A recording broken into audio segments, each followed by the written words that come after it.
Is this the barbershop? Is this the barbershop? Yes, it's the barbershop. Yes. Well, I mean, we can't talk street in the barbershop.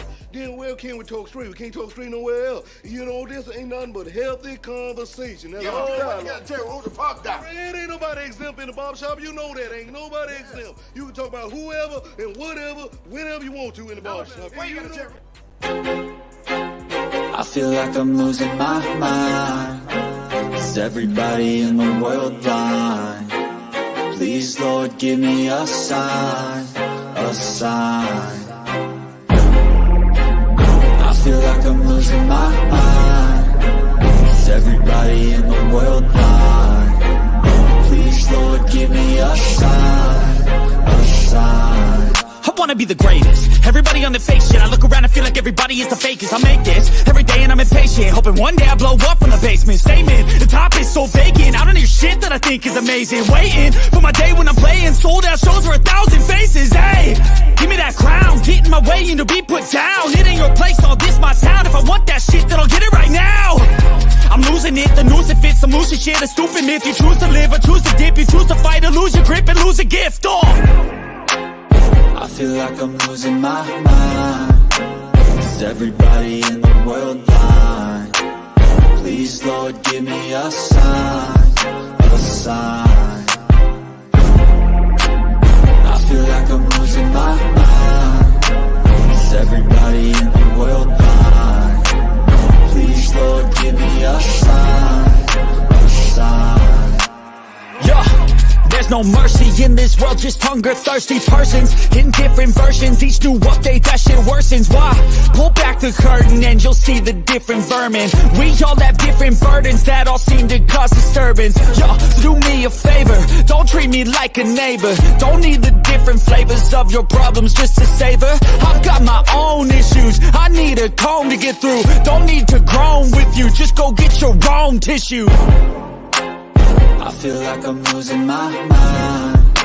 Is everybody in the world blind? What's going on? Another barbershop talk. As you can see, we're about to get it in tonight from the thumbnail. You can laugh a little bit from the title. You can get in this conversation a little bit.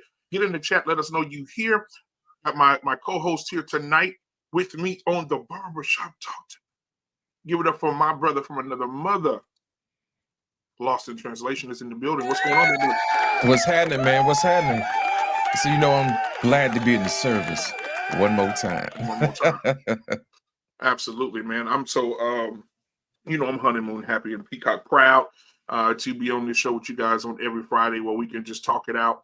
And so I want to, before we get into too much, I'll bring up some people in the back. But before we do, let's get into the chat real quick and see what we have in here so far.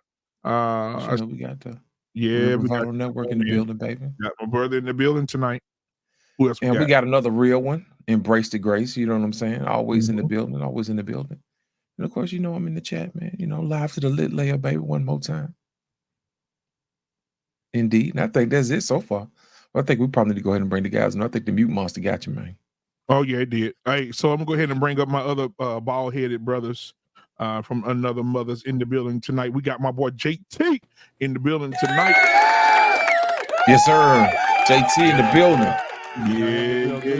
Yeah. Does my all right, sound nice? Yes, sir. Oh yeah, you good. You good, man. All right, we got Mr. Bennett in the building tonight. What's going on, my guy? What's good, gentlemen? Good evening. What's happening, Mr. Bennett? Welcome back, sir. Welcome back. Appreciate you guys. All good here. We got the real Bravado Network. TJ in the building tonight. What's going on, my guy? What's going on? Hey, fellas. What's happening, TJ? Man, I wish I could be here more, but I be on that white man's clock a lot. But I'm glad I'm here tonight. That's what I told him the other night. I said, man, my guy, he's over there at the plantation, but he'll be here when he can be here. All right. I'm so glad you're here tonight with us, my brother. Appreciate you, man. Randy just came in the building. What's going on, Randy? Good evening, everyone. What's up? What's up with you? All right, man. What's going on? So let me get a mind check in here. A Lost in Translation, man. How are you, sir? How are you? I'm good, man. I had to go get that old man nap out the way. You know what I'm saying? When you get the raining and everything, you get to get comfortable and snuggled up. Because I already know we were gonna be in for a show tonight. So I had to make sure I get rested up. All right, now JT and then TJ jump in, then Mr. Bennett, y'all can go. You know it's good, man. It's all good tonight, man. Shit, we was kicking it Wednesday, y'all. Did y'all see that fire ass show? Yes, sir. That shit was wild, boy. But it's Friday, man. I'm doing it. Yeah, Got my that drink. show was so wild it woke me up out of my sleep. I had to jump on. Woke me up out of my sleep. I said, "Wait a minute, what's JT, going you on?" crazy. Yes, sir. Yeah, I'm doing good. You know, I got the woman over. I'm gonna rub on her booty because I won't be with you guys long because the woman is in the building tonight. So I got some booty. See, that's what I'm talking about. Booty rubbing to do. I envy you, brother. I need a booty to rub on. Well, I am doing well. Today was pretty interesting. I'll just summarize by saying there's a reason why you need men to be the leaders. There's a reason why you need the men to lead both the parents and the children. And so I'm just glad to be here. I was the guy who wasn't supposed to be here. My brother is 6.5 years older than me. So, when I came, my parents were like, "Where'd you come from?" But with every day that goes on, there's a reason why I know that I'm here, that God put me here for a reason. And just standing in the gap for the older ones as well as for the younger ones, I just realized what my purpose is. So in that, I feel pretty good. That's what's up. You was a love child. Yeah. Now, I was an accident. They weren't trying to have it anymore. All my siblings about 3 years apart. And then my parents were like, "Well, we done." And then 6.5 years later, then I came along, and my parents actually split shortly thereafter. So, but it seems like, what they say, lost the last shall be first. That's right. So it's like So I'm sort of the leader, at this point. So I think God knew what he was doing when he allowed me to come into this world. You here? Can you, Mr. Bennett, go into that a little bit though? When you were saying that why men are chosen to be leaders, what do you go into that a little bit for us? Well, I think I guess I'm have this perspective because again I deal with a lot of women. I mean, there's in my family there were five siblings, three boys and 2 girls, and in my family obviously I got all women in the house except for my dog. And when decisions have to be made, when you're talking about and we talk about life decisions that need to be made, when it talks to guidance, when it talks to just all the things that men do, when it talks to godly counsel and wisdom, when you talk about the idea of being the thermostat, not the thermometer. To me, it just speaks to, what men are supposed to be. We talk about stoicism in these places and whatnot, but we're the ones who are supposed to sort of set the temperature. And in this last few years, for sure, certainly I think I've been elevated to a level where I've had to take over. Usually in families, you always expect the older siblings to be the ones who kind of do things in that kind of order. But sometimes you have to you have to sort of step up where emotions get in the way, and again, there's decisions a lot of times have to be made where you have to be kind of some people may call it cold, but sometimes you just have to be able to make decisions, the right decisions, regardless of the emotions that are involved.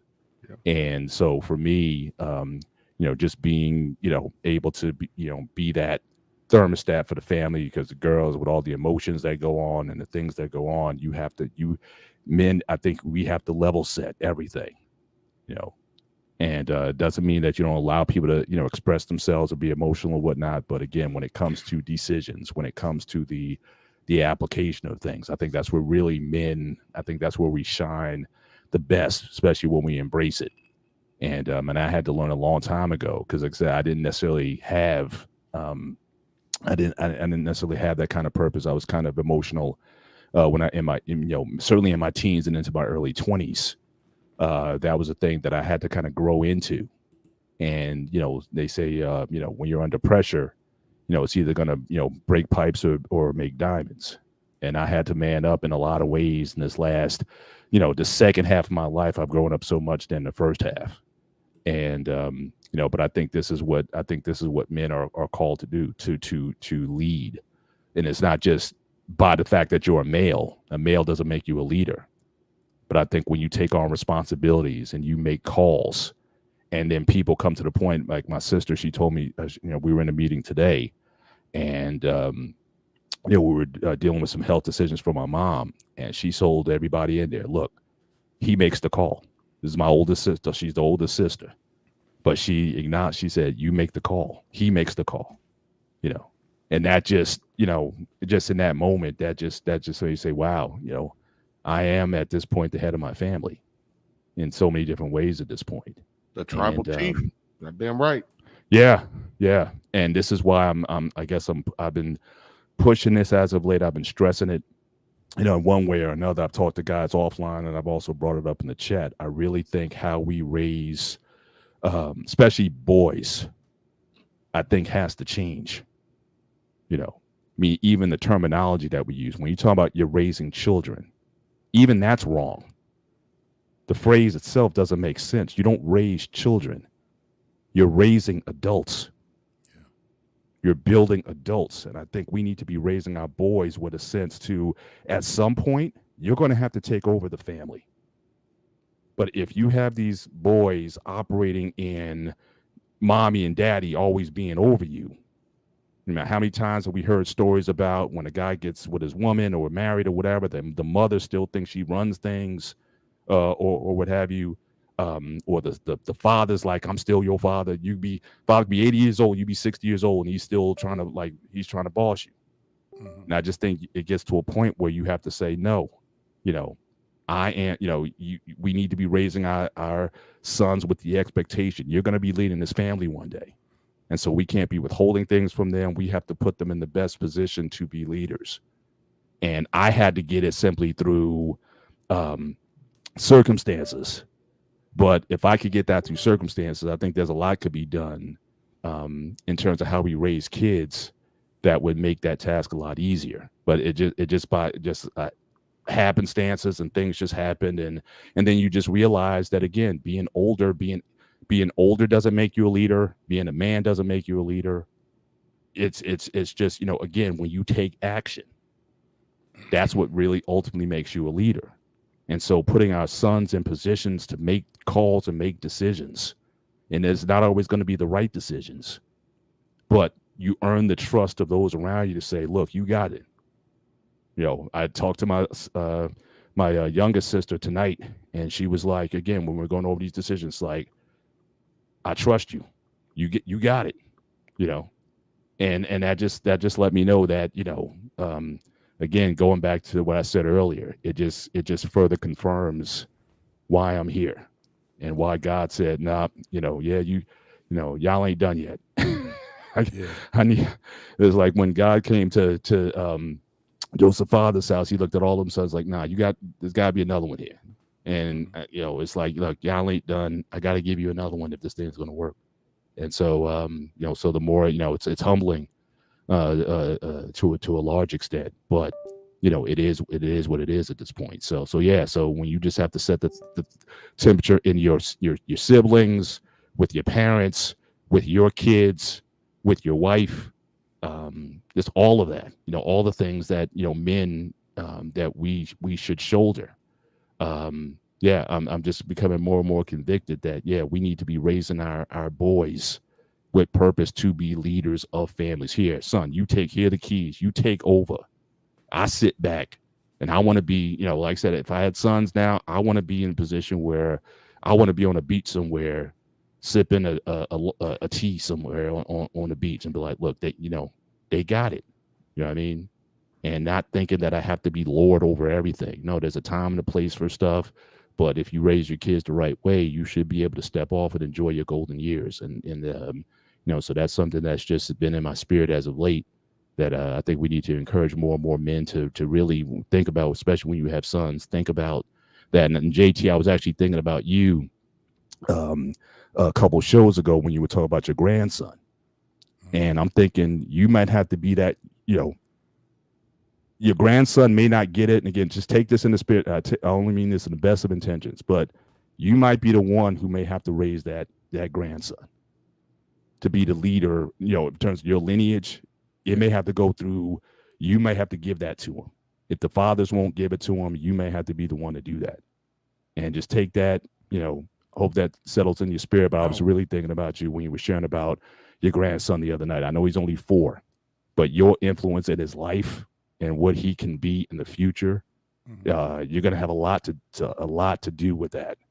And I just pray that, that bond, that relationship that you have with him is such where you're going to be able to have that influence where, again, you're going to be raising the one who's going to be possibly taking care of you and your daughters and everybody else. So I'm just encouraging you, raise him to be that dude. No, what's crazy about what you just said is like what you was just speaking right there, man. It was resonating with me so much to the point that I was going to speak on it anyway. Where there it is then.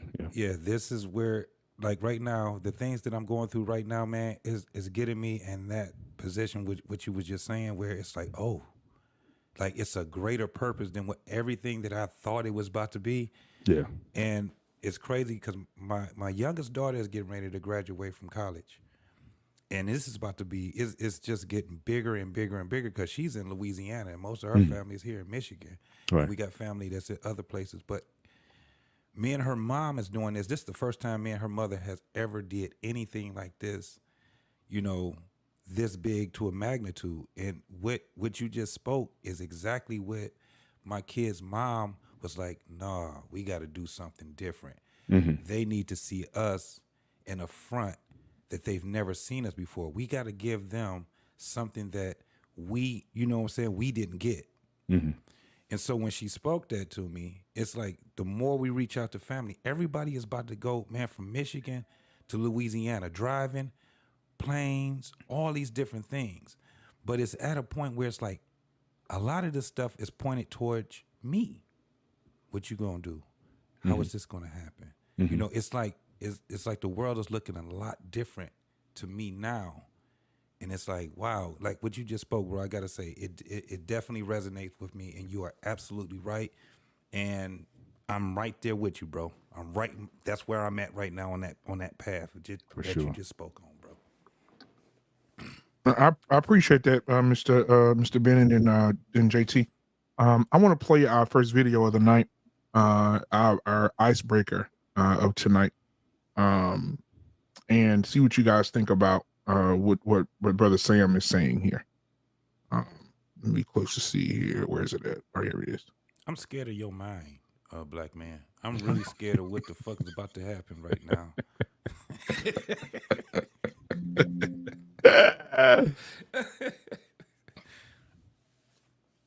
Used to be men. Now you millennial motherfuckers running around worrying about what women think and how they feel and apologizing and shit. It's embarrassing. Apologizing is embarrassing? Yes, men don't apologize. That's a trap they set for us. Real men just own this shit. All right, play it one more time. Men used to be men. Now you millennial motherfuckers running around worrying about what women think and how they feel and apologizing and shit. It's embarrassing. Apologizing is embarrassing? Yes, men don't apologize. That's a trap they set for us. Real men just own this shit. Damn. Mm-hmm. Shout out to Shaft the Second. Yep. Shaft Jr. Mr. Bennett, what are your thoughts? Man, I'm a little conflicted on this one. I definitely believe in the second part. You definitely own your stuff, right? 100%. But I think part of owning is acknowledging when you did wrong. I tell people all the time that there's three word sentences that I think men and women need to get better at, especially women, but men, definitely. I was wrong. You were right. I am sorry. Please forgive me. I think if more people just exercise that, I think a lot of the beefs, the arguments, the conflicts or whatnot, it would cease. And then if you follow that up with the actions, not just saying it to be saying it, I think I'm thinking that maybe where the man was going with that is, don't be just apologizing just to end the peace or just to end the argument or just to look, I don't want to talk about, I'm sorry, fine, and just walk away from it. No, that owning piece. And if an apology is part of that owning, then you do it. without hesitation. If I wronged a brother, if I wronged any of you, I'm going to go up to you and say, look, I apologize. I mischaracterized what you said, and I was wrong, and I apologize for that. So I think, apologizing, is not something when it's done sincerely. I think it's a powerful tool of reconciliation. And there's so many of us, we get so stubborn and hard with that we don't want to, acknowledge it. So I can't go all the way to say that, a proper apology is not warranted. But again, what happens a lot of times is that people apologize, but they don't own their stuff. So I think these two things were meant to go together. There's like two sides of the same coin. If one is missing, then the apology on one side, the apology is not authentic. And if you just own stuff without, again, especially depending on who you're dealing with, some people simply need to hear that. And I think we can't be so proud not to be able to offer a sincere apology again, but when it's warranted. But if it's given simply just to end a conflict or to reduce a conflict, then I think that's where it can become overly used, and I think make you look weak, because you're not taking the thing head on. You're just trying to do avoidance. So it's like, okay, my bad, and just when you really didn't mean it. Okay. Yeah, that was the thing I did. That was the thing that I did when I was married, Mr. Bennett, is because I was so, brainwashed by this happy wife, happy life crap. So whenever she was upset, it didn't matter to me that she may have caused her being upset might have been self-inflicted. I just wanted it to end because she happy, I'm happy, kind of a bullshit. But that set up a very bad dynamic in my marriage. Yeah, it set up a dynamic where I could not hold her accountable for anything, no matter how bad she did, because she got accustomed to me apologizing for shit that I didn't do, just to keep the peace. Yeah. Now, look, the lady I'm dealing with, man, should tell you I'm a whole fucking monster. I don't deal with that shit. I don't do that no more. You fucked up, you done fucked up.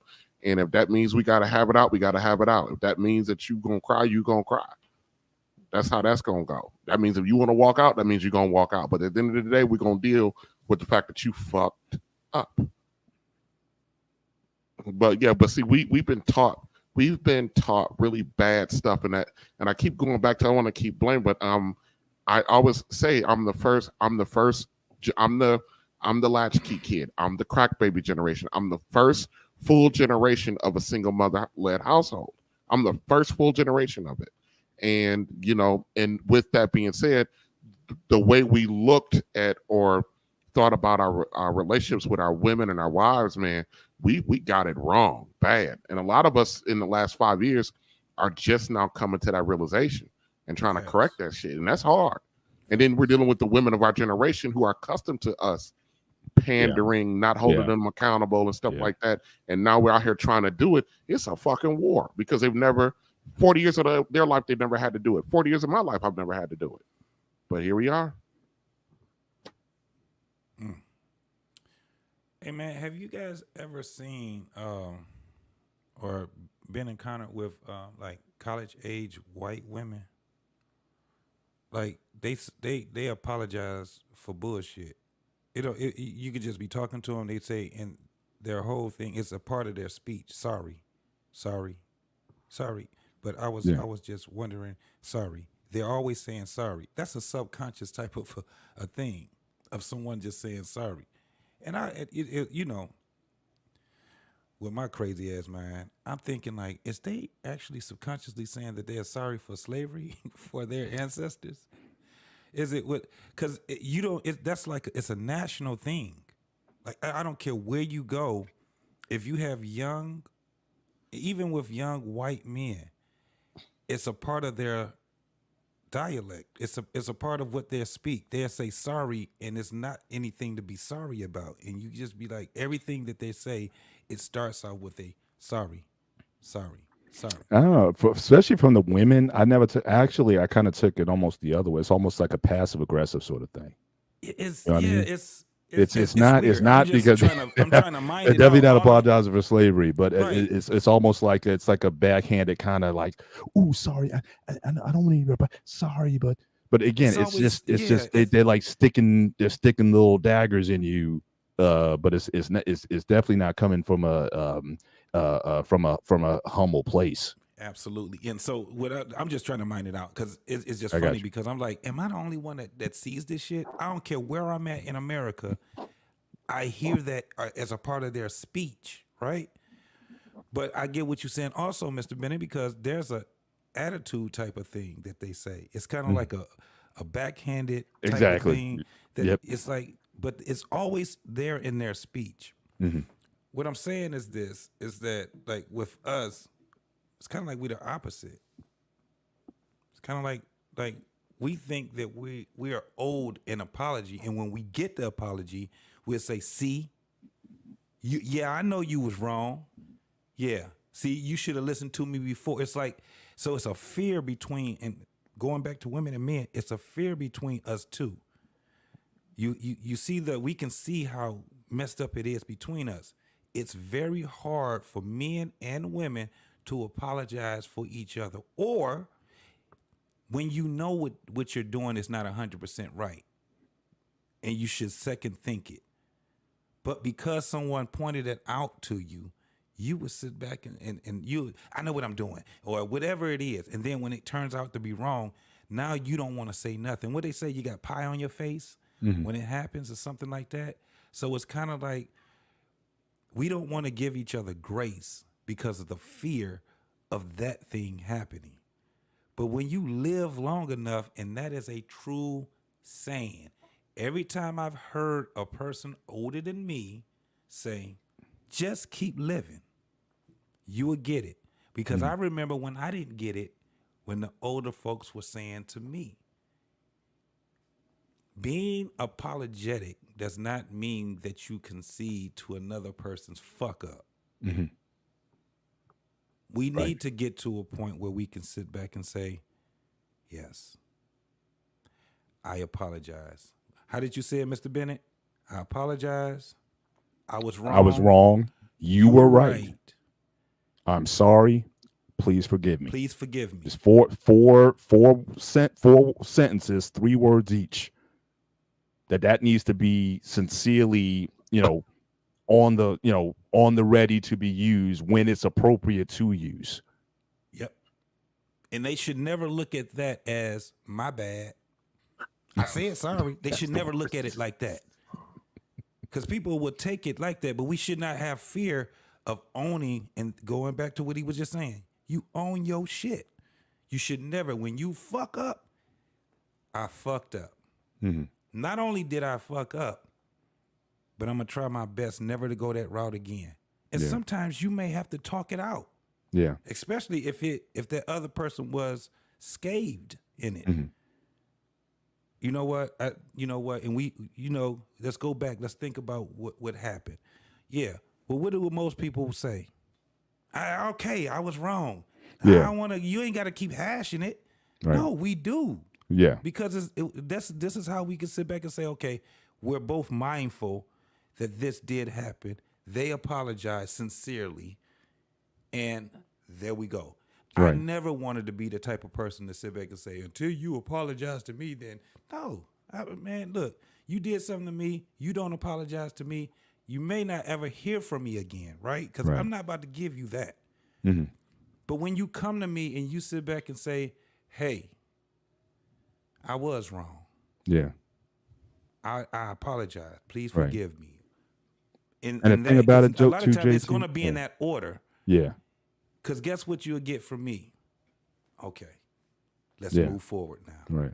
Okay, let's go. They'll never hear it from me again. And to tell you the truth, Mr. Bennett, this is what I'm going through right now. It's like these things are happening in my life right now, where people that have done me wrong, and I forgot that they've done me wrong. They still remembered it, and I didn't. But I can still be, because I'm that type of person also. I was wrong. I thought it was going to be like this, because I like to talk it out. Right. You know what I'm saying? I like to, this is what happened. This is how this got to this point right here. This is what I was feeling at the time. Absolutely. This is my thoughts at the time. And when you can talk it out sometimes, man, that shit it's like the world to the person. You dig what I'm saying? And I think men, I think just my observation, I think men in general are better at that. Like, to call the receipts, like to say I'm sorry is one thing, but again, to itemize, like what was the offense? I'm sorry for this and how it got out of hand and how this led to that. Women, I mean, just my observation, if you get to get an apology, but then for them to then call the receipts, to put the receipts on the table as far as, chapter and verse, what went, even my wife now, I mean, she's gotten better, but it took years before the I'm sorry was like, okay, I understand how we got to this point and be willing to talk. But we get choked up, literally. Like, she just couldn't, to bring it up was just like she couldn't talk about it. It was painful. It was uncomfortable. So it's just might be a gross exaggeration, but I think women just have a hard time. And I think that's, again, the owning your stuff.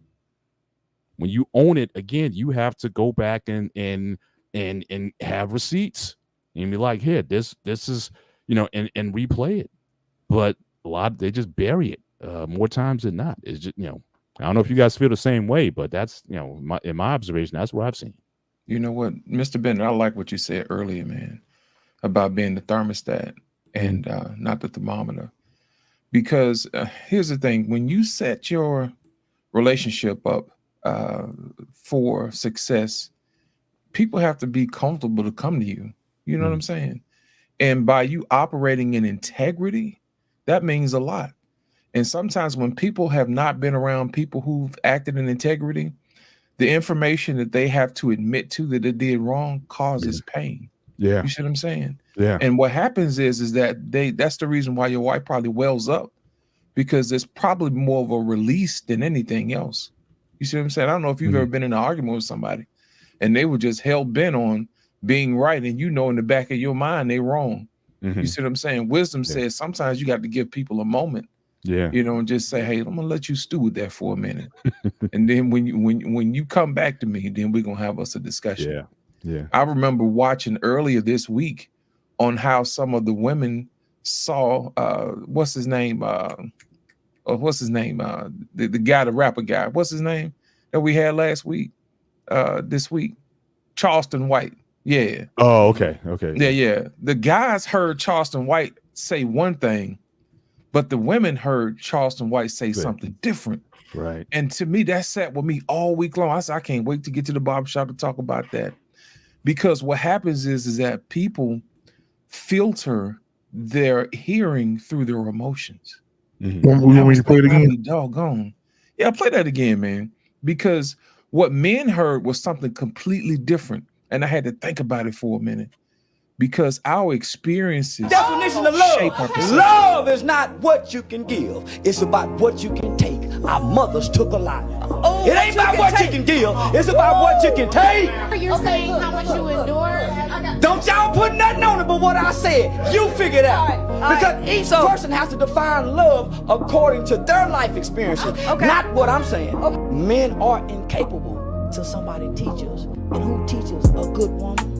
Not the fucked up woman, a good woman. A woman who play like she believe your lies when she know you lying. A woman who forgive you when she keep catching you cheating. A woman who breathe life into you when she know you sorry. She teach you how to love by her actions. At some point, the guilt and shame that a man feels for being a piece of shit ass man will start to make this road grow out that country. But it's the environment. Every human is capable of becoming good, even if they bad. And I believe that with all my. There we go. I'll play it one more time. This is my definition of love. Love is not what you can give. It's about what you can take. Our mothers took a lot. It ain't about what you can give. It's about what you can take. You're saying how much you endure. Don't y'all put nothing on it but what I said. You figure it out. Because each person has to define love according to their life experiences, not what I'm saying. Men are incapable till somebody teaches. And who teaches? A good woman.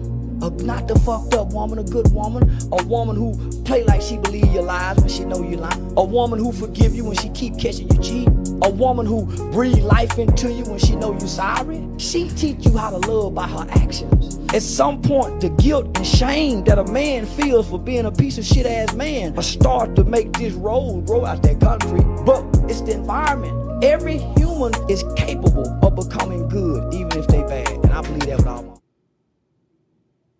Exactly. See, that very conversation that he had is a microcosm to what we have going on when we have conversations. If you notice, when he got to cooking, then women wanted to take control over what he was saying instead of just listening. You see what I'm saying? Yeah. And then once he took control, as you can see, he kind of got soft as what he was saying, and then he explained to what he was saying. And in the beginning, he was like, our mothers took a lot. So to me, what he was saying is that he saw his mother go through a lot. Not the fact that he's going to put a woman through something purposely. You see what I'm saying? And that's the real reason why he had a situation like that, you know?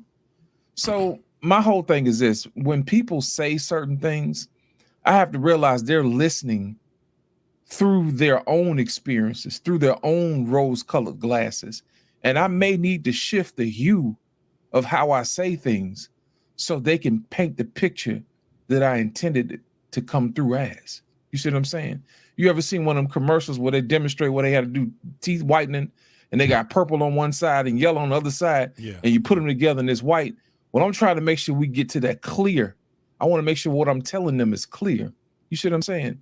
So whenever we have to apologize for something, I want to make sure that first I was applying wisdom to begin with, so I don't have to apologize. You see what I'm saying? And at the same time, I want people to understand, just because I saw a certain thing with the information that I have, I really shouldn't have to. But in the event that I do mess up, I'm gonna own it. And when you own your stuff, people will trust you more. You see what I'm saying? For real. So that is the reason why Mr. Bennett said earlier that when it comes to leadership and it's on him, you know, people will trust you more when they can trust you that you'll do the right thing. And I think that's probably what, as men, we really want us to be able to be a source of wisdom, be a source of guidance, and be a source that people can trust you. Because when people trust you with your word, then that is when your leadership really means something. You see what I'm saying? People trust you and say, you know what? I know he'll do the right thing. I know he thinks the things through. I know he'll put everybody else's interests ahead of himself, because that's what leaders do. You see what I'm saying? And at the end of the day, that's all women really want, is they want somebody to take up control and make sure that they lead with wisdom, kindness, and transparency. And trust is a big thing and a big formula. It's the mortar in any relationship when you put those bricks on you, because we already know when there's a lot on us to do, our support is everything that we need. And that's it. And people will support you if they know you're going to move in integrity. You know what? I'm going to add to that. I think that on the other side of that too, brother Lost, is that you have to be willing to have an open heart or forgiving heart as well. Because when you take the vows, when you get married, it says for better or for worse. And I think that when a man is married and he makes a little mistake, it don't have to be nothing outrageous and big. It could be something little. And some women will say, you'll never get that trust from me again. I will never trust you deeply again. But what happened to the commitment that you made when you said what you said to me at the altar? See, most people don't understand what the altar is. An altar is where you go somewhere to sacrifice something. So when you're standing there to be married, you're sacrificing yourself to become one with another person. And when you become one with that person, then I think there should be a level of forgiveness. I think there should be a level of grace and empathy. And I think what we're running into today, especially in our community with the divorce rate being at damn near 70%, is that no one has that. When they get married, everybody saw me in my white dress. Everybody saw me walk down the aisle. But now I don't want to be married anymore. I don't want to be with my husband anymore. I don't want to have the relationship. I want to be free from any type of leadership.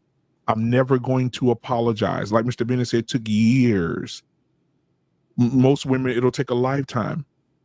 Most women will be in their casket, and you have to tap them while they dead, trying to see if they'll apologize for some shit they did 20 years ago. Right? Some people just not going to apologize. They're not. That's why we have to be the example. Right. And my mom is one of them. I said, Mom, if and like Mr. Bennett said, I said, Mom, if I wronged you anything, I know when I was a kid, it was terrible. It was hard to raise me. Right. But I apologize, Mom, when I got older. If I said something when I was getting older, becoming a man, or I said something that made me disrespectful, I apologize. And I said, Mom, you know, is there something you want to apologize for? You know, my mama said, there's nothing I need to apologize for. Wow. Yeah. Yeah. It's. Do you think that this is the reason why funerals people act a goddamn fool? Right. Yeah. And thank you so much, JT, for bringing it up, because a lot of people are living for their resume and not their obituary. You better say it. Wow. I've definitely seen some people, and I've helped put some obituaries together. And I'm gonna tell you right now, you know how hard it is to put an obituary together for somebody that didn't live to their purpose. Yeah. Yeah. JT, I couldn't like hear you lying. You know what I'm saying? Say it again, JT, because that's good. How that's hard good. it is to put obituary together for somebody that didn't live to their purpose. Come on. It's weird. It's That's why like you low. always hear that they found Jesus at 12. That's why you will see it be some generic stuff that happens, and when you actually knew that person while they were living, you be like, y'all just put shit together. They just put their shit together. Like with my father, when he died, it didn't take long for us to put his obituary together, and it was people that spoke to him because he lived. JT, turn your mic up a little bit. Oh, I'm sorry. No, you good. You good. But we just want to hear you, brother. He lived in a purpose that was beyond his understanding. He just did what he felt was right. Hold on, let me put that right there. Can you hear me better now? Can you guys hear me better? Hey, trucker in the back. You can't move from your truck. Okay. So trucker. So when we're talking about this, just like now, what Mr. Bennett had started the show off with, what he said to me, it really resonated, because we think when we're in our 30s that we've lived our purpose. No, it's a constant thing until you die, because your purpose is not just for you to navigate in the world, it's for everybody else. This is why when we are born, we are for the world. Our parents are getting us prepared for the world, not for them. They have us for a very small time, and at some point, we don't act like it sometimes, though. Yep, That's what I led with. We're not raising our kids for the world. We are raising our kids for us. Yeah, and I think that's a problem. And when we go against it, we can see it now. Now, this is the reason why we have to point things out, right? Because we can see the problems, but then we have to go back to where morals and values and things are instilled. This is the reason why the doctrine, the biblical doctrine, is very important for the majority of us, because a lot of us don't have our way. We can't find our way. So if we can go and be guided. Give me another book that can guide you better than the damn Bible or the Quran or the Torah or the any other doctrines. Give me another book. A self-help book? A book that's trying to help you self-help yourself? Makes no sense. So at some point we have to look at it where there's something that points back to us. It points back to us, and that shit doesn't feel comfortable. It doesn't feel, good, but it's a great feeling when you can sit back and you can look at legacy. I remember seeing my great-grandfather and my great-grandmother being able to look at what they built. Remember, I always tell y'all, my favorite song is Family Reunion. It is not about having a family reunion. It's talking about legacy. Mm-hmm. A lot of people miss that last part. You can live to be that? Mm-hmm. Can you imagine if you can live to see what you created is in front of you, from your children all the way down to your great-great-grandchildren? Man, that's a beautiful sight to see. it's a beautiful sight for me to see right now. I have a grandson.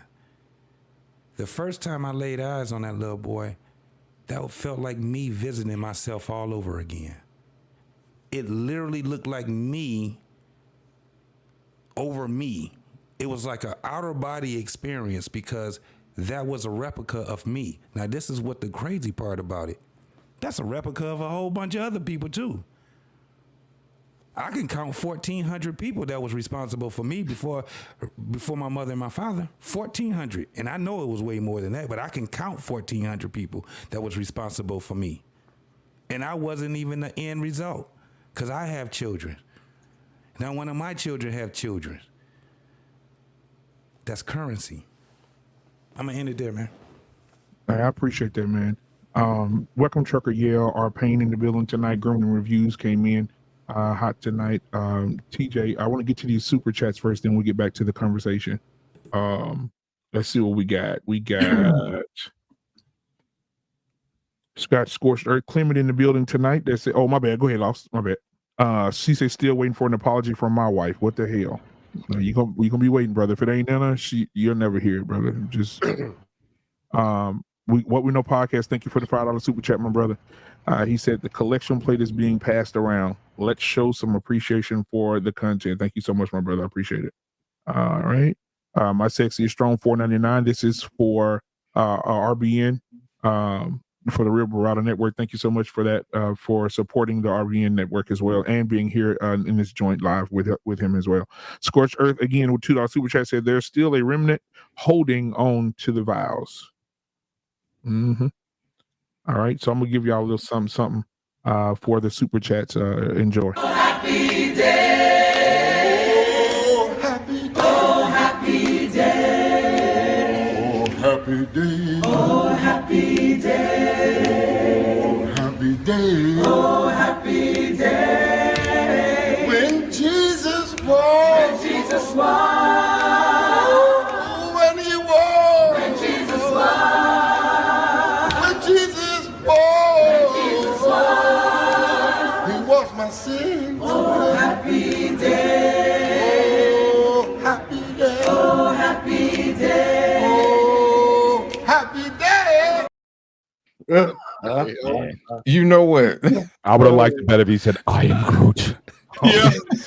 I am Like, Groot. man, let me tell you something, man. People don't realize they be thinking we be planning this stuff out, man. But we don't even talk like that, but we be having stuff queued up. Let me tell you something. When I saw Vin Diesel singing, I was doing this.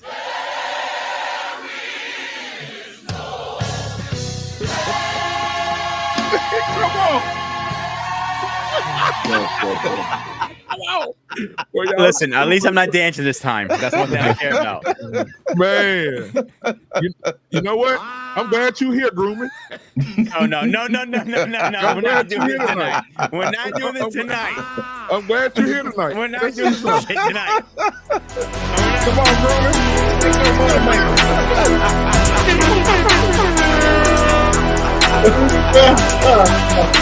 What the hell am I watching right now?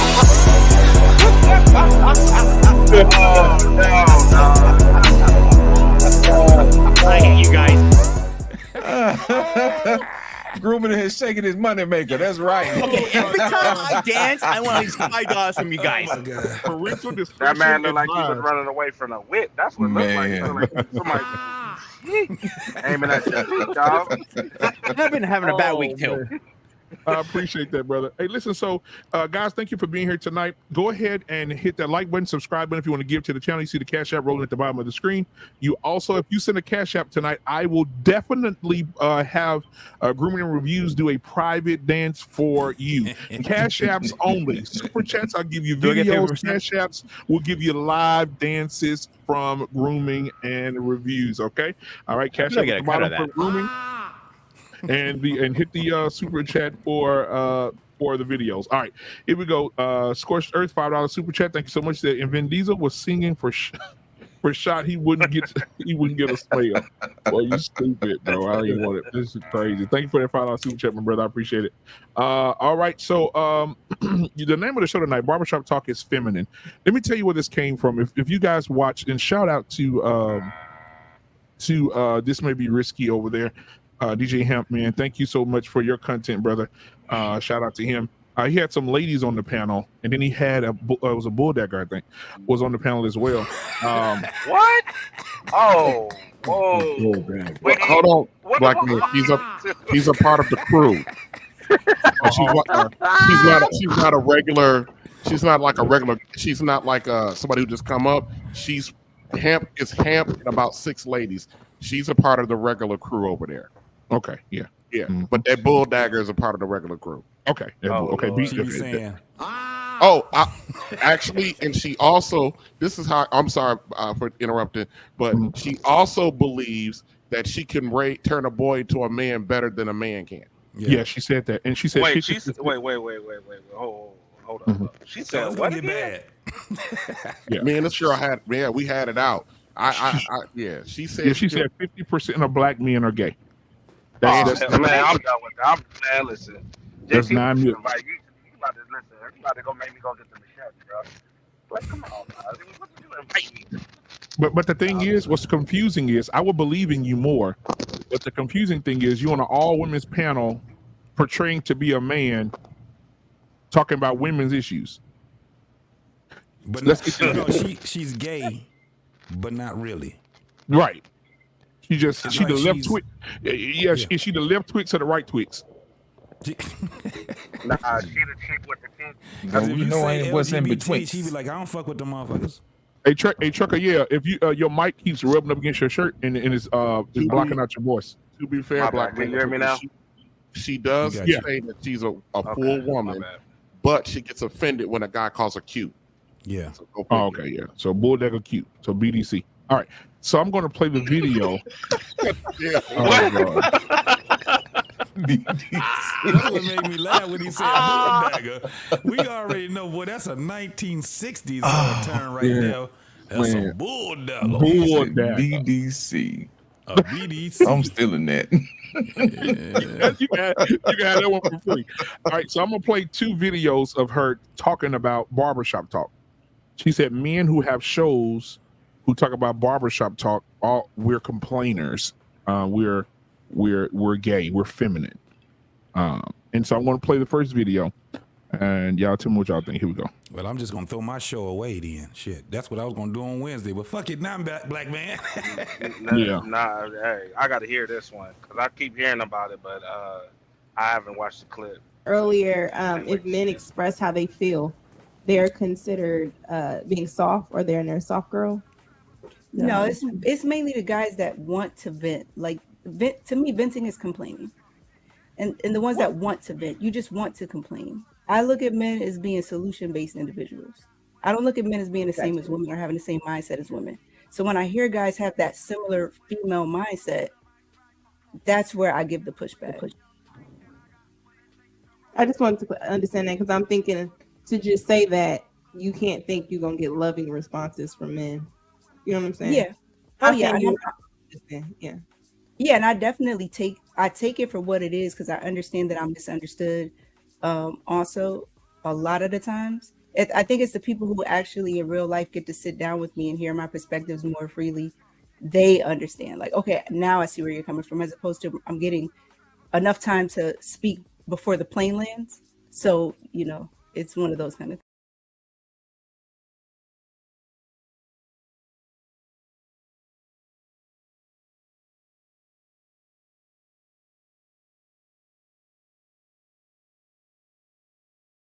Based off of observation, what I see in these spaces is that the men are complaining at this point. I would like to believe that the grievances are more valid in an actual barbershop. But because people can hide behind a keyboard or a computer screen on YouTube, there is a level of disrespect coming from the men. And they're not, a lot of times they don't seem to be solution based or wanting to get to the bottom of these things. So it becomes a space to vent.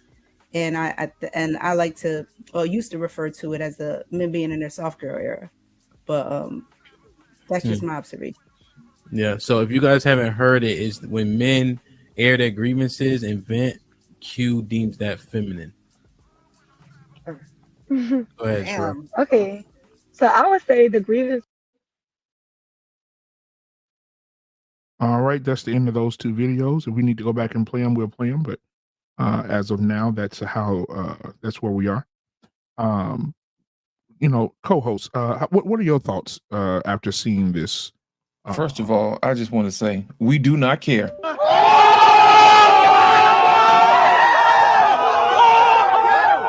If I'm you, just saying we don't care. Yeah, if you could, because you just started something by doing that. But if you could say it one more time for the camera. I said we do not care.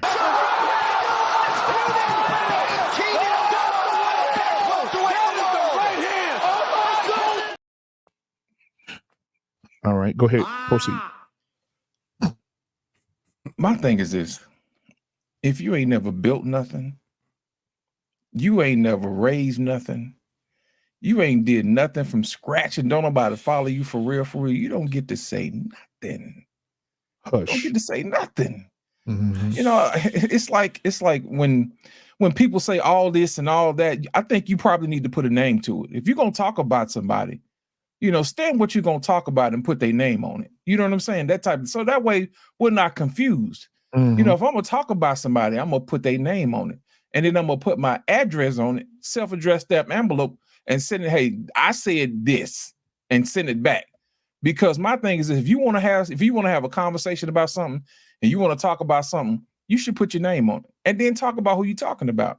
To me, it's just like it's pissing in the wind, man. You wasting breath. And you wasting everybody else's time with your useless opinion. That's all I got to say about that.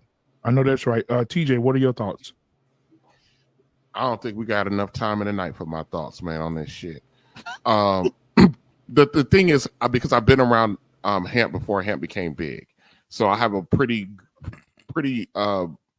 robust understanding of that lady. You know what I mean? On there and her mindset. Are you sure? Huh? Go ahead. Yeah, I think I got lady. I just want to make sure you clarify. Lady, yeah. No, it's against my religion to call it anything but what she is. Now what she trying to with this cosplay she doing that's between her and her God. Yeah. But listen. The fact of the matter is, for 60 years, we always swing between 50 to 60 years. The last 60 years. Our ladies have been out here swinging dirt and mud, and on us, our name, our image, and all this, that, and the third, for a lifetime, and for the last 5 to 8 years, men are now starting to publicly air their grievances. And the ladies do not like the fact that for once in their lifetime, they're hearing that they're not that fucking special. And that they're full of shit, and that they've contributed hugely to the destruction of Black culture, whatever that means. You know what I mean? So they don't want to hear that. And so what do you do with masculine men? How do you shut them up? You talk about the fact that they're gay. You talk about the fact that they're zesty. You talk about the fact that they're feminine. They talk about all of this shit. But I'm going to tell you something to these ladies that like to talk like that. You can talk like that because men provide the protection for you to talk like that. If those protections were not around and you talked like that to actual men because you don't agree with the fact that they're trying to hold you accountable, we'll see how cavalier you are about how you speak. I tell people that all the time. Be careful. If you can't whoop my ass, don't talk to me crazy. I'm just saying. So, I'm not, her sentiment is very much, a plague throughout our Black women. And for the record, because, people are sensitive, I'm not talking about all. I'm not saying all. We got to say that. We're not saying all. Because everybody going to say, RBN talking about all. He's referring to all. No, RBN's not referring to all. But I'm talking about the majority, you motherfuckers. That's my opening statement on this bullshit. Oh, one more thing, and this is, if you guys would have seen like the first hour and a half of that before she even got there, that was just an exercise of women dragging black men left and right. It was just a sign language fest for about an hour and a half, you know, about everything wrong with black men. That's what I saw, you know, and I try to listen with an open mind to a lot of these ladies and try to find some validation in what they're saying. But, you know, it's easy to drag somebody when they're not in the presence of them. Yeah. Yeah.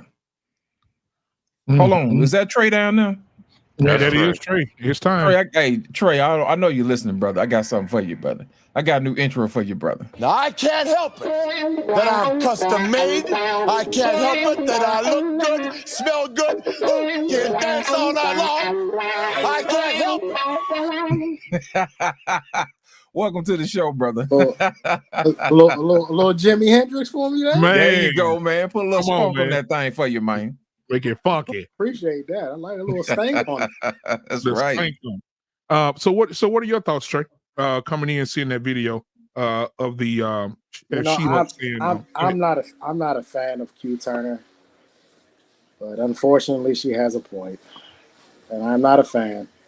But there's a contingency of men that come on these airwaves in this YouTube space, and they are complainers and crybabies, and that's all they do. That's all they want to do, and that's all they will continue to do, unfortunately. Now, whether or not she's talking about that contingency or not, I don't know. But here's my problem. My problem with black men is that when these types of situations arise, when you get people like Hugh Turner who have these conversations, why do we continue to support it and watch it? It should have been Hamp's lowest rated show. Why are we watching it?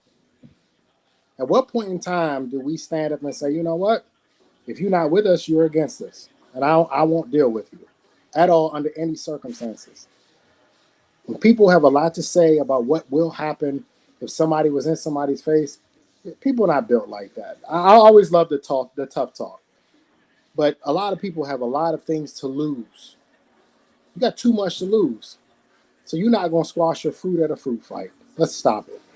Let's stop with the nonsense. You're not losing your job. You're not going to jail for the night. You're not going to sit there. What most people do is what I saw for years on the street. Wait for the other person to do something first so you can claim self-defense. That's the game that most people play. Do something to me. Swing on me. Hit me. That way, if I retaliate, I can always hang on. I was just self-defense. Bullshit. You're not built like that. So at what point in time do we start to deal with these women in a sense of just ignore them? I see Love is also on that panel. She's a clown as well. Just ignore them. I don't watch that show because I know that the women are going to say a bunch of BS. And I got respect for Lady Di. I like Lady Di. But unfortunately, she's on a panel where I know that they're going to have a tendency to say things that speak ill of black men. Why waste my time? That should be his lowest rated show, but it won't be because for some reason we're like masochistic. We like pain for some reason. Why are we watching it?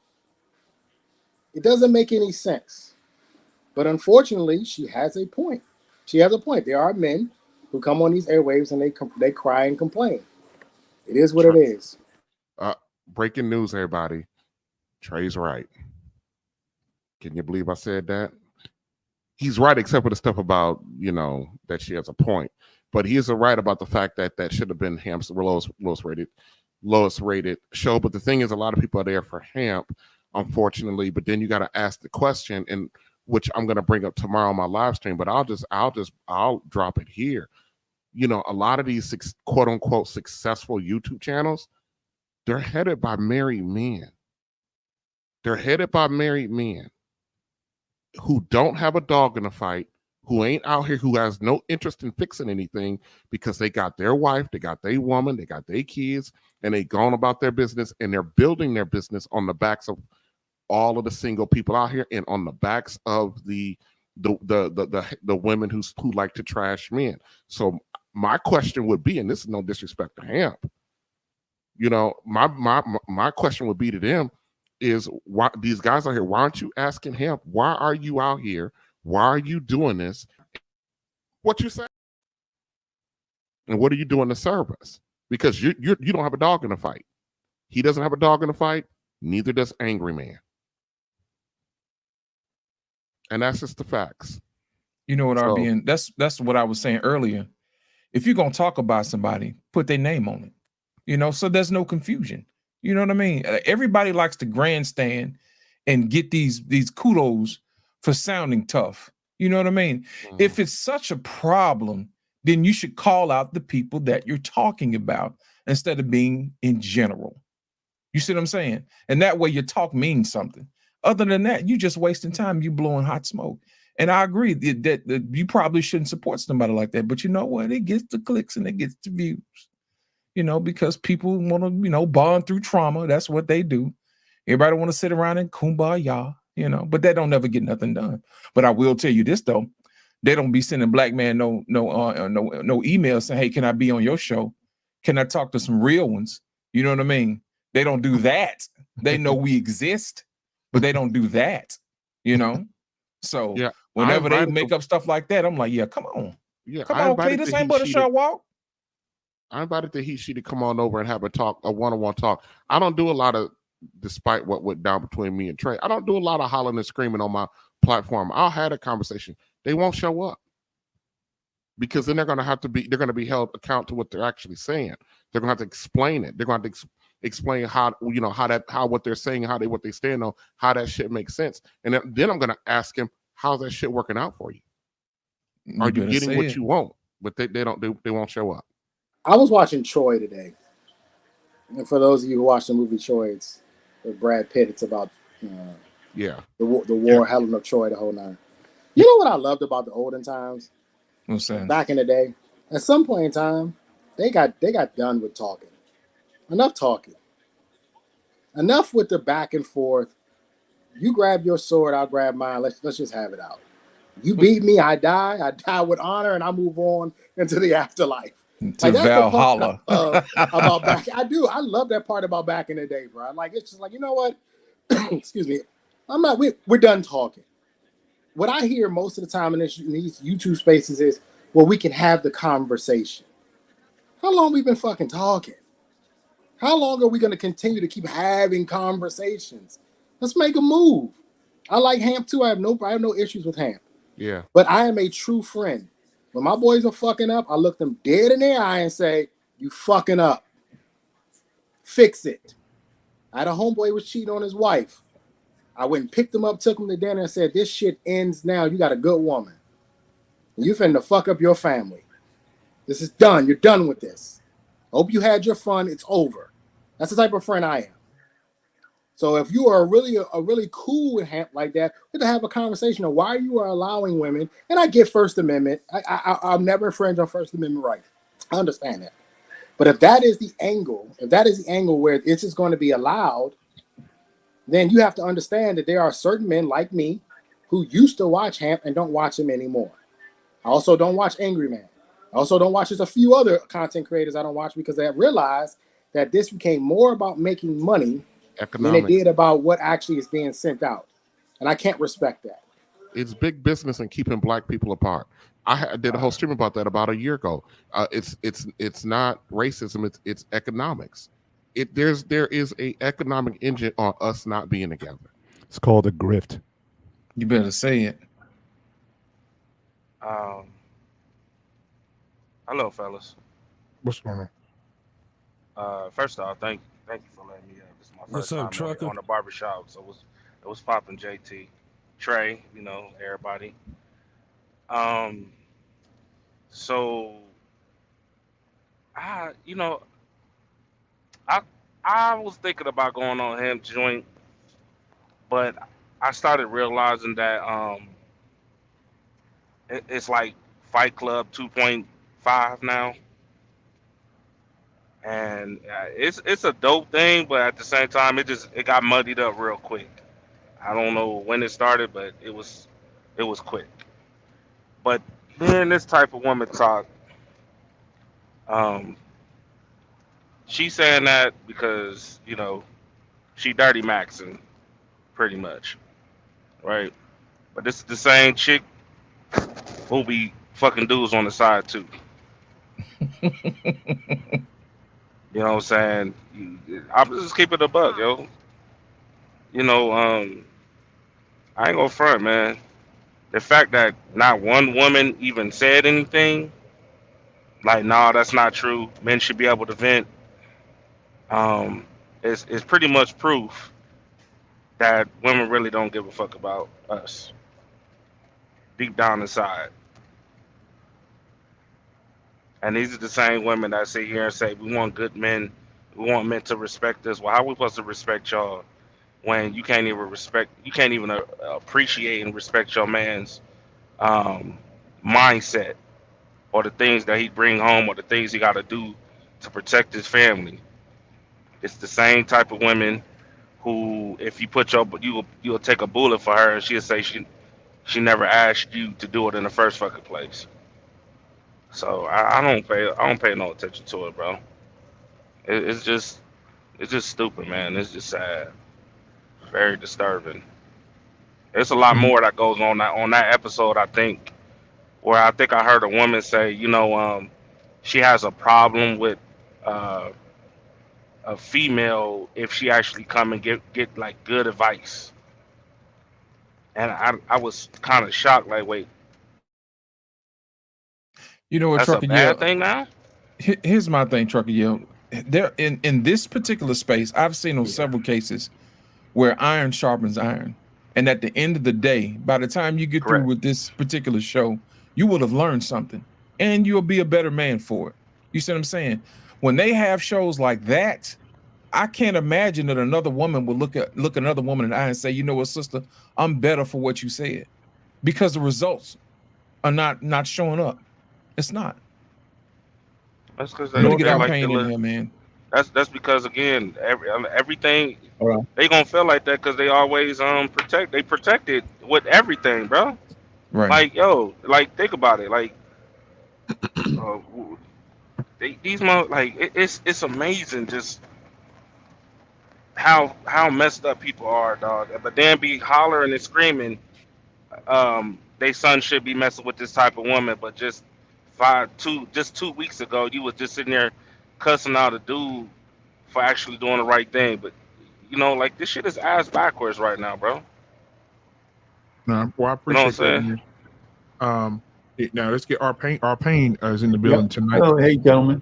Hey, how you guys doing? Hey, listen, how you doing, Mr. Payne?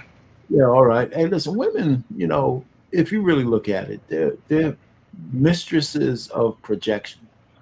Every time they talk, I'm still every time they we talk, can call them mop mistresses of projection. So, even though there's a modicum of truth that there's red pill rage guys on certain panels. Yeah, that's true.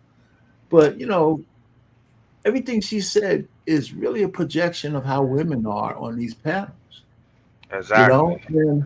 And they've been doing it for years. I mean, it's not like it's a couple of years and stuff. But yeah, is it true that some men get on these things and get caught in red pill rage? I mean, we saw Sidney lose his whole channel because of that.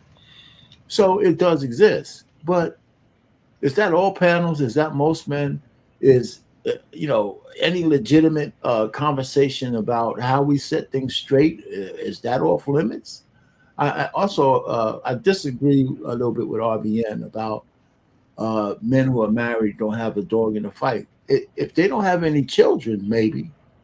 But if they have children who are going to have to go into this universe and this atmosphere, they goddamn sure will have a dog in the fight.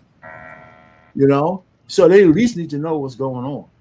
Right, so they could at least somehow learn from their kids on what's going on there and mentor them in some wisdom, because some wisdom is timeless, whether the young people really believe that or not. So anyhow, and everybody's up here to make money, right? Hemp is trying to make some money just like everybody else. So I don't begrudge them that. And so the women give you clicks and views and all that kind of shit. I don't listen to all women panels. I avoid them like the plague. I hear them a couple of times and then I know what they're about, and then I just click off. It's just not. There's no sense in listening and be self-inflicted. I'm gonna land it on this one. Listen, I want you to land it. I wanted to speak to that point right there. Go ahead. All I wanted to ask you was, I mean, even if you wasn't even trying not to click on that, how can you? Is it even something that resonate with you on those panels though with women? It's kind of it's different with us and women and us. You do agree with that? For instance, when you try to, because I try to do it, I can't. My attention span does not be there because there's a bunch of women sitting back lying. It's like they're just all lying to each other. That's it. Okay, so why listen to them? No, I That's was asking you. Can you? Well, maybe you misunderstood me. I said I don't listen to those women on those panels. I don't listen to them. I protect what I learned this long ago. You have to protect what you let into your mind, especially if there's no way for you to dissipate that energy. That's why I don't listen to certain newscasters and certain news shit. If you can't find a way to dissipate some of the information you hear and get your point across, all you do is go to bed frustrated. That shit ain't good, man. So I've seen something. It's not like I haven't seen some panels, but I very rarely stick around for more than a few seconds to see what's going on, and that's it.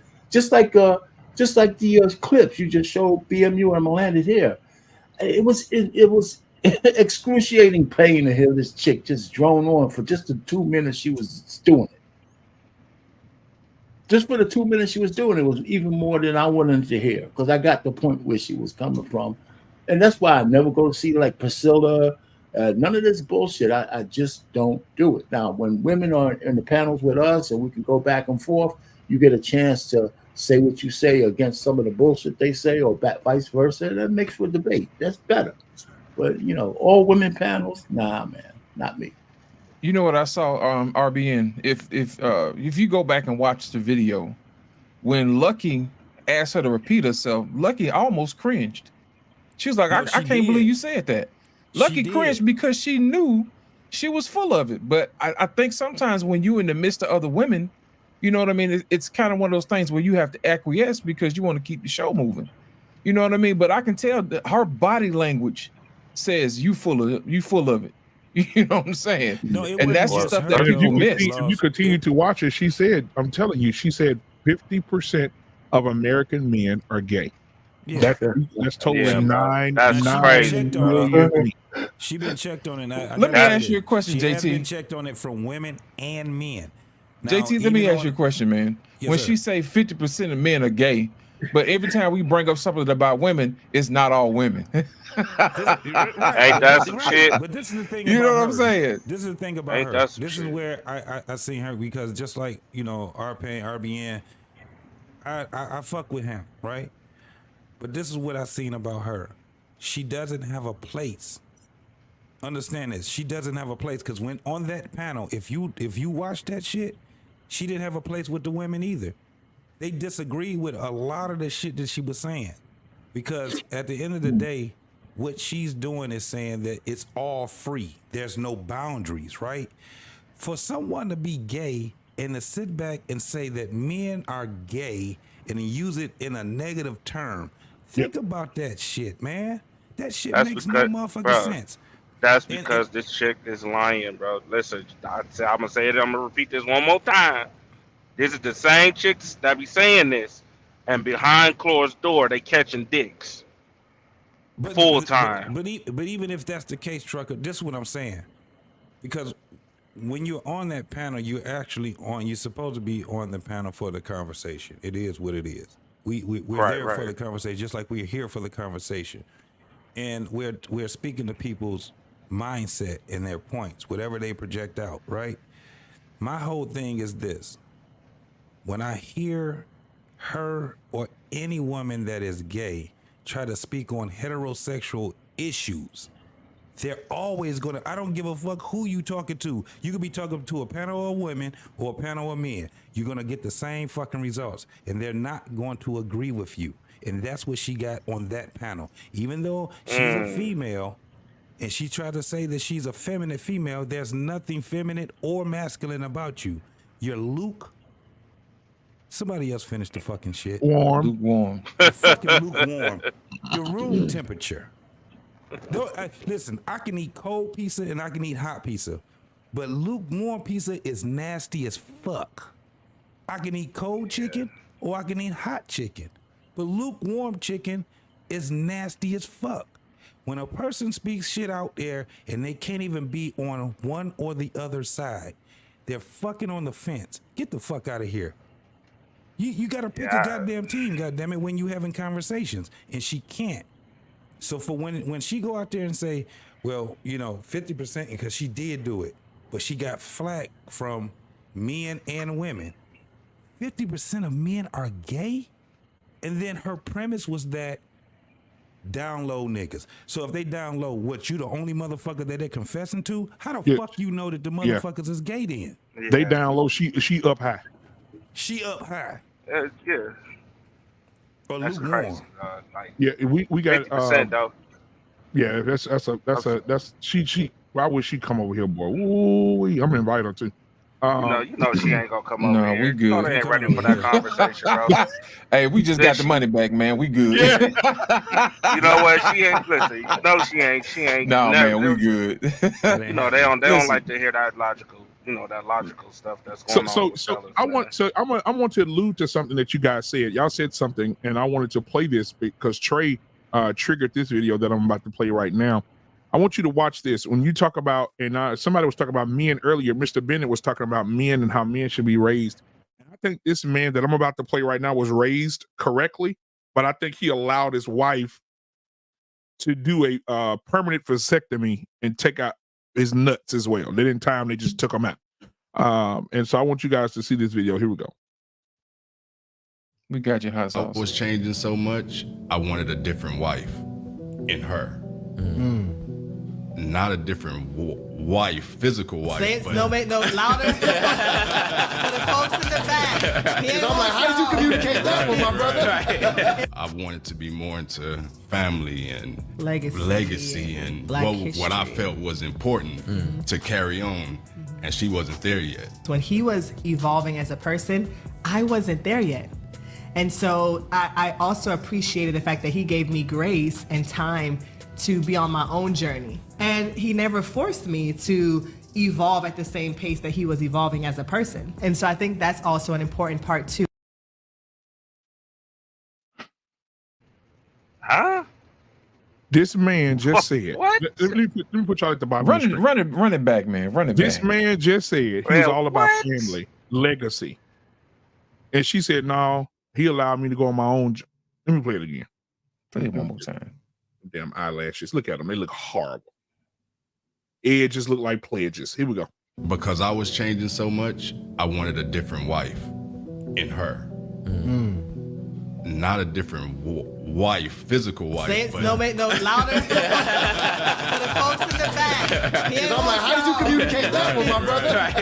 I wanted to be more into family and legacy and Black what I history. felt was important to carry on, and she wasn't there yet. When he was evolving as a person, I wasn't there yet. And so I also appreciated the fact that he gave me grace and time to be on my own journey. And he never forced me to evolve at the same pace that he was evolving as a person. And so I think that's also an important part too.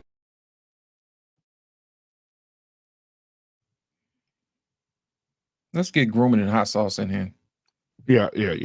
Grooming, you can go first. Well, your hot sauce, you go first. Oh, that's fine. All right. Salute to the panel. Thank you, gentlemen. So, Popping hot sauce. actually, I have 2 points. First, he's lucky because the news just came out. Like 80% of men that got tested in Jamaica found out those kids are not really his. So maybe it's a blessing in Damn. disguise. Did you say 80? Second, 80%. More Second, like 90 to be honest. yeah. So maybe that's 80% of those tested. Be tested. clear. 80% Oh, of yeah, those there you go. tested. Yeah. Not 80%, but anyway. So I'm just Stupid. saying maybe in disguise for his ass. But still, that shit is a lot, bro. That shit is a lot. Second, man, look, I just don't get it, man. In marriage, for a woman, it's your reasonable duty to have children. That is your reasonable responsibility. And to sit here and just talk about some new age shit about evolving, man. I don't get it, man. Maybe somebody else can explain that shit to me, but marriage I thought was for family, and to have children, that is a reasonable request. And I'll pass the mic on that. Well, this is a bad example. These two are athletes. He's a former football player, a national football player, and she's an Olympic athlete. What she's really saying is, I needed more time because I wanted to have a longer Olympic career. That's what she's trying to say. They just won't be honest about it and just say it forthright. Whereas his NFL career was dwindling down. So he's ready to have a family and have kids. She still had an Olympic career. She wasn't ready to have kids yet. That's really what she's saying. And if you're going to date a woman, who's an Olympic athlete, that kids is not their number one priority. That's just not how it works with them. Yeah, she wants. They're going to wait until their Olympic career is over because that window for the Olympics is very short. It's very small for them. So I don't know why. I don't know why she didn't just say that. I don't know why she didn't just say, "Oh, I wanted to, have an Olympic. I wanted to finish my Olympic career." I believe she's a track athlete, but they should have just said that. It would have cleared the confusion. Instead, it makes it look like she just chose herself over the family. Over the family. Yeah. And I don't think that's particularly the case. Context matters. Trey's absolutely Context correct. really matters, bro. But hang on though. She's old as shit now. I mean, she hasn't been in the Olympics for a good 10 years though, right? So if they're, I don't know if he's talking about like having kids now, because if he's talking about now, then she hasn't been in the Olympics at least a good 8 years. How long have they been married though? I don't know. That's where the context is the time frame where they're talking. Yeah, what they're talking about like now 5 years ago, but she hasn't been running for a good 10 years. She is old as shit for Olympics. Yeah. Yeah. So what are your thoughts, Mr. Bennett? I was all about family. I kind of agree with Trey a little bit on this one. I mean, bottom line is he didn't require it. For the record, Mr. Bennett, they just had a second baby. Okay. But he didn't require it at the beginning. He said as he was evolving, and I think as Trey said, as his career was winding down, but that wasn't something. If they're both professional, and I think certainly at the Olympic level, you're essentially a professional athlete. At that point, it wasn't a requirement. So again, that's one of the things that happens, especially if you've been married to someone for a while. Things will change. Your values will change, as you simply just live through life. So again, how do you deal with that? Now, again, the idea of he allowed me to evolve, again, that's a 50-50 thing at best. So again, if that's something that you seriously want, that needs to be, again, one of the major conversations that you have. Yes, I know we're both athletes. We got until maybe about 35 years old before we need to close shop. What are we going to do at that point in time? Are you all in on, okay, let's get this family thing started? Are you going to try to extend your career and play in a few more years or run for a few more years? That's where it gets difficult, because again, those influences, the money, because back in the day, there used to be no money in track. Now with the endorsement deals and whatnot, now these guys are getting some serious money now, whereas before you just ran. Usually once you won the Olympic gold, your career was essentially over, and then you went on the speaking tours and whatnot. You got your Wheaties endorsement and whatnot. You just went speaking to high schools and all that kind of stuff. Now it's like, look, I can really build a brand now. I can have an apparel line. I can have all this stuff that's associated with it. And those could have been things that could have evolved, in the time since they first got together. So again, that's not a full approved thing. The only thing you can really do is, again, address that up front. We're going to be in this thing for a minute, and when we get out, this is what we're going to do. Are you in lockstep with that? And if that changes, then that's something where you're going to have to grow through, get counseling through, have the patience to allow her to mature or him to mature or whatever it is. But yeah, when expectations change, that is probably one of the things that's hardest for married people to deal with. And so, that situation, I don't think is a recipe that you just let people grow through stuff. No, state what you want, and you go into the arrangement, you go into the marriage with that expectation, and then you hold people accountable to that expectation. So But he didn't require it on the outset, and that's why it took as long as it did. That's what happened with Tom Brady and Giselle Bundchen. You know, he kept extending that career, trying to be the GOAT, and you know, it cost him his family, man. It cost him his marriage. You know, grooming you next, man. And she was sucking dick way before that. You know what? And she says she a witch. Go ahead, Grum. I think she did him a favor then, if that's the case. So my question here is, we always have to involve around our women. Why can't the women involve around us? We have to bend in their needs and make them happy and all this stuff. But when it comes to us be happy, we get a big fuck you at the end of the day. So when this stops, I'll give you a good example with a friend of mine. A friend of mine got deployed, and unfortunately he got killed in action. In his funeral, she said, "I am happy he's dead." His ex-wife said that to me. It took 4 men to hold me back. I didn't almost strangle the bitch. I blacked out, to be honest with you guys. I was like 22, 23. I was a little younger. I was a little... These hoes ain't loyal. Your ponytail was a little bit longer, huh? Oh, a lot longer back then. And I was a hothead, dude. I'm not gonna lie. I was a real hothead. I didn't give a shit about what happened. I was just reacted on emotion. You were gonna beat up a widow?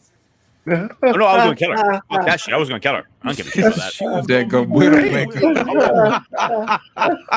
The widow and not just any widow, but a veteran widow. Oh, I had all about it. Don't worry. They told me they were gonna kill her too. We can Stupid. He's gonna beat up a widow. God damn. You gotta understand, I was a lot younger too. So keep that in mind. No, man, we here. I'm young and That's dumb exactly all the what the time, women man. say when they have kids at 22. They say, "I was young." I was That's young what and women say. dumb. I was young. You ain't give a fuck. If Yeah, you, just like a if woman. you I ain't was 3 young. years, you wasn't young. You was old enough to be tried and convicted. That's no doubt about it. He's gonna beat up a widow. That's just funny as hell, man. God, Hey, what he said? Ain't that what he said? He said it took 4 men to hold him back. Hold you back from what? What were you gonna do to a widow? Like I said, At I the was funeral, no less. Oh man, Jesus. Hey, listen, real quick. I didn't see anything wrong with what she said. He was wrong for marrying her without getting that shit straight from the beginning. That's it. Other than that, I I didn't know that they had kids. I mean, his legacy is fulfilled, quote unquote, maybe. And if he married her without that understanding, then it's his fault. That's it. And then he needed to wait for her to evolve. And then, like Mr. Bennett said, we all evolve in our marriages and stuff. And one way or the other. You just got to figure out whether your spouse or you have to evolve, where it's harder for you to stay in that marriage than to leave. Then you got to weigh that, right? What are we talking about with evolution? If she says, I want to start to do OnlyFans, well, there's no way to fucking evolve there, right?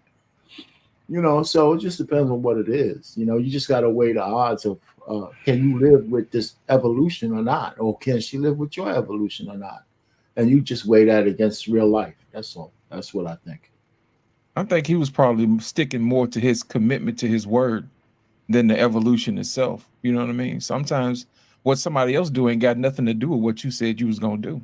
What do you mean by that, though? I mean, it seemed like she had everything to do what he wanted to do. Well, but what do you mean? I'll give you an example. It's just like when you get married and you tell your wife you're not gonna cheat, but if she go out and cheat, does that give you permission to cheat, or are you gonna stand on your own and say, "Hey, No, I said I wasn't gonna cheat"? Yeah. Yeah, but you think that was a situation? I didn't get that out of what she said, that conversation. Maybe I misinterpreted something. I think I think the context was about children and family and his ideals, and he had to throw an audible because of the type of woman that he had. So that's what I got from it. He just had to wait a little longer. That's what it sounds like to me. Yeah. No, he had to wait a little bit longer. It's not what you say, it's how you say it. For you to say, I was focused on legacy and family, which most men were gonna be like, damn, okay, all right. Right. And then you turn around and say, but I was wrong. No, It's the message. It's the message that you convey. Absolutely. It's right. Okay, You're from not that wrong. point, you say, Because BMU, this is the thing about that. I didn't know that they were famous athletes until Trey had just. Me either. I didn't recognize I've them been either. seeing that shit going around the internet. So it's the message right now that they're conveying when they cut that shit up the way that they cut it up. Because I saw once, I didn't see the whole video, but I seen more than just a clip of it. Because I didn't know that they both were athletes, right? I thought that nigga was an actor. I thought he played on the Tyler Perry shit. On I the thought he was that wire dude. or something. You still have to put the context of when he was I wrong. thought too. he I was the mean, young nigga on the Pains. Y'all Right. seen it? He looked just like that guy. Man, And listen, you still have to JT, put could the you con- imagine? Check this out, JT. Could you imagine if she was pregnant and he allowed her to get into the Olympics and run up and down the doggone track? Everybody, their grandma would have looked at him like he was crazy, man. It's always You your let fault, your nigga. wife get out there 6 months pregnant, running up and down the track, man. Are you crazy? Yeah, you know it's what I'm saying. always your Are you fault. out of your So- mind, as our pain would say? Now let me say this. Are you out of your fucking mind? Right. We addressed it. We addressed that. But then, we covered this guy. We covered this guy a while back, man. And I want to make sure that we reiterate, because I think this is Trey's favorite person. Not Trey F, but Trey, Mr. Taylor. Because when you hear this guy talk, he sounds way worse. Wait for it, Trey. I miss your attention. Oh, no. My bad. Neglecting me. This is something different. We're going to watch this video first. The other one not ready yet. I hit the wrong one, so let me start it over. Hold on. So I can have So this young lady is saying to him, you're too focused on your phone or too distracted. And this is how she responded to him. And I think women, if you're watching the show right now, if you communicate with your man like this here, well, let's just see what Trey has to say after he watches it. Here we go. Babe, I miss your attention. You've been neglecting me. Is everything okay? I mean, do you need anything for me to help you feel closer to me so I can have more of your focus?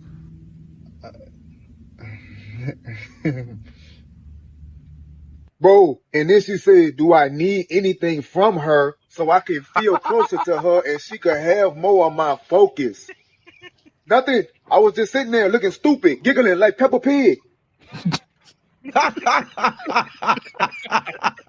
Like Peppa Pig. Great observation, young man. Yo. Whoever he is, that was a great observation, bro. Yo. Trey, what are your thoughts, man? He was set up.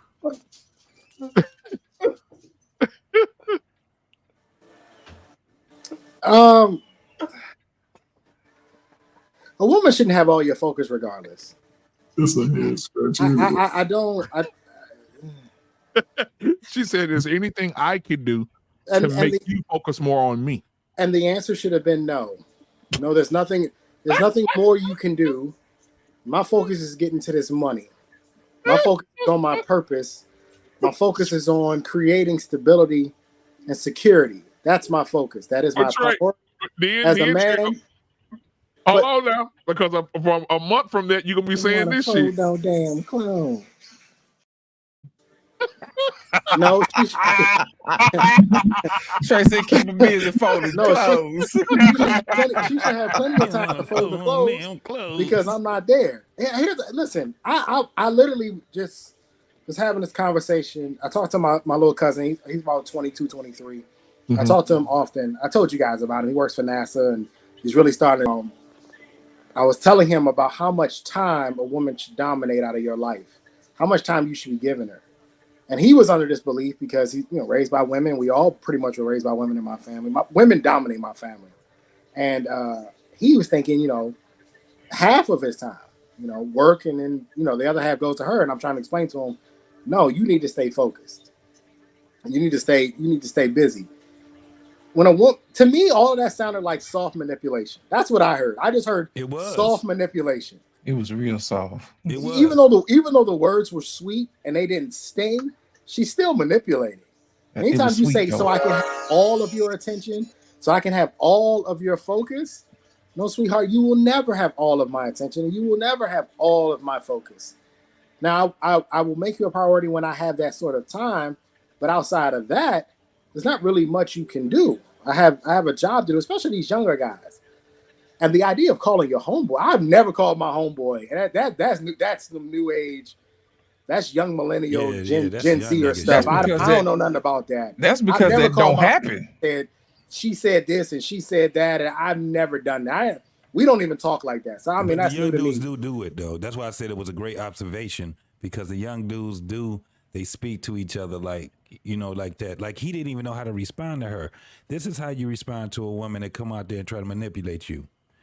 No, I'm good. Yep.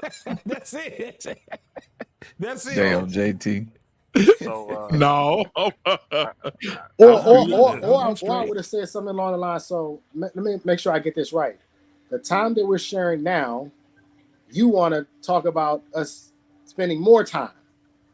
Because we're together right now. We're having a conversation right now. Instead of enjoying the time that we have together right now, you want to talk about more time in the future. That's what you want to waste time on right now. That comes later though, Trey. Hold on, Black man. I got the alternative to this. I'll be right back. I'm finna bring it back. I'm finna get this. It's because it's the exact opposite of this and what it looks like. Hold on a second. But the thing is, no, I'm good, right? That's how you start out. See, I'm a talker, right? And women, once you get me to talking, then I won't stop talking, right? So I would go your route, Trey.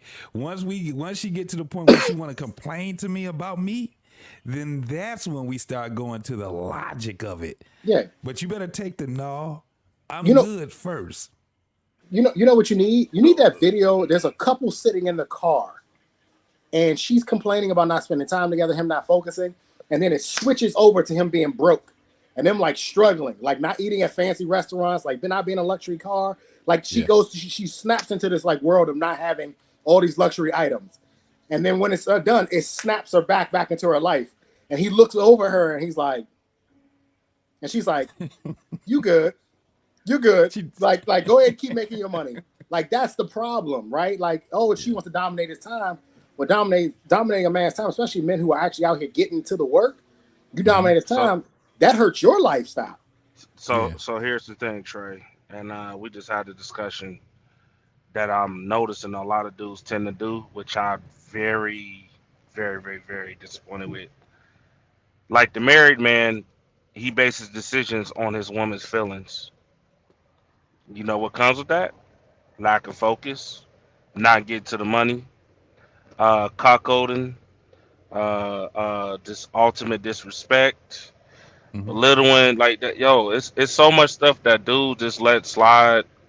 It's crazy because instead of saying no to the coochie, they let the coochie rule their world, and that's what you're seeing, like straight up. But Tricker Yale, hold on now. Because Trey Homeboy, I got Trey Homeboy here. He got something different to say about what you're saying. Okay? And so let me let him tell you what he got to say. Trusting these men, that's why they sleeping with them. A woman's not going to sleep with you, she don't trust you. Yeah. And you know it's men. We smooth with these words. Baby, you know I love you. Girl, Lord. come here. Baby, here's a little bit of doubt. This girl fell in love because women deal in emotions. Women are emotional. Men are emotional. But women deal in their emotions. So now she's emotionally tied. You're not a man to degrade a woman because she has children. How does she lose value? How? Where's daddy? Oh, it's the woman's fault. Daddy done talked them panties off of her, gave her all types of promises he could not deliver, but now it's her fault because she got pregnant. But the man's the lead. And it's the same dude that make his decisions based off his wife's decision. Same dude. Trey, what are your thoughts, Trey? I mean, I know this is one of your favorite guys. Yeah, that dude full of shit, bro. Full of shit. He's one of my favorite idiots. I love guys like that. Full of shit. Listen, a woman's pregnant because she wants to be pregnant. She has every opportunity to not be pregnant. She can take those matters literally into her own hands, right? Not absolving the men, but if a woman's pregnant, she has 50% to blame. She takes just as much blame as the man does. Here's the issue here with everything he says. We watched a video, was that Wednesday, JT? The balloon popping. Yeah. And what's the thing I pointed out the most? Look how quickly these women make their decisions. I mean, it was Look less how than 5. quickly What they you make call? the decision to sleep What you with you. count? What was your count? My 4 count was about seconds? 5 seconds. 5 seconds. And it's been Yeah. studied. Women make somewhere between 7 to 11 decisions about you within the first 15 seconds of seeing you. Yep. They've already decided whether or not you're going to have sex. They You popped the can't shit out talk them balloons. nothing off of nothing, sir. Yep. Based on your height, your appearance, your stature, your swag, your clothes, everything. She's already made a decision whether or not. All you can do is talk yourself out of getting some box. But more than likely, you can't talk yourself into it because she's already made that decision. So his point is moot there because that's not how women work. That's not how they work. Exactly. They've already made the decision. That's why I tell guys all the time, stop looking stupid, begging for box. Because she's already made a decision whether or not she's going to give it to you anyway. Yeah. They made the decision before they even went on a damn date. Truthfully. Exactly. So again, that's why I said, like, yo, dudes like this, they be saying this goofy ass shit. Like the husband be the same niggas that be sitting there messing around with the pastor's wife and the whole church group. Like, nah, bro. All this pandering and all this other stuff just to get to the bag and all that, yo, I don't respect that at all. And here's the example I made, black man. Yeah. If you take two women who are of equal beauty, they're both beautiful. They both got great bodies. They're both beautiful, but one has a child and one doesn't. Who has more value? So this idea that a children doesn't bring down your value is ridiculous. It absolutely does, because if you put both of them side by side, but she's holding the hand of a little 4-year-old and the other one isn't, most men are going to go after the woman who doesn't have a child. Absolutely. Because for one, which would inherently mean that the other one doesn't have as much value. Right. She doesn't have as much restraints. You know what I'm saying? So yeah, of course the guy's gonna, he's gonna take the one without the child. Now, the thing is though, is that when we're talking about vetting women, I have to say that shit, the vetting part, is kind of non-existent for the majority of men now, because we suck at it. It's fucked up. Yeah. That's why when it comes down to men that actually say, no, I've been living that shit, because we've dealt with not really vetting a woman, but then we dealt with vetting women. It's harder to vet a woman than it is not to vet a woman when you're just trying to get boxed and you trying to live in, just your life is just gonna be cool and all of that shit. So when you vet a woman with a lot of men, they don't want to go to that point, because you gotta let that woman go. Like after the first date, man, most of these women, you're gonna have to let their ass go. And most dudes don't want to do it because they like, nigga, it's been 2 weeks since I had some box. 2 months since I had some box. That's a lack of discipline then.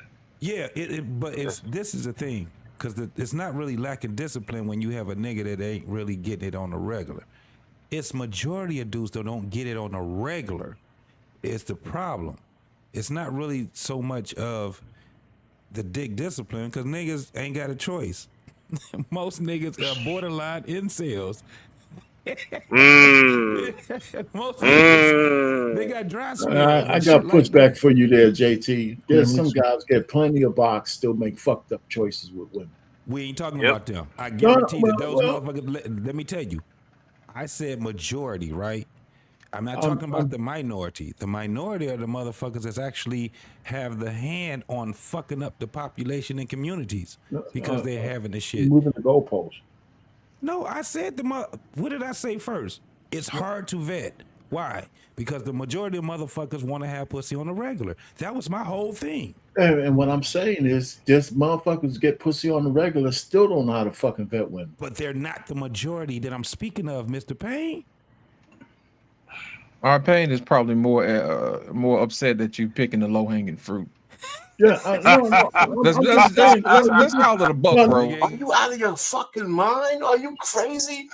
Let's keep it a buck, bro. You know what I'm saying? It's easy. Listen, I think Payne's more upset because he has to use that blue pill every day. No. Listen, let me just say what I gotta say. You guys, you can go.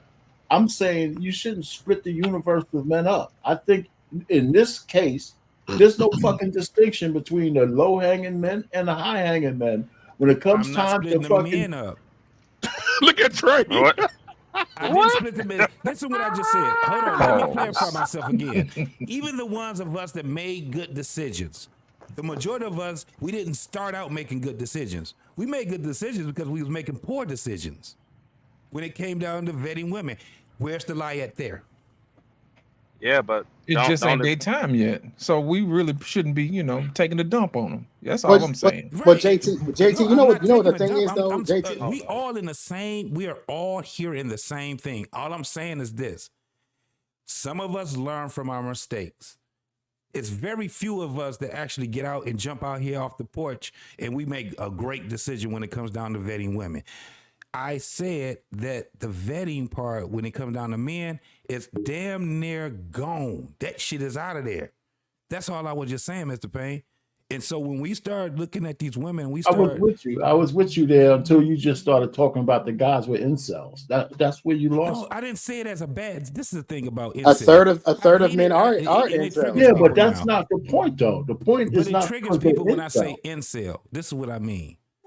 And you add in We another already- 20% that are in sexless marriages.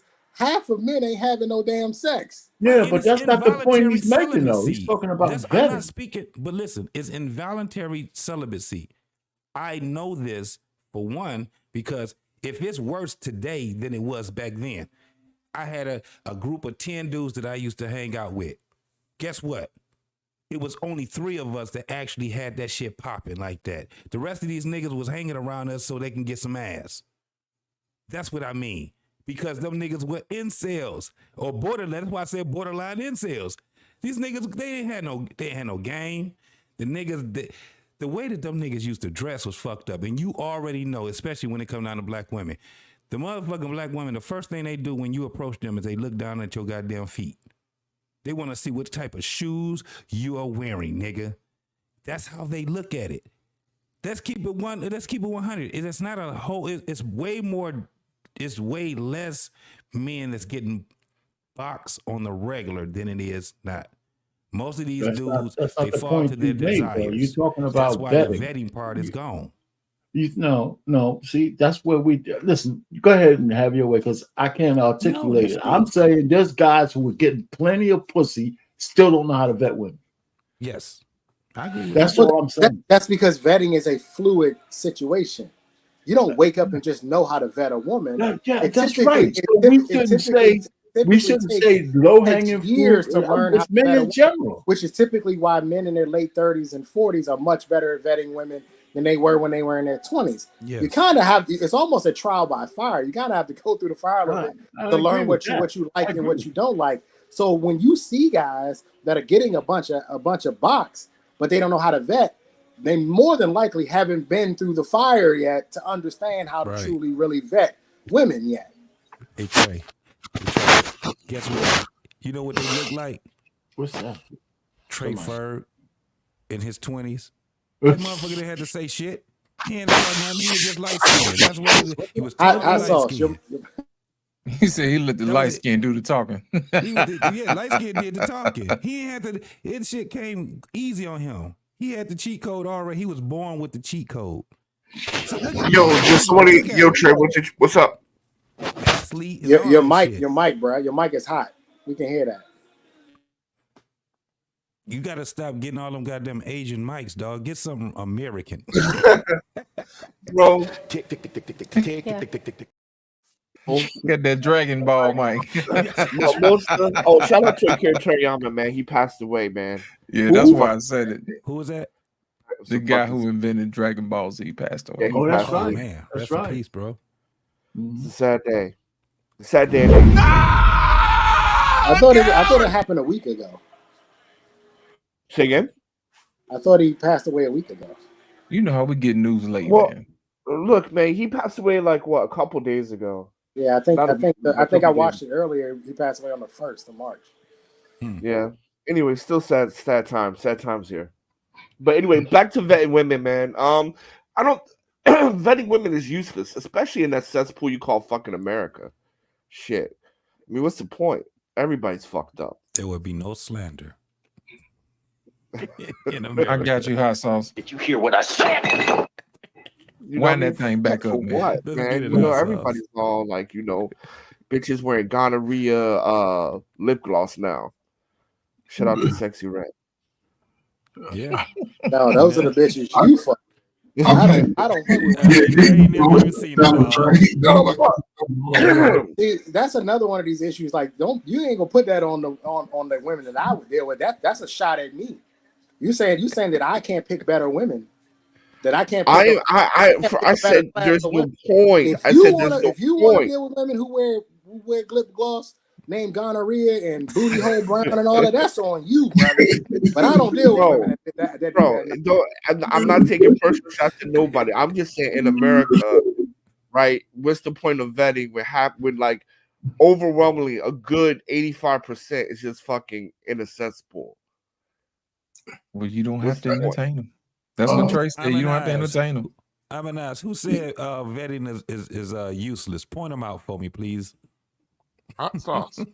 Well, what else would you do if you're not going to vet them? What else would you do? Right. What's the alternative? Right. You get your blue book. Now she's calling out whoever. That's why I told her point them out. Who said it was? Please point them out. Please point them out. Penny, I want to ask you a question. Oh, here we go. Yeah. Yes, sir. Wow. Minister Akon. Yeah. What's he up? Said vetting is a lost cause. No, you said lost art. Lost art. That's a difference now. Yeah, it's a difference. Lost art. Not a lost cause. You can't say that you ain't never had Trey, it, what so you gotta a say, lot of niggas man? ain't never had that. Hold on. No. I did not say vetting was useless. I said that vetting wasn't was him. useless in America. My bad. I said it was useless in America. It's not useless. That is useless. No, it's not. It's a man. I mean, you've been married for a long time. What about Correct. Yeah. Right. When was the last time you went out with a group of guys, maybe 6, 7, like your boys, like 8, 9, you know, like we are on this panel? Say we all went out. When was the last time you went out with a group of guys in their capacity? A couple of months ago. Okay, so on a regular basis, we go eat sushi, man. So a couple of months ago. Were most of them married already? Or a lot of them A couple of married. Matter of fact, 2 are single and 1 is married. 1 or 2 are married. So I ask you that because, like, in the capacity, like JT mentioned, if we was to go out, say all 9 of us, 10 of us on the panel, and not counting anybody in this panel, only about 3 of us would probably get that look that we're looking for as far as the women. Like, we approach a woman, we shoot our little game or whatever, we may get that feedback that we're looking for based off what they saw in us from afar. That was this scorch. They've already saw us, saw what we look like, saw what we had on. They measured us up. Boom. So yeah, we might get, but then that other 7 may not have the confidence, and women can recognize that when they start speaking to them and asking them questions, because a guy with confidence, he's going to run down a list. He ain't going to hesitate. He's going to hit them back to back to back. The guy that ain't really got that confidence, he may not even get those questions out, like, and he don't know how to respond to certain answers and come back. Some guys just don't have that wit where they know how to come back. So I think that eliminates those guys in the dating pool, because some guys, once they get turned down, they sort of hold on to that, getting shut down instead of saying, chalking it up like, all right, she don't want me, move on to the next. Now, I understand the difference of when we were younger compared to today. A lot of guys didn't have that experience, even as teenagers, had a confidence, and other men could say, man, come on, man, get your confidence up. Because we used to be able to talk to each other like, man, come on, man, you good, man, you look good, man. We gonna give each other that little encouragement and that boost as we hang out together. And then when we go where women are, where shit, all right, man, look, we're gonna meet back up in an hour. But within that hour, we spread out trying to see who we can, get a number from or whatever and hook up at a later time. A lot of guys that do that. When they go out today, man, shit, there's guys over on the right side, women over on the left side, everybody looking at each other strange. And it's guys that really want to talk to a girl, but they just don't have the confidence to just go up into a group of girls. All right. They So hear. you're correct, man. If we're talking about confidence, yeah, but we were talking about vetting. Even vetting, they don't even know what to look for. Listen, that you know what? This is where Trey is right. I should just shut the fuck up because I really did this because I thought we were talking about vetting, and there's a whole lot of motherfuckers. Yeah, a whole lot of Trey is right tonight. There's a whole lot of people who get a lot of pussy that don't know how to vet women. They've been through the ringer, and they've been through the ringer. They've been and they still, when it comes time to choosing a wife, they still choose some fucking vampire that fucks them up later on. And they had all the pussy in the world, and they still get the wrong one. Go ahead. So because you mentioned something earlier that piqued my ears. Do you be going to sushi restaurants or sushi restaurants? Yeah. Okay, you Go make ahead. I know where you're going with that. So the ones with the sashimi in it. How about that? Okay. All right. So all right. Okay. You go to all right. So you go to the ones with the window. They got windows, right? You go to restaurants that got windows. Yes, I do. Okay. That's fucking guy. Trying to put me in the trick bag. But I go to the sushi restaurants. JT, I just maybe misunderstood where you're coming from. Because that whole vetting thing, I don't make a distinction. Some guys are going to be better at it, and it doesn't matter whether they were incels or not. If they had a list or whatever, when my man Mr. Bennett said he had a goddamn document to vet his wife, he said he was damn near celibate until somebody met his criteria. I think I don't know if I'm misquoting him, but I think that's what he said. So I'm just saying that the vetting process to me has little to do with how much pussy a guy gets. No, it doesn't. It doesn't for a small minority though. Yeah, but I don't know why you keep making that distinction. I mean, what the fuck does a small minority have to do with it? Let me explain. Is the vast majority of men or a small minority of men? Men in general, from the whole spectrum of the bell curve. There's very few fucking guys who know how to vet women. Listen, the whole bell curve. But you saying? Hold on. Let me say something really quick because I want to expand the argument. Like I think we're missing the mark on a couple points, gentlemen. The first thing we're missing the mark is that we're trying to put supplements to a disease without curing the disease or the root of it. Okay. Let's just be fucking honest. Right? Yeah. I mean, women today are horrible. So you want to call niggas incels, fine. You want to say you're not vetting, fine. But what good is vetting when only 15% of the fucking population is worth that? And if you live in a city like fucking Chicago or fucking New York, it's gonna be less than 15%. No disrespect to those people who live out there. But I mean, what good is that? What good is that? When the population doesn't have enough to where vetting is actually worth it.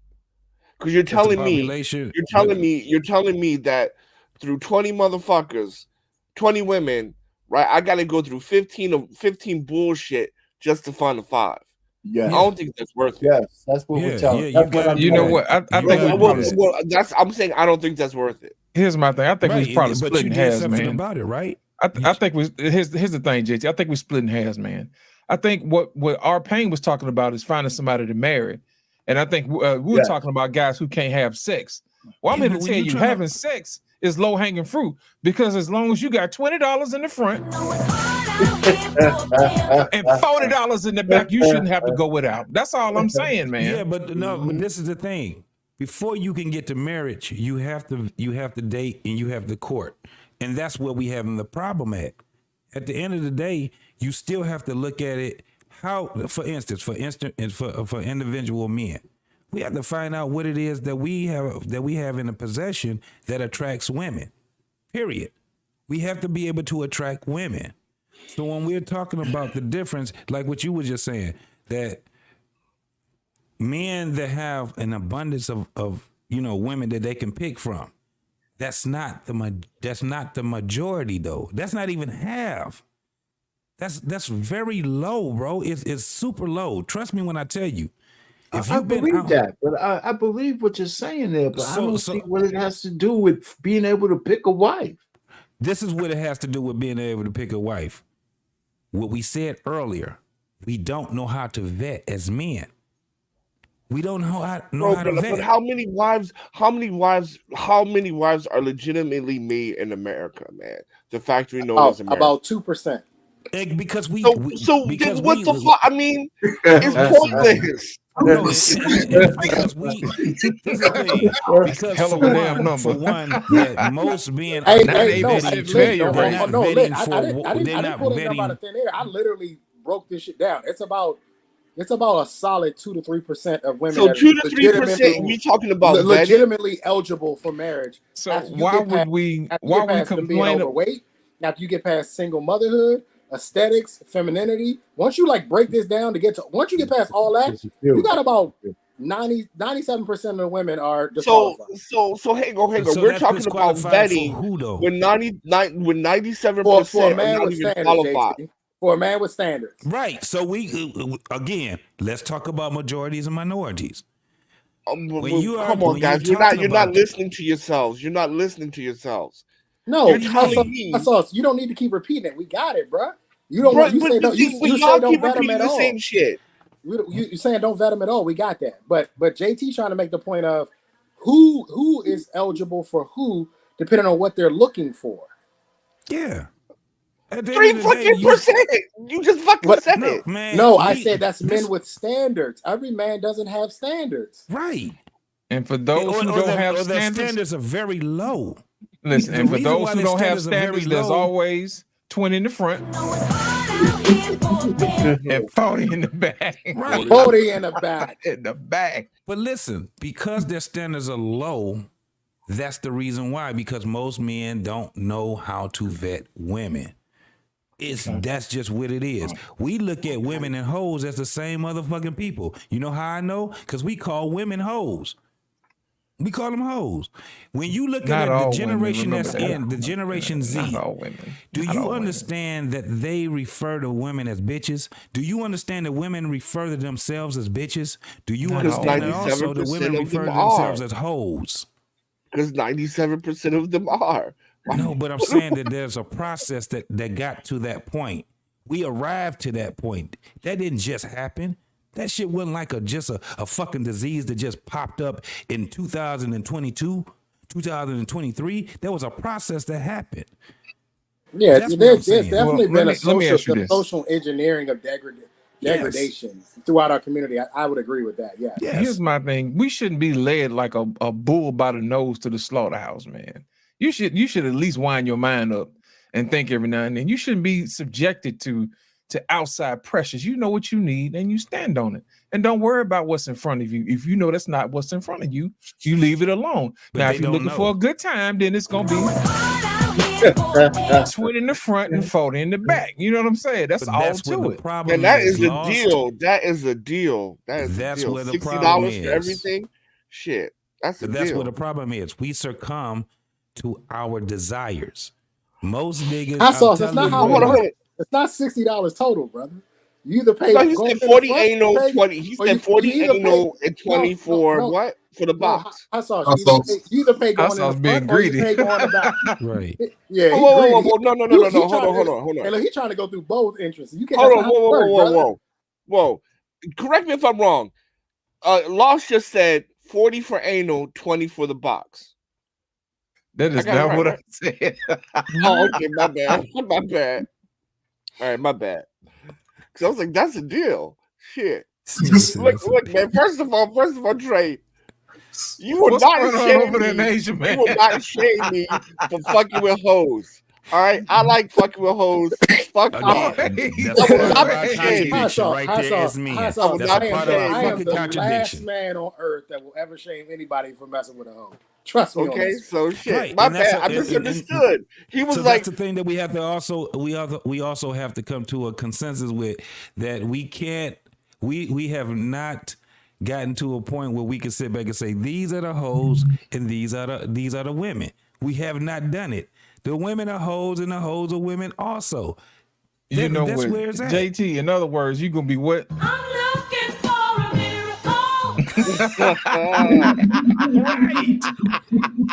We're succumbing to our own I got the clip loaded tonight, y'all. contradictions. We're succumbing to our own contradictions. Somebody went to when the we really ammo look at store this before shit. they came You on. doggone right. You want a hoe and a wife and a house, and then they be trying to do this shit with their goofy ass. I'm a be whatever woman that you want me to be. I'm gonna be a hoe in a bedroom in a house. What they say? No, a that don't wife work. in the That streets don't or work. some crazy ass dumb ass shit that they came up with. They follow all our shit, repackage it, and give it back to us. That's basically what this shit is right now. JT, let me tell you the question. We talking about vetting. Let me tell you the question that's been tripping up a lot of women for me lately, and it's been, who taught you how to be a wife? That question has been killing them. Yeah. When I say getting them up out of here, like immediately getting them disqualified. And then the question that I follow that one up is who was the male authority in your life? Damn. So between those two questions, most of these women, they have immediately moved into the sex only category. Yes. Nobody taught you how to be a wife. You never saw it. Your mama wasn't married, or your mama didn't teach you how to be a wife, and there was no male figure, no male authority in your life. So you don't understand anything about male authority at all. So most of these women are literally getting disqualified just between those two questions. I have legitimately thought about starting my own YouTube channel, specifically talking about vetting techniques, just vetting techniques only, and what questions you should be asking a woman.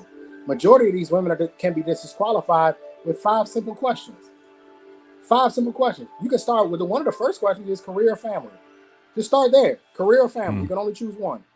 Let you know where their head is from the jump. Well, you raised If she says father. career, That's she says career, you ain't got to worry. She's not family oriented. There's no need to move on. Trey, like, put them biscuits down. Again, Trey knocking even with biscuits that, out their Trey, hands. we have to hold our counterparts, our dudes, accountable though, because these niggas, you give them all that information, and these motherfuckers is still gonna say, but she fine in the motherfucker, or she's convenient. It's always about being convenient. That's what it is with a lot of dudes. If that motherfucker show you some attention, bro, and she already give you the indication that she's about to give you some pussy, most of these niggas are gonna take it. They don't give a fuck what she talking about. She could sit there and say, I hate me. Hold on, pause. Men fuck hoes. It has been always since the beginning of time. Men fuck hoes. How you gonna blame niggas for doing things they've been always doing since forever? Like men this. Oh, fuck hoes. I'm gonna blame them just like this. You goofy ass niggas that keep out here trying to get married, you fucking hoes, and you think that that's gonna work for. That's how you do it. You do it like that. But people aren't getting married, bro. Right? Marriage is at an all-time low. Yeah, but what do you do? So what do? You just gonna keep following suit, or are you gonna sit back and point the fucking problem out, and then you're gonna try to deal with it? You fuck in America, you fly what somewhere you gonna do? What you gonna do? 20 in the front and 40 in the back. How the fuck is that not referring to prostitution? No, anyway, that's what he's telling you. He don't get it. He don't get it. I know, you're not because if getting you it. pimp, come back home. You've been over bro. there too Anyway, long. I ain't coming back home. I ain't coming back home. Come back, brother. No, you need to come on back to the States for a little while. You need to come back to the States. Nah, I'm good right where I'm at. I'm good right where I'm at, brother. Tell you that shit. Hey, Lord, every time you play, you like, how is that not prostitution? I don't get it. Why do you all I'm doing is agreeing shit? with it, man. Lit, you keep doing this shit. I don't get it. It don't make sense, Lit. That is hilarious. He was thinking for you. Two in the pink, one in the stink the whole time. Yeah. And now he really confused. He like, wait, what? I was waiting, bro. I was waiting for the blowjob number. Shit. Listen, I was like, I got something for you, man. I know how you feel. This is how you feel. If you say, come to the States and find a wife.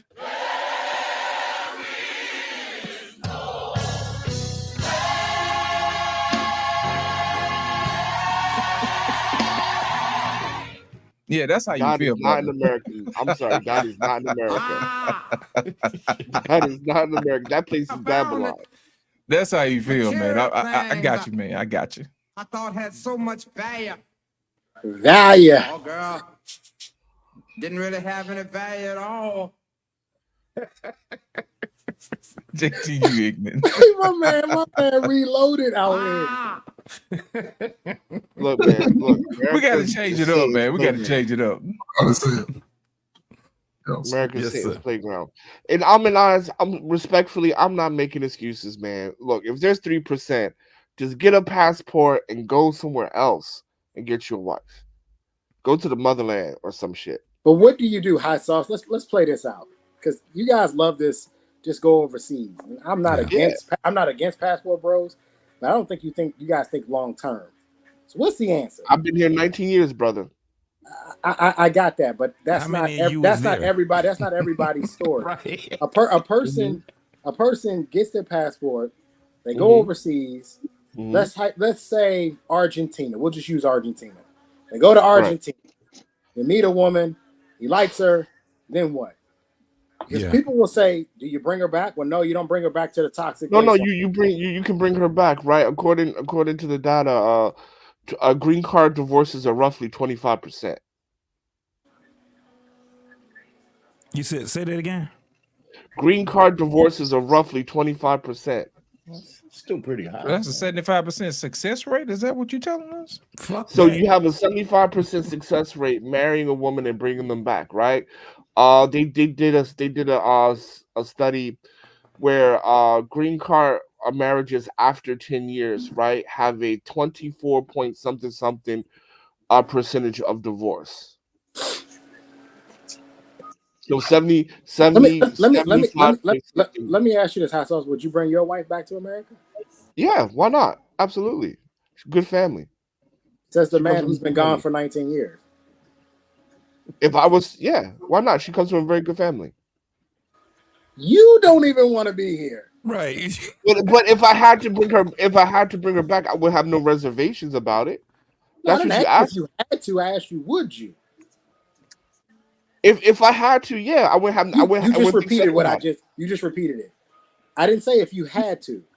I asked you if you would you. You aren't even here. Well, I don't have plans to live in America. No, so no. So why would you bring your wife back?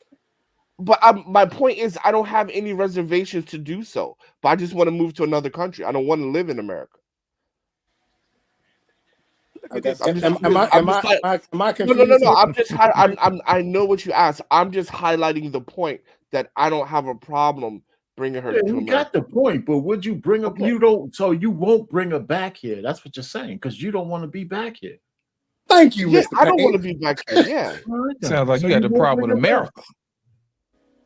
Yeah, You I'm yourself not a have an fan of issue with America. American dating culture. Yeah, I don't. No. I did not leave because of American dating culture. I have a problem. I have an issue with America about other shit. Okay. I can rock with that.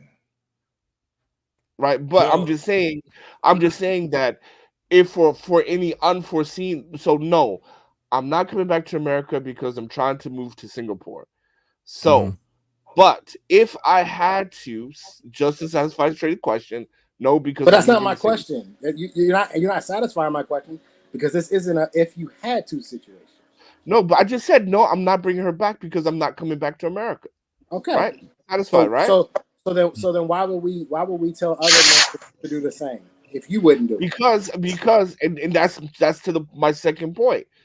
I don't have any reservations bringing her back because again, 75% of green card marriages. But clearly black. you do have a reservation because you yourself would not do it. But Trey, I don't, because whether I was married or single, I'm still going to Singapore. Last time I checked, Singapore isn't in America. Yeah, but it's not that I'm scared to bring my wife to America to live, because that's the point. That's the point of this conversation, is it not? What are you saying is that she hadn't been baptized in this foolishness called America. You know So what I'm saying? my point is that, and he's not even going to allow it to happen because he's never even coming. He's going to Singapore. So, but see, bro, you're basically the only spot that he can sit up there and consider himself to be called hot sauce is out the country, U.S. He knows if he comes back home, they're going to turn him into mild sauce. That's all. No, I think it's more situational. Said mild sauce. I think it's more situational than anything else. I think what he's saying is that because you're missing the point. If, for example, if I had a financial opportunity that I couldn't pass up in America, would I go? Absolutely. Would I bring my wife there? Absolutely. But there's another financial. Why you put a caveat on it? So now you're adding things. I didn't say anything about money. Now you're adding things. The point I'm trying to drive home. The point I'm trying to drive home is that I don't have any reservations. The point you're trying to drive home is that if you had an incentive, you would do it. The point I'm trying to drive home. The example I gave was not about an incentive. The point I'm trying to drive home is exactly what I said. You're adding That's things. a heavy incentive. I ask you a simple question. Would you bring your wife to America? Yes. But it's yes, not. It's not yes. Your actions say otherwise. Yes. You yourself don't even want to. God, you know it's hard talking to niggas, man. God damn. So especially when you don't make any sense. Let me help you out. No, when you don't make any sense, yes, it can be quite situation. I difficult think it's not to driven. talk to a man who can actually put 2 + 2 together. You don't make any sense. No, because the way you frame you the try questions, to bro, turn into it's about way you're framing the into if it was an incentive, I had money. You try to turn this. I asked you a very simple question. Would you bring your wife back to America? You said yes. I challenged that by saying, well, how is that the case when you yourself don't live here for 19 years? And that's where the nuances came from. Bro, you don't make sense. You sound just as confused as these women out here. Listen to yourself. You asked me, would I bring my wife home? I said yes. And then I gave you data saying 75% of them last. I'm not talking about that. I'm talking about you. And I said yes, you. motherfucker. Goddamn.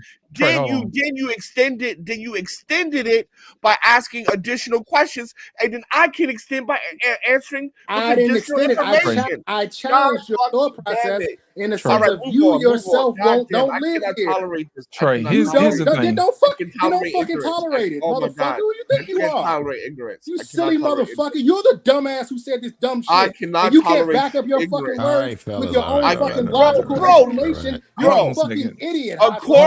According to your own Mayday, will you please learn this you yourself motherfucker? don't live here. How could you bring your wife back to a country that your own dumbass don't want to live in? According you're fucking to your retard. own You're a fucking retard. Bro, shut the fuck up. You're a retard. Bro, calm yourself. Calm your emotional because you can't say anything because you yourself don't live bro. here. You are Come on, let's take the conversation a different route, bro. The only stupid person is you because you are so dumb that you can't even listen. You should turn your shit into stupid sauce and not hot. Stupid sauce is what you are. What Trey? Bro, don't trade me, motherfucker. So you yourself wouldn't live in this you country. You cannot even listen to. You wouldn't live in this country, but you'll bring your wife back. Why is my mic keep getting muted? Why don't you mute his? Because he's getting cooked. Fucking moron. You're I'm not getting cooked. You're the dumbass who said you wouldn't live in a country, but you bring your wife back to a country that you wouldn't live in. Bro, you asked me a very simple question. What I said yes. Then you challenged the question and you expanded, right? So the retard is you because you don't understand questioning. Stupid. You're a stupid man. So can we get to that? All right, that was enough. This is how you listen. This is how you answer this is how you ask the question. Hot sauce. A real Bravado Network. Motherfucker, you always got some shit to say in a fucking back chat, you fat motherfucker. Say it right now. I mean, look at this. Look at this. Run your fucking mouth right now. Say it right now, motherfucker. Bro, I can read it. Simple motherfucker. Say it right now, Bravado. Are you quiet now? Bitch assness. Listen. Say what you want to say. Bro, man, shut the fuck up, Hassel. I'm not talking to you. No, I'm talking to you. You always got some shit right in the fucking chat. This a different way, man. Let's have the conversation. Bro, you know, you have fucking mental issues. Please. Let's have the conversation. No, you're a dumbass, Hot Sauce. All right. And you're a schizophrenic prick. Mayday, will you please learn this motherfucker? You know, bro, man, you just fucking dumb and schizophrenic. Listen, gentlemen. Motherfucker, I'm not schizophrenic. You're the one who started. Is there a doctor in this motherfucker? You're the one that started this with I can't talk to niggas. Bro. You're the one who said I can't talk to niggas. That's the comment you made. The comment you made because I challenged you. Bro, you talk about wanting to bring a wife back, and you yourself don't want to be on. Make it make sense.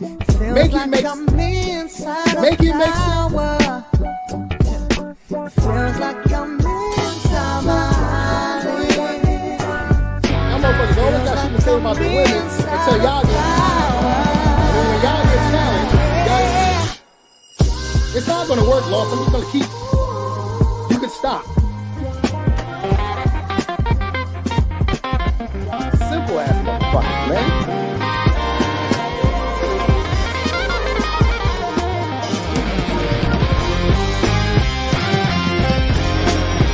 I'm gonna go live in Singapore, but I would bring my wife back to America.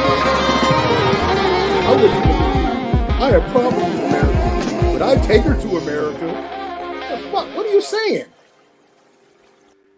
What the fuck? Listen to this whole ass nigga. We need to no, have no, no. a Listen to this conversation. whole Like, ass. that's enough And of I the- wouldn't the explain it if bickering, you man. just shut the fuck up. No, long there's enough nothing to for me explain. You're a it. fucking idiot. There's nothing Gentlemen, to. let's de-escalate this thing. Come on, y'all. Come on, y'all. Real quick, lost in translation. Come on, man.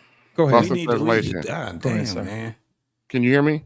I can hear you, sir. Go ahead. Yeah. I don't know what Trey talking about. I ain't put shit in the back chat. I'm looking. I don't see nothing. Yeah, yeah. So that's why I didn't say nothing. So I could be all kind of fat motherfuckers he want to be. I'll be that, you know, but yeah. I'm the one that put something in the back chat. I was actually talking to Lit and telling him to go on and try to discourage it, do something to change. Here's the thing, man. Here's the thing. You try to let men work stuff out, and it could have easily been solved with, you know, hey, what are your reservations with, you know, moving back to America? You know, we can do without the name calling because it doesn't move the conversation forward. You know what I'm saying? And sometimes things get heated, man, and we have to slow things My down. point is, man, I'm just tired of sitting up there, man. Even as someone who just sits back and don't always get home, right? You get tired of just hearing the total disrespect towards other men when it's no need for it. I'm sorry, it is what it is. He did it with, and I said this last week. He did it with R-Pain. Just because R-Pain wasn't cool with it, there's others out there that's actually looking, and it's discouraging because it's like, man, why? It's no need for it. Well, and I even tried to tell Trey, no, hold up. I even tried to tell Trey in the live chat, yo, bro, calm down, and it's not that serious. He told me to shut the hell up. See, so I mean, I mean, honestly, man, and let's be real about it. If we was all sitting up there face to face, I don't think we all be coming. I don't think that talk could be the same because it's easy to talk like that over the goddamn internet. If we black men, let's act like black men and act like we can have a civil discussion without sitting up there name calling and disrespecting one another. Period, man. JT and I had an offline chat about this just last night. I'm tired of it, man. Every time, I mean, and it's the same thing. He sits up there, man, and I've actually been cool with him, and he was on SB channel. He don't even get on her channel no more because of the fact that he don't know how to talk to people. Come on, man. It's just disruptive, man. It's nothing good that comes out of that. This is supposed to be a simple thing that our brothers get together and can be able to talk. Yeah, we could have discourse and have discussions where we disagree, but all the name calling people out their damn name, fat mother epposition, and shut the F up. I got more money, man. Don't nobody give a damn about how much money you got in your goddamn pocket. That don't mean shit. And I ain't fat. I just got a big ass head. No, man, no. You know what, TJ? That's BS. You know why, man? Because see, the sad part about it is the same things that these women complain about how we come at them and how we talk to them. They have something that it's easy for them to look at and say the same goddamn stuff out their mouth. Y'all was sitting up there talking about Hamp Show. That's why they saying what they saying, because they sit up here and they watch us. They watch how we talk to one another. Fair point. And I'm tired of it, man. You can't even sit up here and you can't even come up here and just have a nice time, man. And just have simple conversation. All this goddamn cussing and carrying on and being disrespectful, hell no. Right on, bro. Stop it. Here's my whole thing, man. We got to return back to some decency, man. When somebody's talking, don't overtalk them, man. Let them go ahead and get what they got to get out the way. But at the same time, we're going to have to start making these answers shorter, man. Because we got a whole panel of people that need to talk. Trey Ferg ain't really said nothing. You know, our pain and got his little piece in. You know what I mean? And Scorch, I know you've been waiting for a minute. Oh no, I just came on, but the thing was, honestly, Lit, I come on because right now I work at night. Right. See, so this is entertainment for me, but it's entertainment in a way to where I'm learning something. Or I'm getting gems. But all that other stuff, man, that goes on and all that, man, come on, man, there's too much stress going on out in the world to be sitting up there going back and forth with some knucklehead that you don't really know like that. Now, unless you met him. I mean, dude. Here's the thing, Scorch Earth. We can learn even from our shortcomings and our failures. You know, even when we argue, we can still learn. But my thing is this. Yeah, you know what, Lit? That goes for people that actually walk around with some common goddamn sense and have decency. I ain't no you know this. We've over most of us is over 40-something years old. Right. But you can't control young folks, man. No, that's right. But see, here go the thing. You can shut their ass down. They get to talking and being disrespectful to people. The way he talked to Mr. Payne, I took offense to that. Mr. Payne is an elder. And even though he don't mind, let's be real about it, man. This is why we got our kids acting the way they acting today, because people are watching what we doing, dude. Right. They watching how we talk to one another. And then we sit up there trying to go out in the street and try to talk to these young niggas out here. Man, please.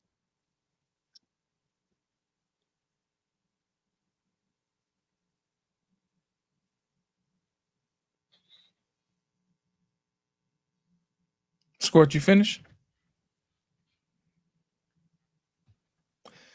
Let's go ahead and bring Trey back up. So hold on before we Nah, I'm gonna say this and then I'm gonna leave. Y'all ain't gonna have to worry about me ever again. I find it very convenient that Clement missed the part where Hot Sauce said I can't talk to niggas.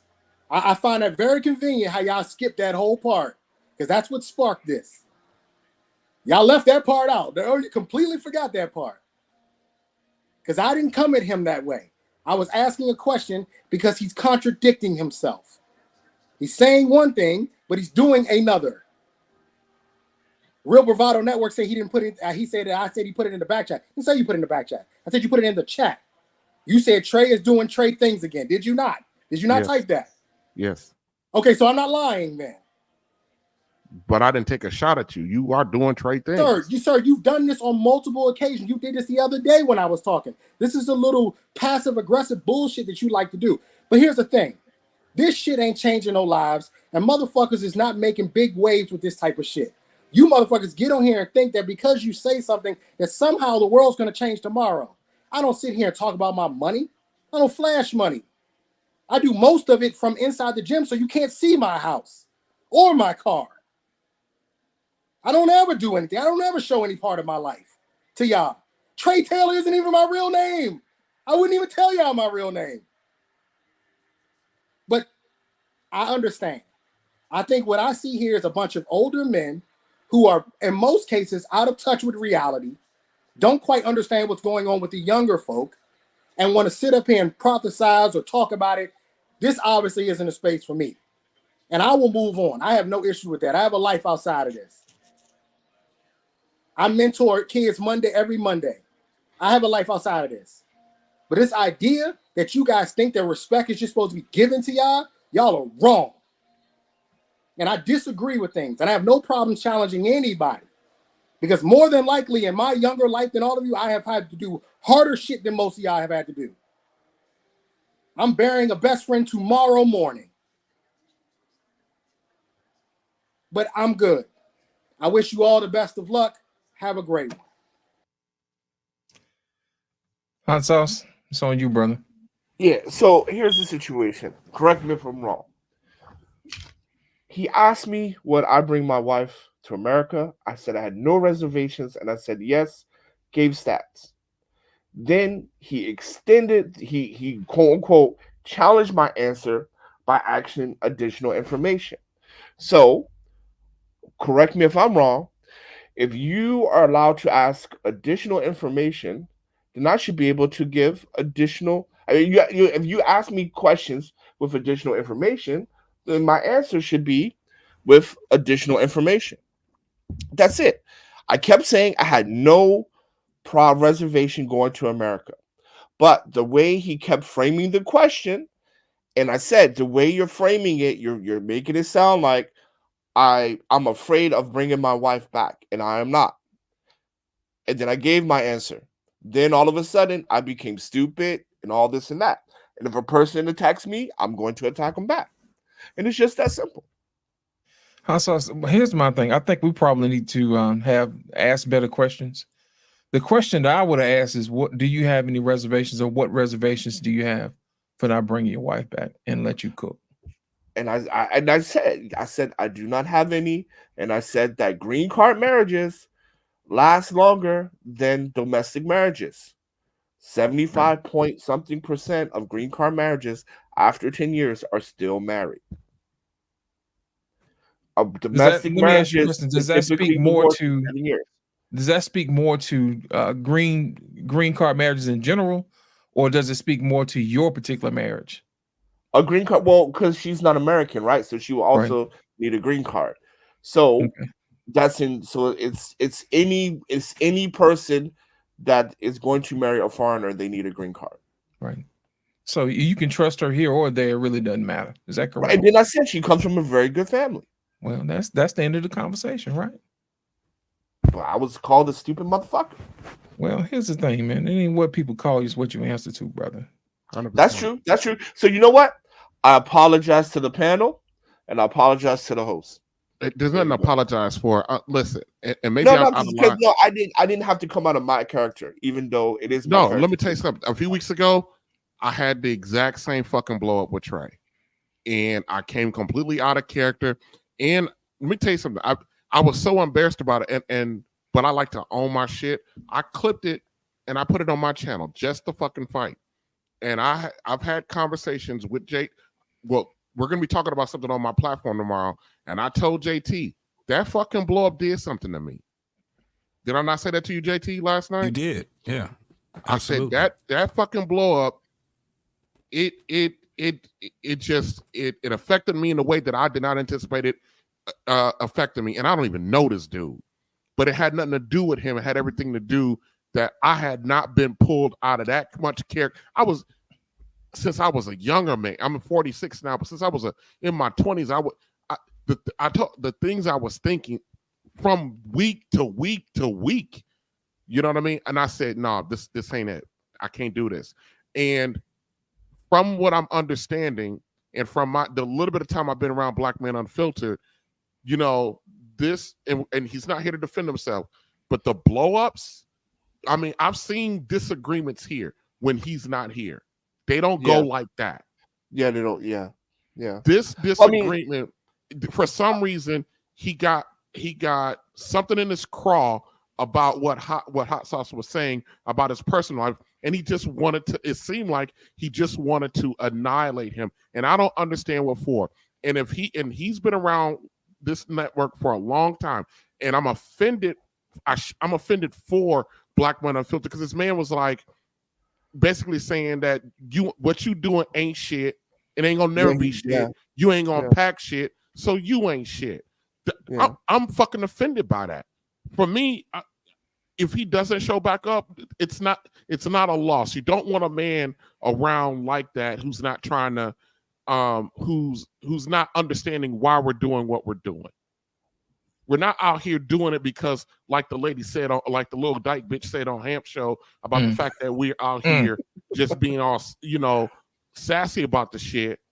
We're out here doing this shit because it's a fucking problem. And men, I sit here and we watched the utter breakdown in real time of our families, and we don't want this shit to continue. We want to try to do something.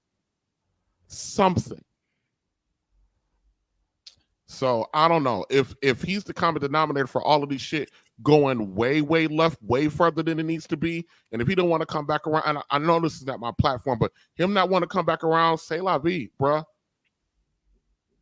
Hey, before we read this this thing from Wife School, I want to say this, man. We have to show a different way, bro. We have to show a fucking different way. I agree exactly what you just saying. TJ. I'm about to call you me.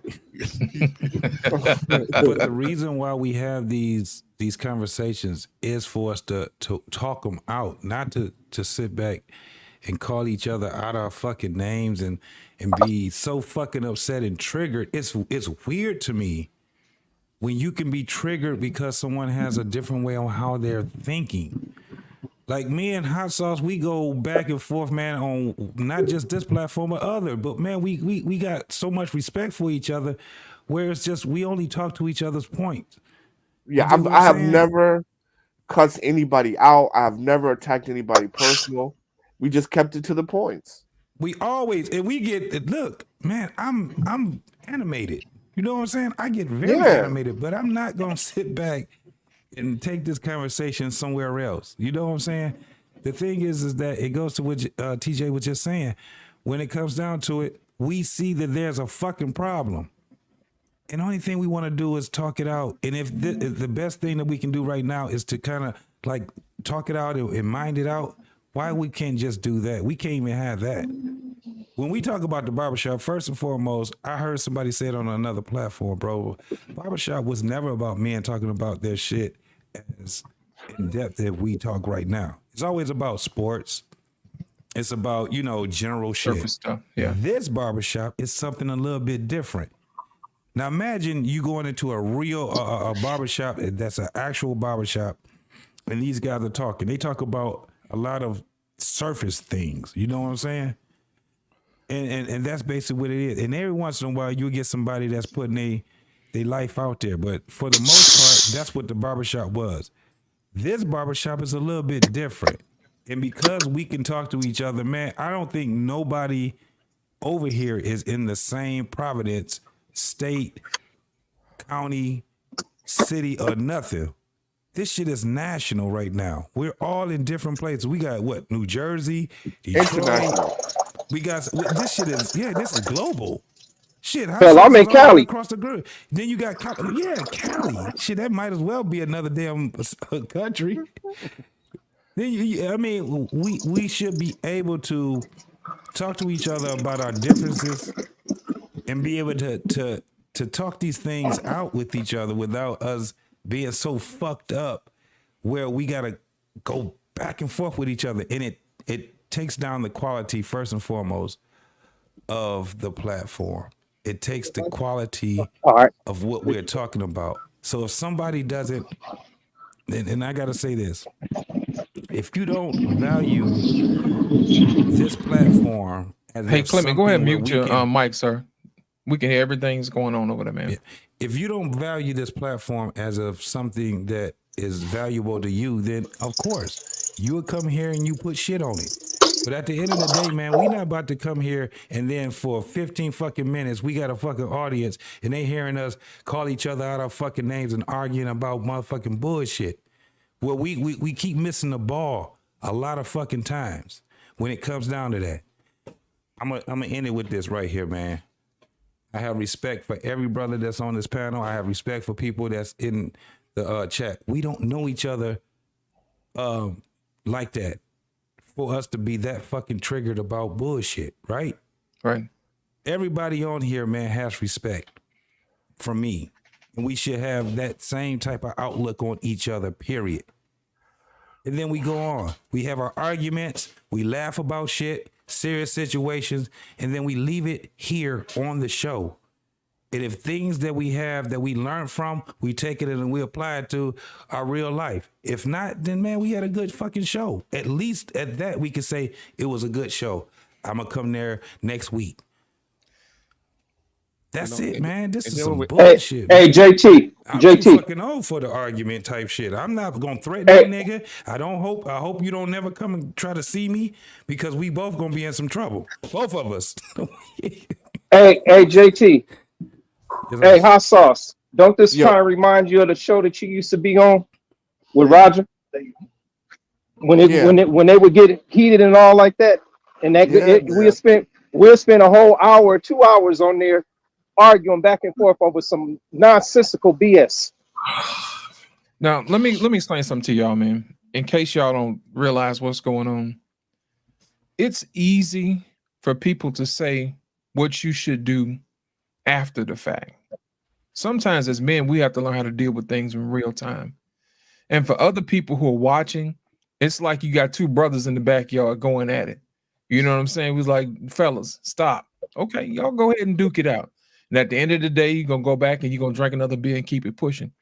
People need to see how you resolve conflicts real time, because that's something that you can't buy. That's something you can't manufacture. In life, there will be times when you will be tested. You know what I mean? And there's certain things where you know you got your hands tied behind your back. And you have to learn consequences to everything that you do. You know what I mean? And sometimes you can't do that. It's the same what we talk about, what we were talking about earlier about incels. Well, it's kind of hard to tell them, hey, you ain't getting no girls if you ain't around no girls. The best thing to do is to go ahead and take them in the field and show them what's real.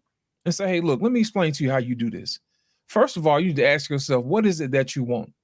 Because there ain't no sense in us going out here fooling around trying to get chicks if you don't know exactly what you want. Are you looking for a wife? Or are you looking for a good time? You know what I'm saying? Sometimes you got to aim, brothers, in the right direction. And anytime you have conflict or whatever, that's just part of being a man. That's why Trey and Hot Sauce getting into it don't rile me up. It makes for a bad show from time to time, but at the same time, it's still a teaching moment. You see what I'm saying? And that's masculine. You know what I mean? A father will let you scrape your knee and keep it pushing, but a mother is the one who wants to coddle you and keep you from being beat up. They want to swaddle you like a little baby. But real men already know you're gonna get some scrapes, you're gonna get some bruises, you're gonna get popped in your face. You know what I'm saying? Sometimes you win and sometimes you lose. That's all about being a man. But at the end of the day, listen, at the end of the day, that's still your brother. That is still your brother. And you should conduct yourself accordingly. Yeah, now, I will let you. But how many times? How many times do you sit up there and continue quickly though? Like I understand you can have, I can understand you can have blowups and stuff like that. We're gonna have back and forth, but I mean, there is and I was saying it in jest, but I was being serious, man. Like he blows up too much to be like stable. Like that shit wasn't. I mean, like, bro, I said like I don't. It went too far over a simple question, in my opinion. Like all that was unnecessary, and that's why I said I'm gonna apologize for my part because I could have just said like whatever, right?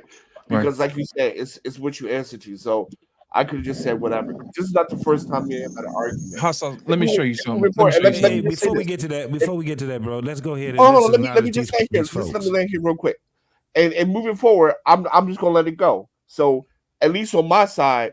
Whenever he says that, I'm just gonna be like, whatever. You won't ever have a problem with me on this platform like that again, and I apologize, and I'll just conduct myself accordingly. Because and then you gonna get into it with me, man. Because you, with you, absolutely. But with we him, gonna no. get into it. Yeah, but with him, no. Like I made a decision. You know what? At this point, I'm just gonna be like, whatever. Right.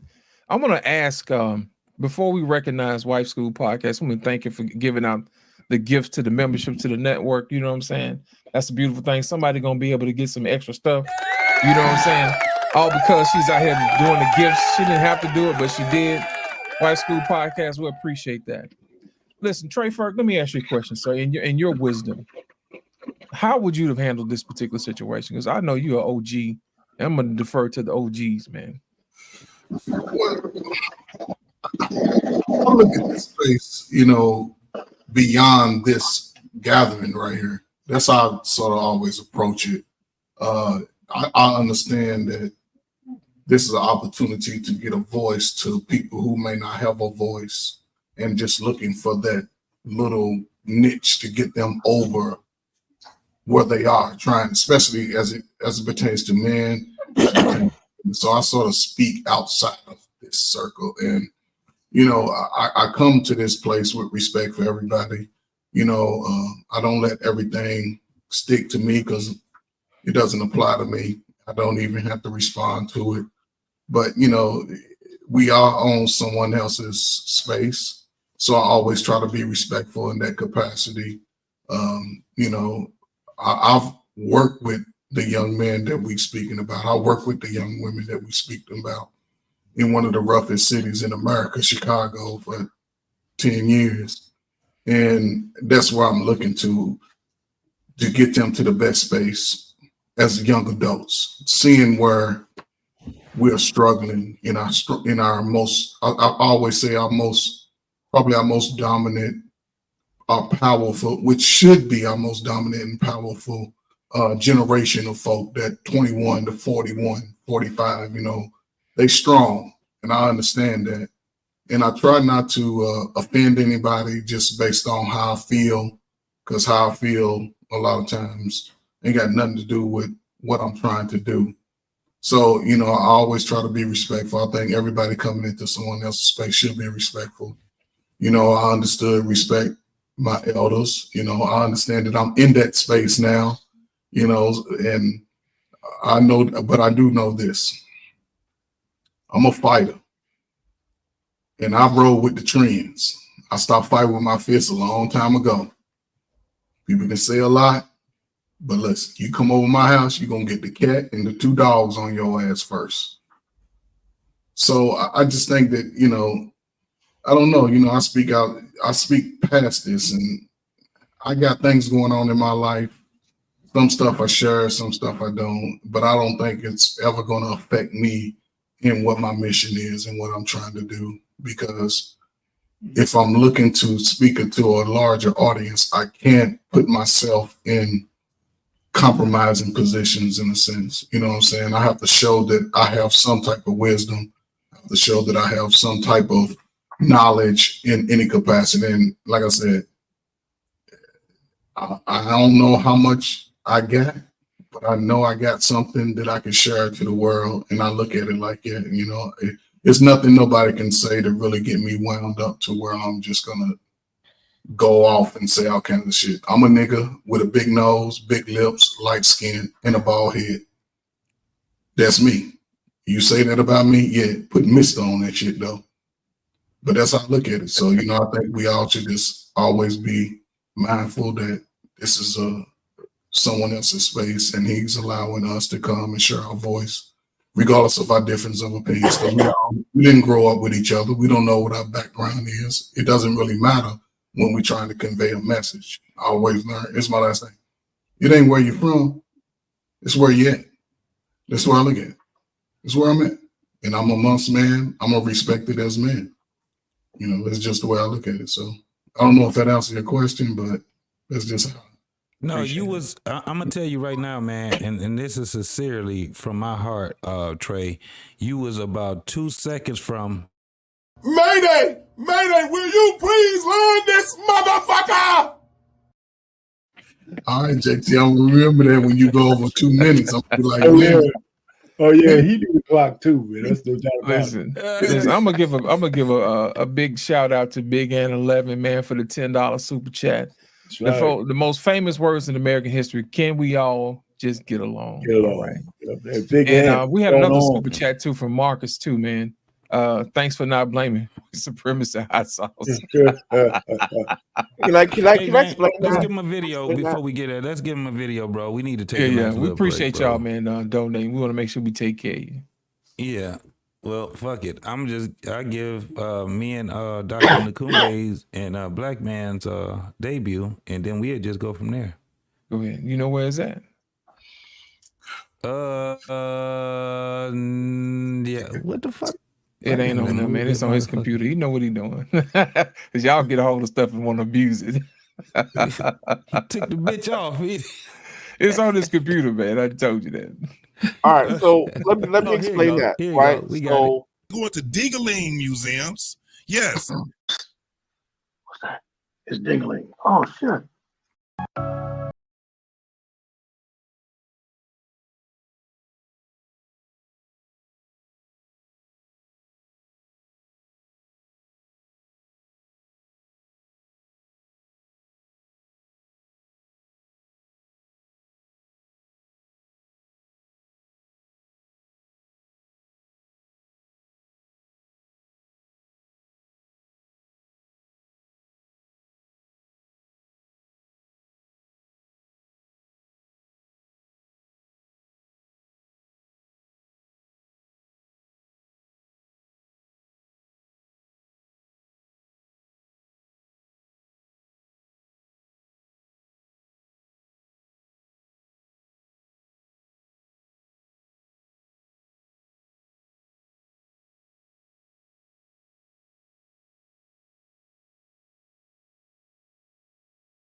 JT, you ignorant.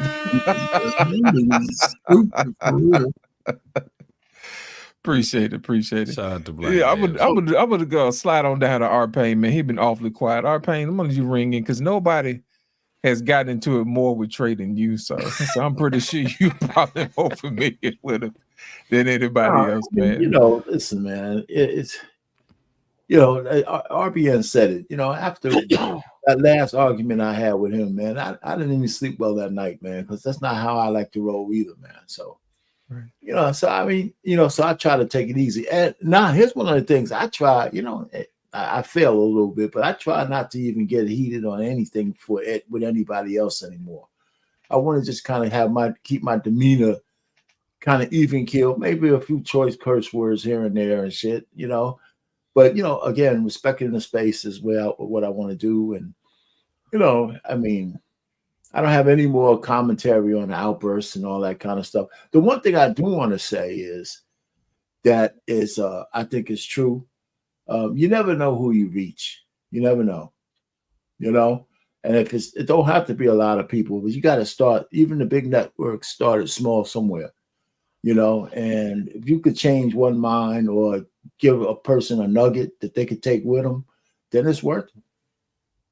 Absolutely, then it's worth it, you know. And what we need to do is protect that when we're up here, you know, talking to each other. So. Yeah, we should fight it out from time to time, but it should always be respectful from the standpoint that there could be a beginning to the argument, a middle, and an end where we can still respect each other without, you know, saying something that you can't come back from. Right. There should be some rules, man. You should attack somebody's point and not the person. You know what I'm saying? Because I think that really derails. It should begin with that. So. Right. Yeah, it derails the conversation a little bit. You know what I'm saying? Because at that point, a person is defending their person instead of defending their point. And we want to make sure that we're always getting better by talking about the point versus the person. Because it's pointless talking about the person because, hey, you don't know them too. You can't do nothing about it. It's over the internet. You know, but if you challenge somebody's thought process and they become better as a result of it, then I think that's worth it. Like I said earlier at the beginning of the show, you know what I mean? This particular platform, we get better because we're around each other. Everybody has different experiences. Everybody has different knowledge, different wisdom. And by talking it out, we actually bring that out of each other. You see what I'm saying? You don't understand somebody else's brilliance until you shine your light on them. It's like, hey, I didn't even know you had that. Hey, so let me say this to you. I'm sorry, but go ahead. I'm sorry. But let me just say this one thing to you. If the chick who was in the beginning video saw us tonight, we couldn't even defend ourselves. I agree. But at the same time, I would speak to this, though. We still know how to conduct ourselves at the end of the day. You know, sometimes we may need to cool off, but we'll come back. You'll see. We always do, man. We always do. Yeah, no, I mean, yeah, we're back now, but I'm just saying, you know, I mean, like I said, we disputes are inevitable when you get more people on panels like that. Right. It's just there's also decorum in disputes, right? It's like what do they call it when you're at war? The Geneva Convention. Yeah, There's gotta be a baby. Geneva Convention for a panel. That's right, right. But you know what? Though, here's the thing. Though, what I did notice though is that when the other panel with the women on there, when somebody said something that was crazy, the other women acquiesced to what she said. Yeah. But on here, we'll actually push back. You know what I'm saying? Yeah, women. RBN, you wanted to say something, sir? Yeah, I was gonna say, you know, notice he tried to invite me to a fight. I noticed.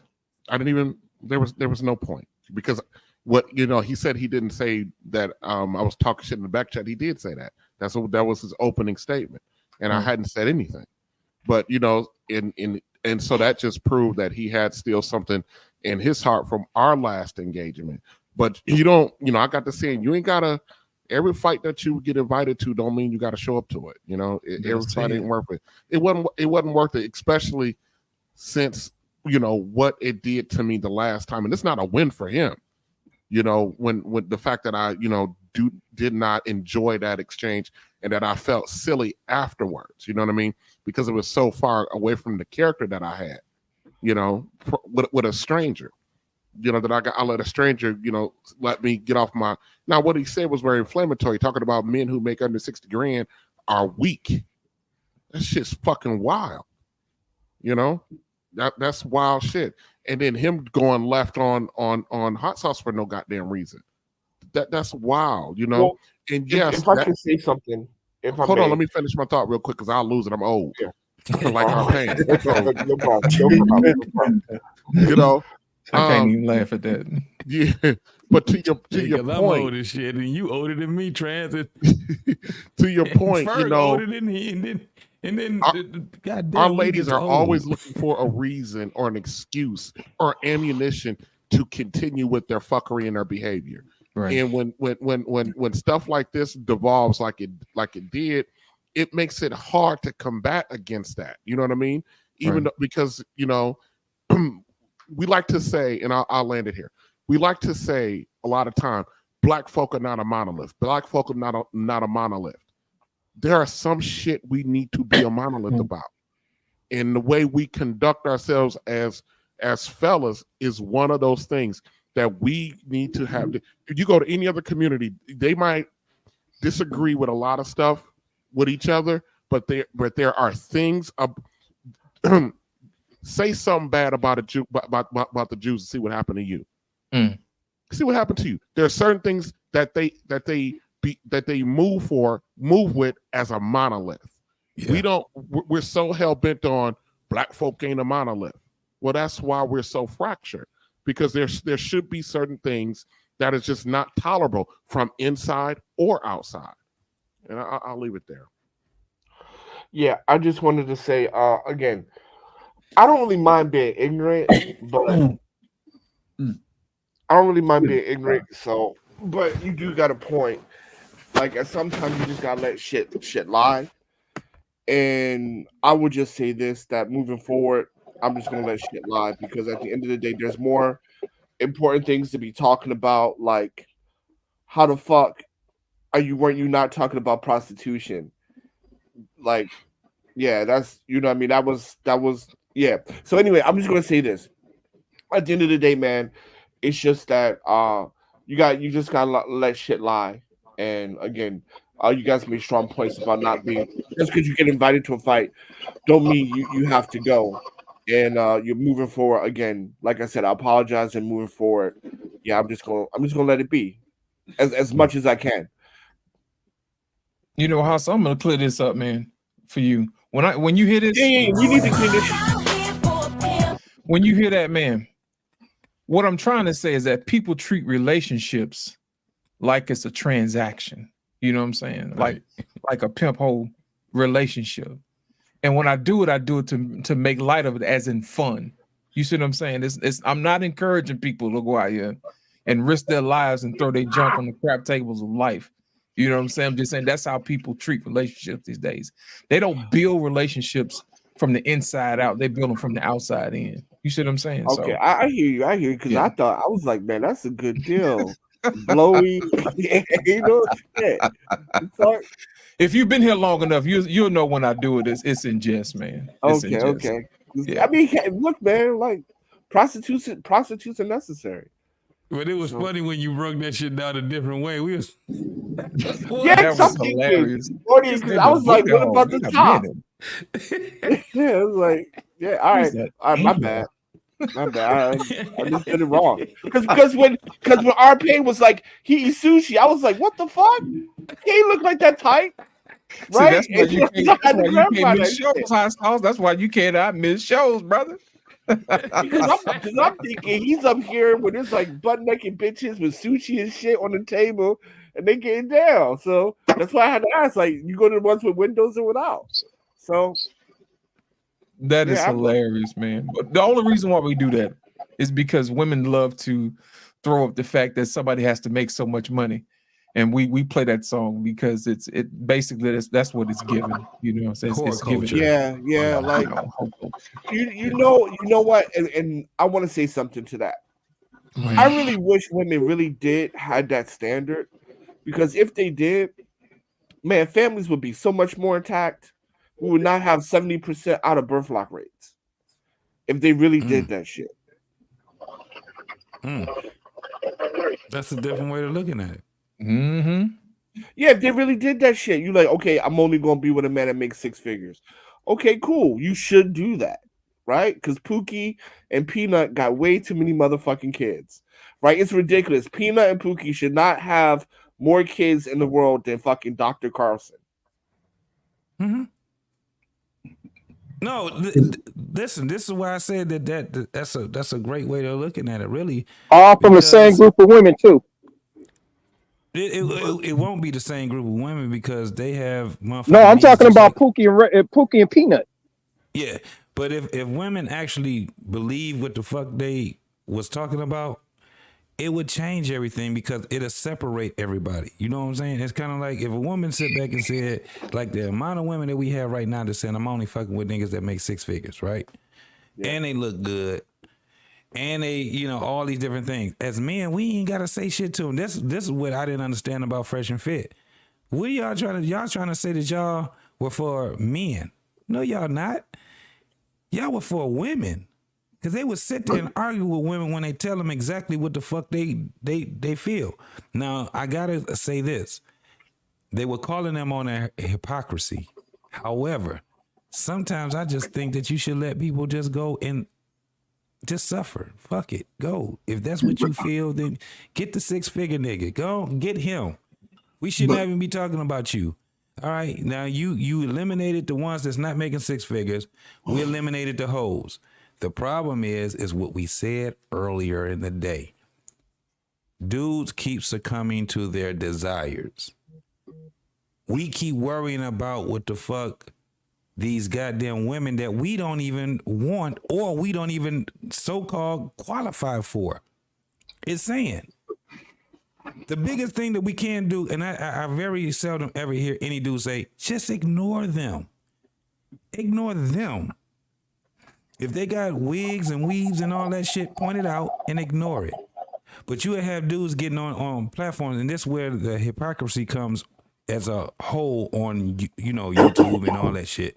You got dudes that's actually out here screwing women that wear weave and got long eyelashes and makeup and BBLs and all that, but they would get on here and talk shit about them. So then that brings more ammunition to the woman that actually gets on here that's doing all this shit they saying. They're saying, no, you niggas is lying. Y'all talking about what it is y'all want. You know what we need to say? And you know what we need to say? Prove it. Did you hear what I said? You can't let foolishness go unchecked, man. No, we need to separate. I'm talking about as men. Men.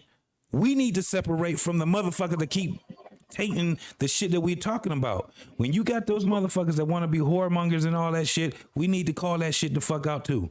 We need to call it out. Because what happens is, yeah, you talking loud, but you're muted, Arpain. No, Arpain's talking. JT, I have a question. I have a question based on what you said. I have a question based on what you said in regards to the women that want a man making 6 figures, right? Mm-hmm. From what I see, okay, if that could be a possibility if the women came in this space sort of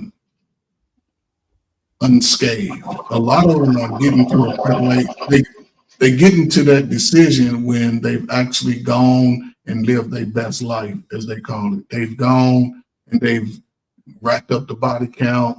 They got 2 kids, 3 kids, and the older women are telling the younger women, live your best life. Being married at a young age is like fucking slavery.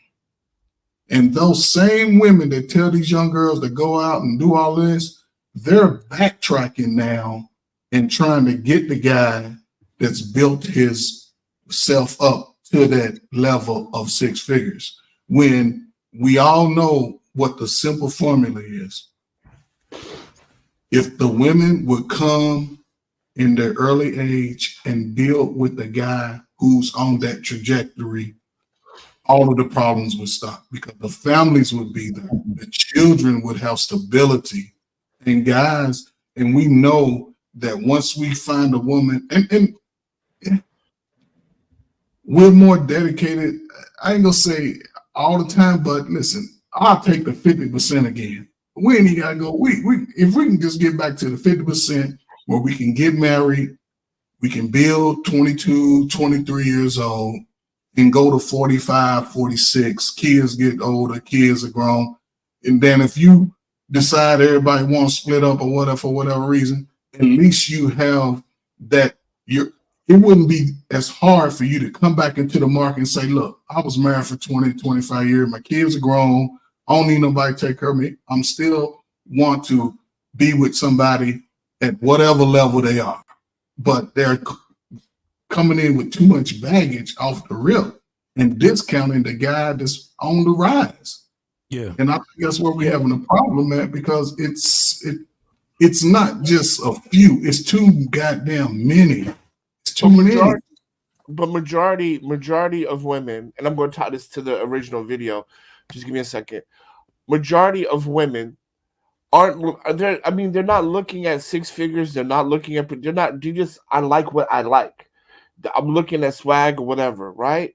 So, and that's why I'm making that initial point of that. If women really were like saying, oh, I only deal with whatever, if they really only did that, the black community would be a better place, because at the end of the day, we will have more sustainable families. And when I forgot her name, Q, I believe, on the other show, I'm not familiar with that show. This is my first time hearing about that show. But at the end of the day, Shahrazad Ali said, right, black women are not being used to being criticized. And because the black community is a gynocracy, black women cannot take constructive criticism, because as far as I'm concerned, right, it's not complaining. It's pretty much constructive criticism. On most of the platforms I've been on, yes, people say some wild shit, but at the end of the day, it's constructive criticism. Start your family first, young lady. Build your career at the end, young lady. That's constructive. Marry before you carry. That's constructive criticism. Mm-hmm. Be at a weight so you don't die of a heart attack and diabetes, which we as the black community are overrepresentative of. That is constructive criticism. So at the end of the day, and this is where the white supremacy comes in at, right? Because black people in America are at the bottom and other black people look at black people at the bottom. We all practice white supremacy. People cannot handle constructive criticism from a black man, because black men in America are viewed as less than, and even amongst other black men. And I'll land my plane there. So let's go with what Big Ant, what he was saying. And shout out to you, Big Ant, for giving us the 10 ball. Most definitely, man. We really appreciate you.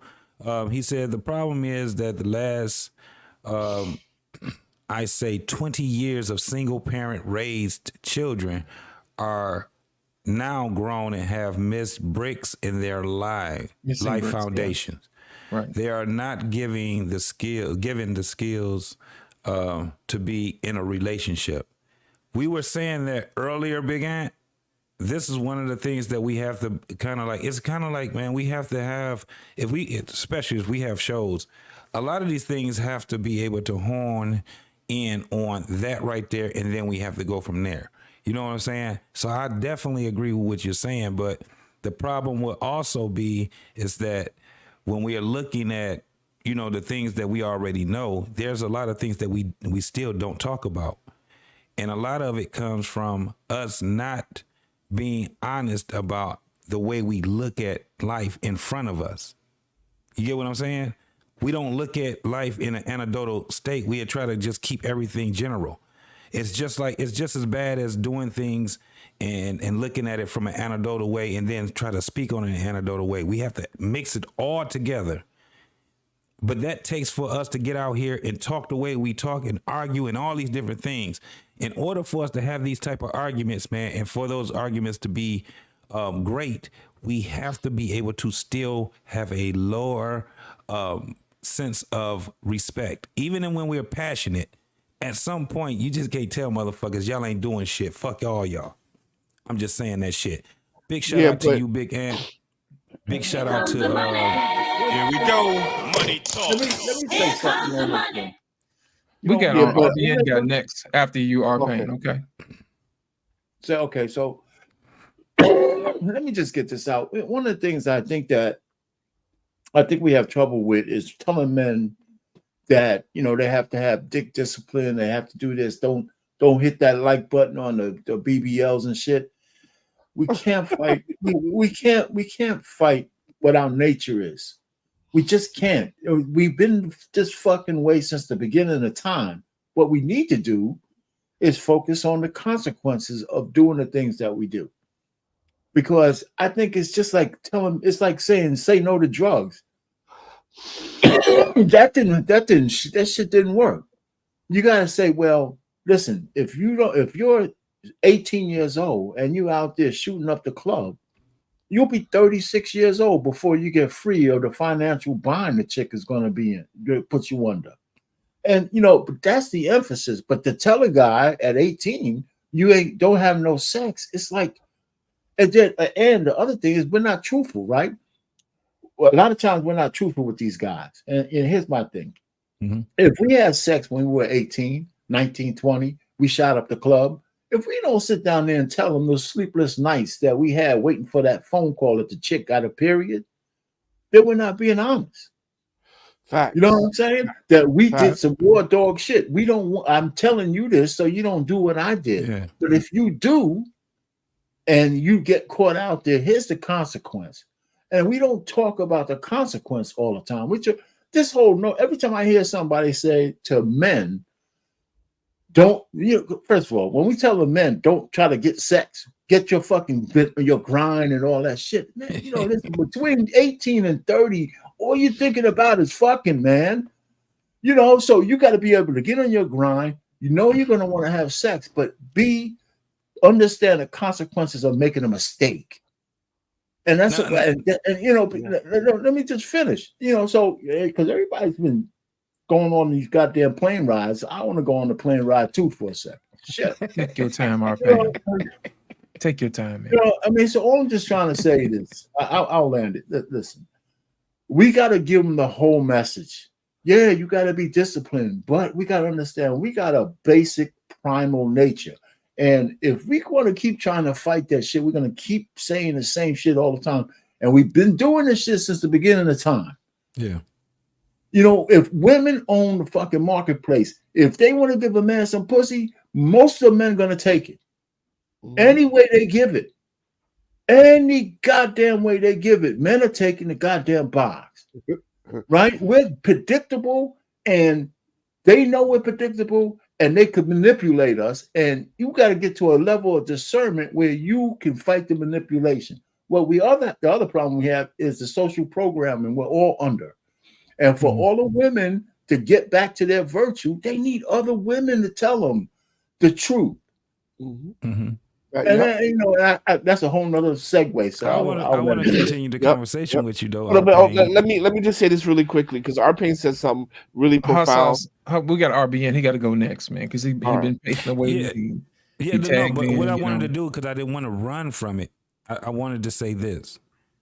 R-Pain, so don't you think that it is important for us to sit back and to have the conversations that we do have? This is the reason why I say it. It shouldn't be our mission to have a conclusion on these panels.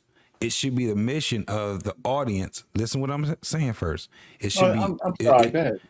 It should be the mission of the individual that's in the audience to hear all sides and they can make their own conclusion. They should be able to hear what you say, what I say. If we on different parts, we can have our arguments or whatever. Whether we got it together or not, whether we came to a conclusion, a middle point or not. Wouldn't it be more important for them to hear both sides and then they can come up with their own conclusion? I don't think I'm on a different side than you. I don't think we have both sides. I'm just telling you. I'm telling you that in this situation, I'm right. You can't just tell men not to fuck. You can't. No, I'm not saying that. I'm not talking to that specific point. What I'm saying is that as an overall, like you I was think just RBN saying, is next, guys. I think RBN is next. you can't tell somebody. Listen, because I've been on the fence. Go ahead, JT. I agree with what you're saying. I've been on the fence I do with it. agree. If you hear one show after the next show, man, I'm one way I'm for it. The other way I'll be like, look, it's dick discipline. The next way is it is what it is. So what I'm saying is that when we're having these conversations, it don't have to be that specific one. The individual that's listening to it should be able to draw their own conclusion also by hearing us go where we go. Would you agree with that? Yeah, I agree with you. Yeah, that's all I was just saying. So when we get too invested into making, and the point is, when we get too invested in making points to discredit another person, or we get to the point where because I can't, argue your point down because you ain't listening to me, now you a bitch ass nigga, now you ain't shit. Now you get what I'm saying now? So we can argue, and if somebody sit back and they think they won, oh well. You know what I'm saying? Because it's always about the audience. All you got to do is put a poll up and niggas will tell you. Or you just look at what they're saying. Sometimes somebody be thinking they cooking and the whole audience be like, that nigga is on some bullshit. Right? Because they're drawing their own conclusion up. Regardless of what we saying. Can I just say one real quick point? 2 sentences. RP, you made a very good point, and I think people should not let this go over people's head. Make sure you stay with a woman until she has her fucking period, so you do not get those sleepless nights. I'll pass the mic. What the TJ, save us. Come on, man. Come on, TJ. Come on. No, I mean, he said it first.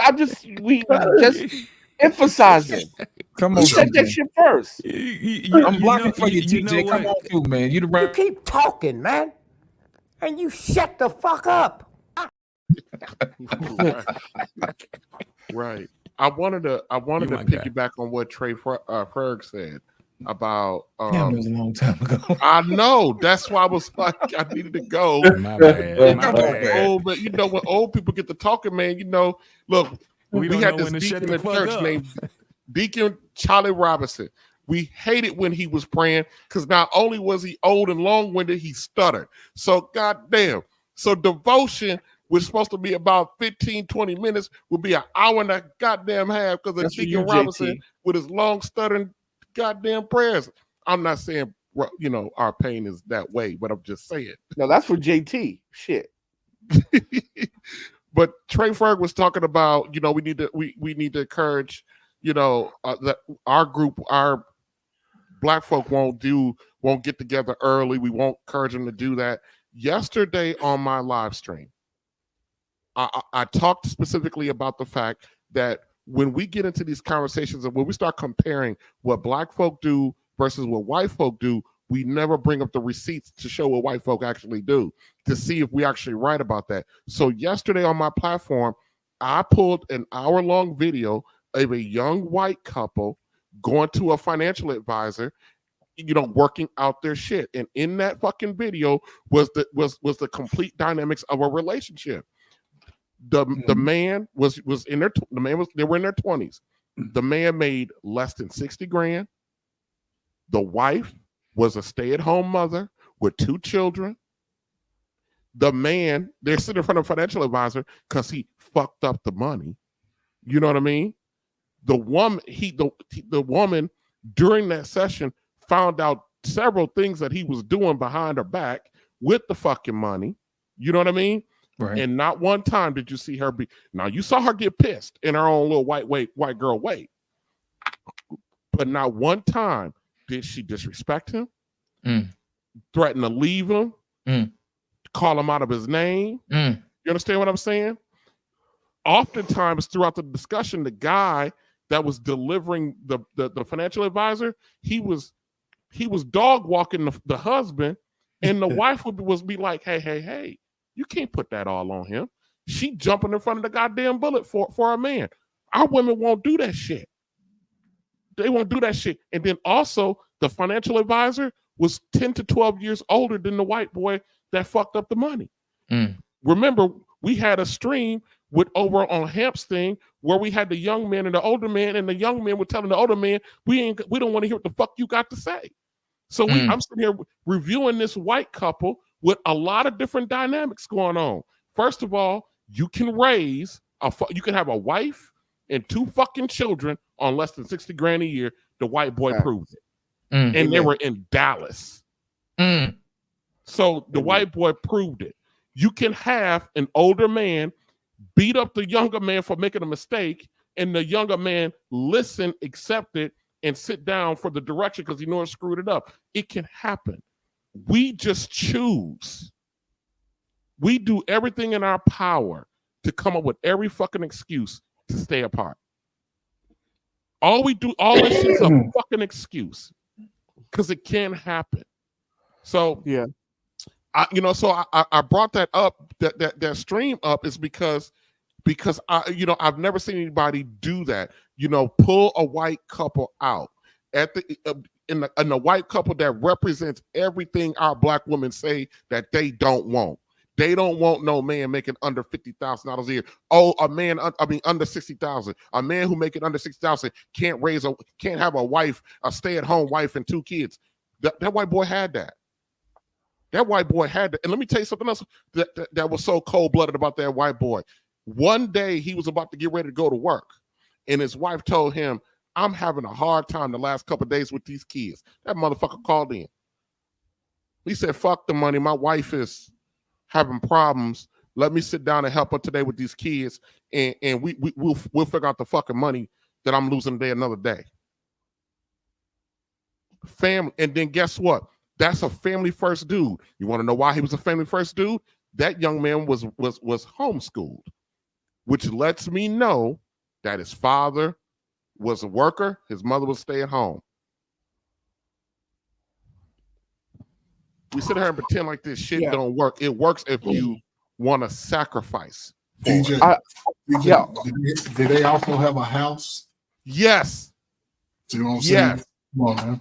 RBN, I'm gonna touch on that, man. I think the real reason why our women do stuff like that is because they want you to make a certain amount of money, so their spending and their habits can go unchecked, and they use that as a hurdle to alleviate them from doing what they have to do. That's basic home economics. It's cheaper for you to stay at home and cook. That's the reason why he was able to save the amount of money to have the things they would have, because they were living within that framework, which speaks to what you're saying. But since our women rarely want to cook and they look at cooking and cleaning and stuff like that as slavery, that's the reason why they put up the barrier where it says you have to make 6 figures. So now you can hire, a maid, and all these other people and a chef to come in and do all the things that they don't want to do anymore. You see what I'm saying? So that speaks to what you were saying earlier. It can be done if everybody does their role. The wife trusted him even after he screwed up. She said, "Oh, he'll fix it." Yeah, but we gotta understand this. Like, I agree. First, I want to say I agree with RBN on the fact that financially, $60K is enough to live. Depending on where you live, $60K is enough to live that type of lifestyle. But I want to also say is that a couple things. Number one, our community is not trained and in tune to listen to black men, right? So you're finding generations upon generations of our community not being tuned and listen to black men as other races of men, right? We're just not in tune to listen to older black men as Asian boys are tuned to listen to older Asian men. Second, we also have to deal with the psychology of being black in America in 2024. I'm not even going to talk about slavery. The psychology of being black in America in 2024, right? So at the end of the day, women are taught in general that masculinity is bad, patriarchy is bad. Black women specifically are taught that, for the most part, you can't trust that black man. I don't care what he got, what his accomplishments are, how competent he is, right? Now, not all, but the mass majority are. So when it comes to getting that lifestyle for a black man, it's a bit more complicated because there's other circumstances or other situations that we have to deal with on top of that. Because at the end of the day, white women typically trust white men. We don't have trust amongst one another in the Black community. Because we spoke about that before with the whole Monique and Tyler Perry situation. Yes. Right? So we just don't have those, we just don't have those staples. In my opinion. But I'm just saying it can be done if we decided to focus on it. It can. No, I agree with you on that part. Like financial part, I agree 100%. Right? But doing it with a Black woman in America, that's a large order. I will say this: you don't have to do it with that person. You should only work with those who are willing. Yeah. That's why. Even if like Mr. Bennett said, he had to go through what 99 to find the one. He's willing to do that. Sometimes that's a part of the game, baby. And at the end of the day, once you think about it, it's actually worth it because you get what you need, and you don't focus on what you don't. It doesn't serve you. 100%, brother. You listen, it amazes me because when you look at that example TJ gave, they put, once those two unionized, they put the family first. Everything is surrounded by the family.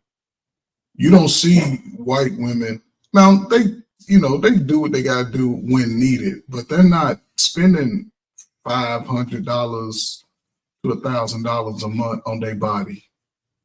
They getting those kids insurance policies for $3 a month when they're 1 and 2 years old, and they'll ride that $3 until they fucking go to college, and they'll use that to help pay for college. Then after those 18 years, you see it. Once they become empty nesters, they ass get a van, they ass start traveling. They start doing all the things that you should be doing at that age. They, you know what I'm saying? It's just that we want all of our stuff now. We're not trying to wait. We ain't getting insurance policies on our kids. We ain't doing it. We ain't investing. And it ain't even got to be a whole lot of money that you invest. Shit, it can be $40 a month. But no, we going out to drink, and we drinking $60, $70, $80 a week. We got to go over here and go over there. And we gotta go out to eat and drop $70, $80, $100 on a tab so we can look good like we doing something, which is all backwards. So we spend 10, 15 years of that, and then, like I said, we fucking out there in them streets. Oh, we getting it in, regardless of we trying to get a family. So we just dog agreeing. Yeah, we just doing it backwards. And I think for most men, we come to an age early that, like, you know what? It ain't worth doing all this. Let me cut back a little bit, and there ain't nothing wrong with, cutting back, just having a good time for a while. And you see the difference. And women, they'll just go through 20 years. I was young till they're 35. Now they all of a sudden they grow up and they're looking for stuff that they really don't qualify for because they done already played that shit. Lost of translation to Trey Frederick's point. I put the video and I've got it paused to like not spend the money on her body. I couldn't find the picture, but I just put the video up in the back. I want you to see what this woman looked like.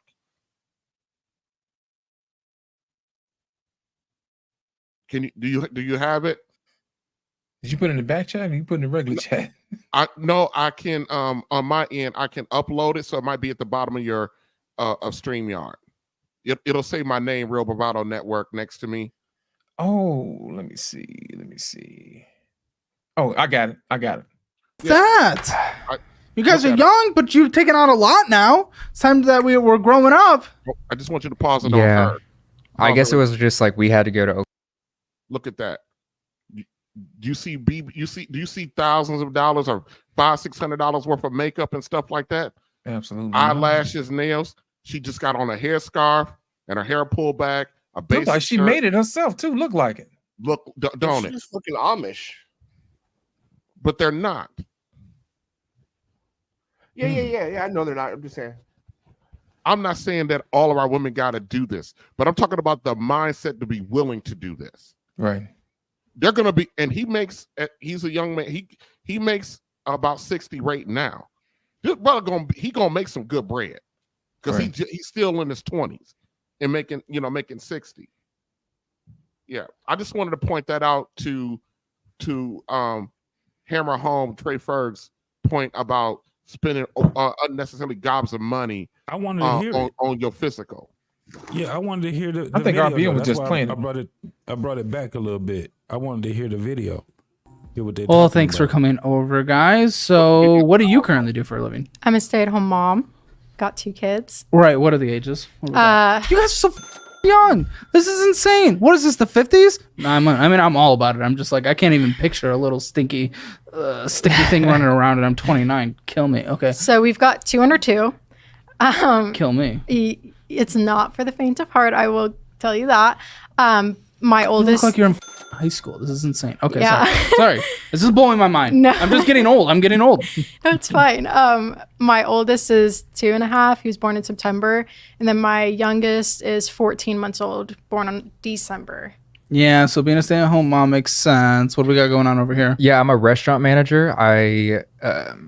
In the Woodlands, Texas. I just recently got a promotion. It's gonna be like a multi-unit type of thing. Oh, that's cool. Yeah. What's our current household income?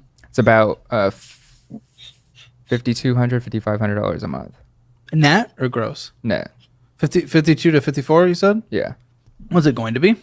I already got the raise. Oh, okay. Yeah. I'll be honest. I mean, for a 2-person household in a not cheap area with 2 little kids, it's not the most like beefy salary, but we are young also at the same time, so we can't. I'm not going to knock $53,000 net at 23, not even close. So, I mean, that is cool within itself. And childcare is very expensive, so it's hard to do that. What scares me? Okay, we're young. We're a young couple. We got kids. Cool, awesome. So we take out a HELOC, and then we continue to borrow money. Is this the way we're starting off marriage? Is this the way we're starting off building a family? What the are we possibly doing? So I was in insurance for a while, and you'll see some of the deposits from that. And I was like buying insurance leads and basically living on a credit card. When I turned 18 years old, Chase gave me a $15,000 credit limit. Okay, but then it's your choice to No, rack it up or not. I know, but yeah. I know at 18 it's hard. Did she not know that shit? No. Yo. He was She the one was that like, was spending it, not her. See, this is an hour long, so I know we're not going to do it. But Right, that's why I just wanted to see the first part of it. Yeah. Yeah, but listen. So he gets the guy. His name is Caleb. Checks him about his spending and him running them into debt like this. You know what I mean? She jumped right in front of the bullet. It's not all on him. I mean, I make all of the big purchases. I'm like, she straight up lied. Accountability. She straight up lied. But for her man, you know what I mean? But no, yeah. So, but the thing that I liked about this is the fact that he screwed up and he's sitting there, and guess what? She's sitting there with him, even though he screwed it up. and he went there, he says, look, I got these 2 kids, I just screwed up this money.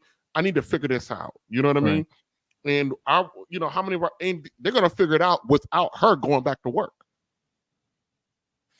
So RBN, right? So you got this video. We're talking about the money and the fact that they're young, and it's not just that our sisters don't want to get married that young, or the dudes for that matter. It's the programming that tells them not to. There you go. Okay, so it's the program from almost even the so-called well-to-do women tell young women, especially, not to get married. They tell them in the Black community, right? They tell them to spend their 20s getting dick down. They don't say it that way, but that's exactly the ways that the women interpret it. And that's what they go on. And it's hard. They hardly ever get out of their 20s without carrying some asshole's baby. Well, here's my thing, Arpain. What the younger women need to ask the older women is, are you gonna pay my bills? Are you gonna have my babies? You know what I'm saying? They need to start talking to older women like, hey, you need to show what you did and show me what you did is better. Because what they did is projecting, the older women are projecting their trauma onto the younger women, and they don't have to walk around with that. You see what I'm saying? But can So I that counter brings what me you to just a said? question, though, Let y'all. me just counter what you just said, Lit. Go ahead. Because what the younger women do is the fact that they take advantage of the safety net of their mother and their grandmothers and have these kids. So they know they're going to pawn them off. I mean, I showed that video with that one lady screaming on her daughter saying, listen, I'm in my sunset year. I'm not raising your children. That's for you to do. What I'm saying is the girls who have these babies who don't want to get married, the reason why they have babies is because those women, their mothers and their grandmothers are enablers. And the enablers outnumber everybody in the Black community, especially on a woman's side. Hey, do you know why they enable these younger women? Go ahead, tell me. Because the younger women are their safety net because they screwed up with their own men. So how do younger women be a safety net? They shouldn't listen to other older women for a fact. I'm glad you said that. That's where I was about to get to. With Like, that video, because I seen the video, TJ, when you told me about the video, the whole thing was that she followed her man through all his fuck ups and through all of the things. And the thing is this, because that shit was on my motherfucking mind. There's a time, man, where we are at the apex of rebellion of our parents. It's an apex we are at with rebellion. And this is where it comes down to. What age would that actually be? Where we would sit back and say, I need to take control of my life. Because this is what I have a problem with. Parents, and I'm looking at it from a parent standpoint. I'm looking at it from a child standpoint also. When we are looking at shit like this, like if you guys haven't seen that video, the video is actually, man, it's enlightening. To tell you the truth, whether you agree with what the brother did or whatever. But these are a young couple. They got married. The young man was making decisions. Now, every decision that he made wasn't a fucked up decision. That's the crazy part. But he was making fucked up decisions, and guess what they were doing? Figuring it out with just them two. Not having the influence of the outside. I think we have a problem in America where we have too much of an outside influence. I don't give a fuck. I'm not even just saying about social media and all that. I think our parents can fuck Our up parents our spoke to that. if He's we right. keep following our parents too old. When we get too old, that shit can fuck us up. That's Our where parents I'm was looking right. at it, where if you get two young people get together, 18, 21, 20, whatever, and they look at it as, I don't have any choice other than this is it right here. Fuck all the options. And they look at it from there, because my mission is not for me, it's for my children. I think we have a different way on how we can have these conversations also. Right. That right there looks weird when you see those two. Like when we was talking about the aesthetics. Old girl had the fucking shit on her head and stuff like that. She did. She looked Amish. She made that, But at man, some herself. point- That looked like that was homemade, brother. Yeah. But at some point, when do we get to a point where we sit back and say, I'm not going to put the onus on my influence. I'm not going to put the onus on my... How do you get there, JT? How do you get there? I'm saying I'm asking you a question. That's a legit question, man. And I'm about to asking you a answer question. it. How do you I'm get about to there answer when it. you're programmed by the women around you? How Who's do they the most get there? programmed people? Is it the old people or is it the young people that's more programmed? Listen, if we're talking about young people getting married, they're being programmed from the older people around them who are pretty much still taking care of them not to fucking get married. But I'm asking, That's what they're telling them. right, so and when they I'm- get when that I'm- shit every goddamn day. And then when they go to college in the Black community, they tell them, go get your degree. You got time enough to settle down, which is a lie, because once they hit 30, that time is starting to fucking run out. Right. And the women who tell them that know that. They know it. Because get that's that. their And insurance I policy. don't have So it. I don't have they the answer. refuse. I'm just posing. What I'm doing is I'm just bringing this in the. This is what I'm saying. I don't have the answer, bro. But it's something that got me to thinking also, what's right?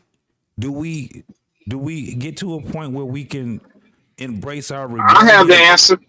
Wait, hold on. Do we get to a point where we can embrace our rebellion, our rebellious spirit, and we be leaders, or do we just succumb Who are you talking about leading? Who are you talking about leading? Men?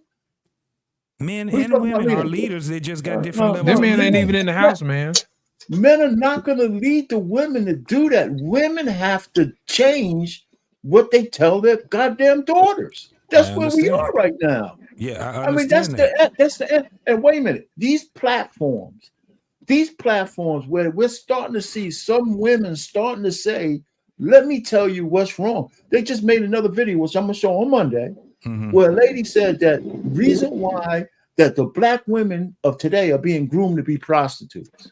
Yeah. Because all they're asking for is money. Yeah. And you know what? And that was co-signed because Joy Taylor and Taylor Rooks had a whole fucked up podcast, but they said one thing that was true. What Taylor Rooks said, yo, if all we ask for from men is money, what are they going to want from us in return? They don't give a shit about anything else. If I'm gonna put money down, you're gonna give me some box. And that's it. So that's a cosign to what's going on. Now I'm saying this. I'm gonna land it right here. In my own family, I see how my younger cousins, female cousins, 1 year, we have around 5 or 6 cousins, female cousins. They all had babies the same year. And I told them, I said, you fucking chicks, man, got together and said you're gonna do this. And you know what? Each one of them had a month. They was living with their mothers and grandmothers, and they took full advantage of the fact that they had a safety net. And so it didn't destroy their lives, but they at very least had arrested development, and the dudes were nowhere around. Right. You know, so I'm just trying to say but part of that is their fault for doing it, but their mothers enabled it. And my grandmother was a part of that too, because we're never going to turn away the kid when they're born. The kids are innocent, so they don't get turned out. You know, so I mean, we got a whole community of people who take advantage of their mothers, grandmothers, and the state. And I'm saying, how do you break that program? And if it's not the women, that's going to do it. No, because we're on the same page. We're on the same page. I just said it in a different way. Let me say that. Let me say something, Arpain. How you fix it is the older women gonna have to get married so they can shut up, basically. Because what they're doing is they're using these young women as their insurance policy to carry on to take care of them. Think about it. If these women started out on welfare and all this other stuff, and other people taking care of them, and the simp culture, and once the simps found out they weren't doing it, they doing it no more. They pulled the rug from up on them. So by that time, their daughters went to school, got their education, and then that comes into phase 2 of manipulation. Girl, you know I took care of you your whole life. You should slide your mama a piece of change. And guess what? She gonna tell you don't need no man to take care of you. That's what your mama here for. You can stay here as long as you want, as long as you put some on the light bill. You know what I'm saying? It's hard out here for a grandma. You know, that's the reason why. And the only way you're gonna fix it, Granny gonna have to get a husband. And some of y'all gonna have to take some of y'all have to take the L, bro. That's on we gotta fix this. But that's where it goes to a point of, like I said, when we talk about the rebellious energy, how much of that should we use as, I'm not saying rebellion like because you said I can't get a tattoo type of rebellion. That's not what I'm talking about. I'm talking about in the spirit of, you know, this shit is fucked up. By the time you're about 18 years old, you seen how fucked up shit can be out here. And you got a bunch of old motherfuckers talking bullshit, right? This is what we have a problem with. Arpain, you deal with it, I deal with it. We have, look at it, what the young men are saying. Y'all niggas are old. That shit that y'all talking about, that shit is old as fuck, right? Because that's a rebellion part of them. Until they get our age, and then they ass start talking even worse than what we, at least we got some shit successful. You dig what I'm saying? But what I'm saying is this, and I don't have the answers to it. I'm raising the question just like you are. I have the answer to it. I do have the answer to it. But this is the problem. What's the answer, R-Pain? The answer is that the fucking women have to decide that they want to live differently. Maybe the Gen Z women and some millennials, because I heard them say the unwed birth rate, I think, is supposed to be going down. I think it's going down, by the way. But what I'm saying is, I know the answer. Well, how we get to implement the answer is the problem, because it's what women tell each other that matters. Thank you. And that's the answer. If they don't change their conversation, we're never getting out of this shit. Never. Never, ever, ever, ever. Never, ever, never, ever. Never change it. Man, can I Come on, add hot something sauce. I know you've been waiting, man. Come on. So, for once in my life, or once in the history of the stream, I'm agreeing with our pain. It's the women that controls the value of women. The older women have to teach the younger women to value their body. If women do not value their body, nothing ever will change. He's 1,000% right about that. Now, how you implement that? Well, one of the ways we have to implement it is by letting nature take its course. You got to let young people see that if you get pregnant, there is no one that's going to help you. We got to stop mentoring these kids. We got to get our nose out of this business and let nature take its course. When nature been nature. I know guys like Trey Ferg is like, no, we can't do that. But quite frankly and respectfully, you're part of the issue because you're enabling them. You're allowing younger kids to say, hey, if I don't manage my coochie correctly, there's going to be a guy like Mr. Trey Ferg that's going to come along and he's going to be the father figure. This is the main reason why. You got those girls on CNN back in the 80s and say, well, my kid don't need a father. I'm enough, because we have father figures, right? As a matter of fact, in the black community, that's a term, father figures. And black women are satisfied enough, not all, but black women are satisfied enough to giving their child a father figure.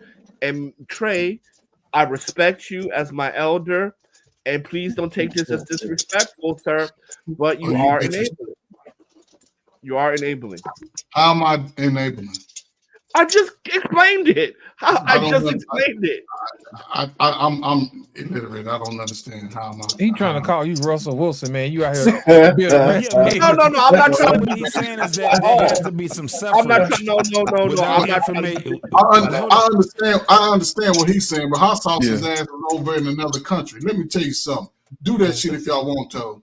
All y'all kids, grandkids, all them motherfuckers gonna suffer. I don't give a damn what y'all talking about. So the whole future of us will suffer. But Trey, that needs to happen. Needs to happen. You say that shit over there. We over here. Fuck that. I'm trying to live out the rest of my days with a peaceful, young community. Hold on for a minute. I don't give a damn about that. Yeah, we all suffer. Yeah, so hold on for a minute. Hold on for a minute, Trey. I got you, because this is you and hot sauce. Matter of fact, Loss, can you put them both in a I got you, in the man. box? I got you. Because this shit is about to get really good. Yeah. So hot sauce, what you're basically saying is this, is that the elders have to take their hands off of the younger folks, and there's gonna have to be some type of suffering so the world or the community can see it, and then that's what's going to change their behavior. Is that what you're saying? That's exactly what I'm saying. Correct. I thought I explained that carefully, but I guess I didn't. No, but that is what I'm saying. We there. I want to have a conversation. So Trey Ferg, I need to hear your rebuttal to it. Man, we already fucking suffering. What you talking about? But damn, hot sauce, she done it again. We already suffering. Are we suffering because we took our hands off of them? Or are we suffering because we've been enabling them? We suffering. Okay. Listen, we ain't got a hand in that shit. We just talking the shit. The women are doing exactly what our pain said and what I've been saying. These older women are telling these girls, go out here and ride these fucking carousels. Live your best fucking life. Fuck marriage. Fuck building with a man. A man gonna hurt you because a man broke their fucking heart when they was 25 out here fucking everybody. That's what they telling them. A man will hurt you. It's always have a plan B. Girl, he'll leave you. He'll do this. He'll do that. How you know you ain't even been in a relationship? Because they don't know how to choose the man either. These dudes was raised by the same fucking mamas. They talk about they see their brother and their cousins on that bullshit. They see their brother and their cousins walk around smelling like fucking dog pee and shit. They taking fucking, they see that shit. They're going from experience of what they know in their community. They don't know what, if you live in Chicago, you don't know what that shit like in DC. You don't know what that shit like in Florida. You're going by what other people are saying. My thing is this. The message is going to have to come from one, like our parents said, definitely the women. But the older women want the motherfucking dude making the fucking $100,000. So you think they're going to tell the young girl, girl, you need to marry this guy because he's on the ride. Girl, fuck that. He ain't got enough money. Because like somebody just said, the children are the mother's retirement plan. Why you think they have 2 or 3 kids, 5 or 6, 8 years apart? 18 times 18 times 18, fuck. Do the math. I can get paid my welfare, my Section 8 until I'm fucking 60 years old. Now I'm locked in. I'm locked in with that shit. But see, the women ain't counting for other people are coming for that shit. See, men, if they was to give all that shit away to the immigrants right now, black men, we still like, all right, fuck it. I've been doing this shit. I'm just gonna keep doing what the fuck I'm doing. The women are the one that's gonna suffer. Y'all kids are the one that's gonna be out here with no fucking shoes, talking about the daddy ain't doing shit. But who put them in that position? The mama who's spending up all the fucking kids' money, who's taking the child support, buying fucking $300 and $400 wigs and shit, flossing for their girlfriends. Come on, man. This shit is simple. It's simple. It's gonna take some traditions just can't change. How's it that we just saw the video? They've been getting together since they was young. From the time we only won't follow no traditions. Old Willie Lynch, appreciate you, bro. Thank you for working this bullshit out for us. The young dudes are against the older dudes like we got that shit wrong. And every older dude, listen, it's always, I say 20% out of every race where it's going to be some fucked up people who just don't want to move the needle for themselves. But when you start preaching that rhetoric to the younger youth, man, we fucking lose. I don't care what nobody say. We lose. You ain't in America. You ain't in America. Your kids ain't going to be affected by the American system. You out of the country. It does not apply to you. I'm talking about these young folk that need a space to move and grow. Can I didn't say anything, man. I talked for like less than 1 minute. You talked for like 4, right? It doesn't matter how long I fucking talk. It doesn't matter how long I talk. Well, I'm trying to have a constructive 21 to 41. 21 to 41. You're a full-fledged adult. Be careful how you move, regardless of which lane you choose. If you want to get married, focus on married. Talk to married people. Hang around people that want to be married. Stop listening to these bitter-ass people that got their heart fucking broke. You 41, you better make a fucking deal. You got to make a deal. Start asking for credit reports. See how much debt they got. Fuck that. Half the dudes ain't got a credit card, so he's good. Fuck all, he ain't got no credit card. And it's like, no, that shit good. You ain't got no overhead debt. You get all of your checks, especially if you ain't got no kids. What you gonna do? You choose a lane in America. You're going to work in a factory. You're going to go to college. You're going to join the military. Everybody talking about this entrepreneur shit. Motherfuckers don't even know how to negotiate with people outside of a relationship. Come on, man. What are we going to do? What are we going to do? We all lose, man. We all lose. I don't care nobody. Hot sauce, go ahead, brother. I appreciate that. Trying to have a constructive conversation. So here's the situation. Hold the sass. Regardless if I'm in America or not, doesn't matter, right? Because that's me saying the same thing as like, well, you're not in every city. You're not in every black city in America, right? I mean, that's pointless.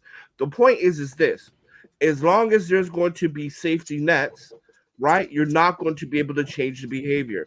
Young children need to see that when you have children out of wedlock with no man, with no good man taking care of you, they need to see the repercussions of that. People, unfortunately, learn from punishment. And the reason why we are suffering is because we have good brothers like Trey, good brothers like RBN, good brothers who do want to go back to the community that they want to help. But what does the devil say all the time? The road to hell is paved with good intentions. And that's all we're doing. We're paving a road to hell. Because at the end of the day, as long as good men are accepting to be a father figure in young children's lives, we will continue to suffer corporately. Okay. It's the same. Let me hold on a second, Trey. Hold on a second. Just let me put it to you like this. What Trey is doing is different than what women do. Women are enabling other women to continue the degenerate behavior. What Trey is doing is he's standing in the gap. That's different. What these older women are doing is they're trying to teach their younger women, girl, you go out and you find you a Russell Wilson because you know what I'm saying? They out here looking for a miracle.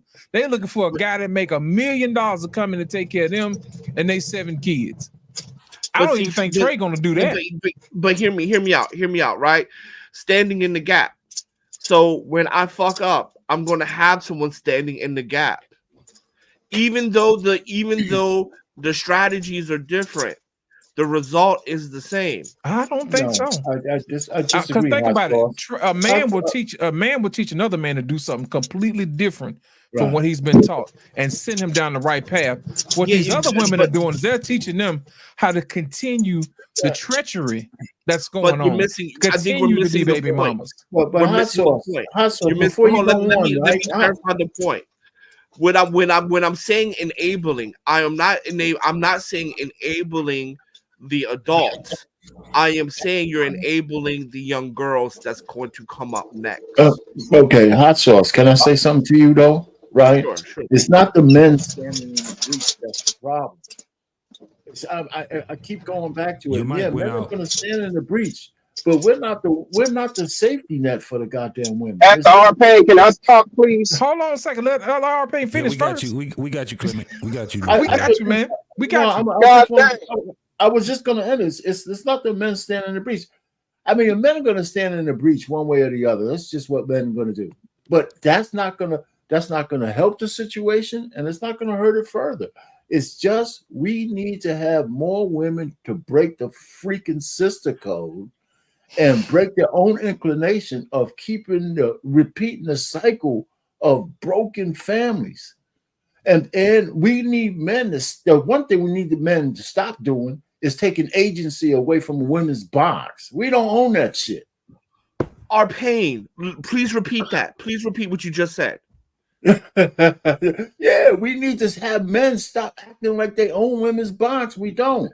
Okay, so here it is, because we agree on step 1.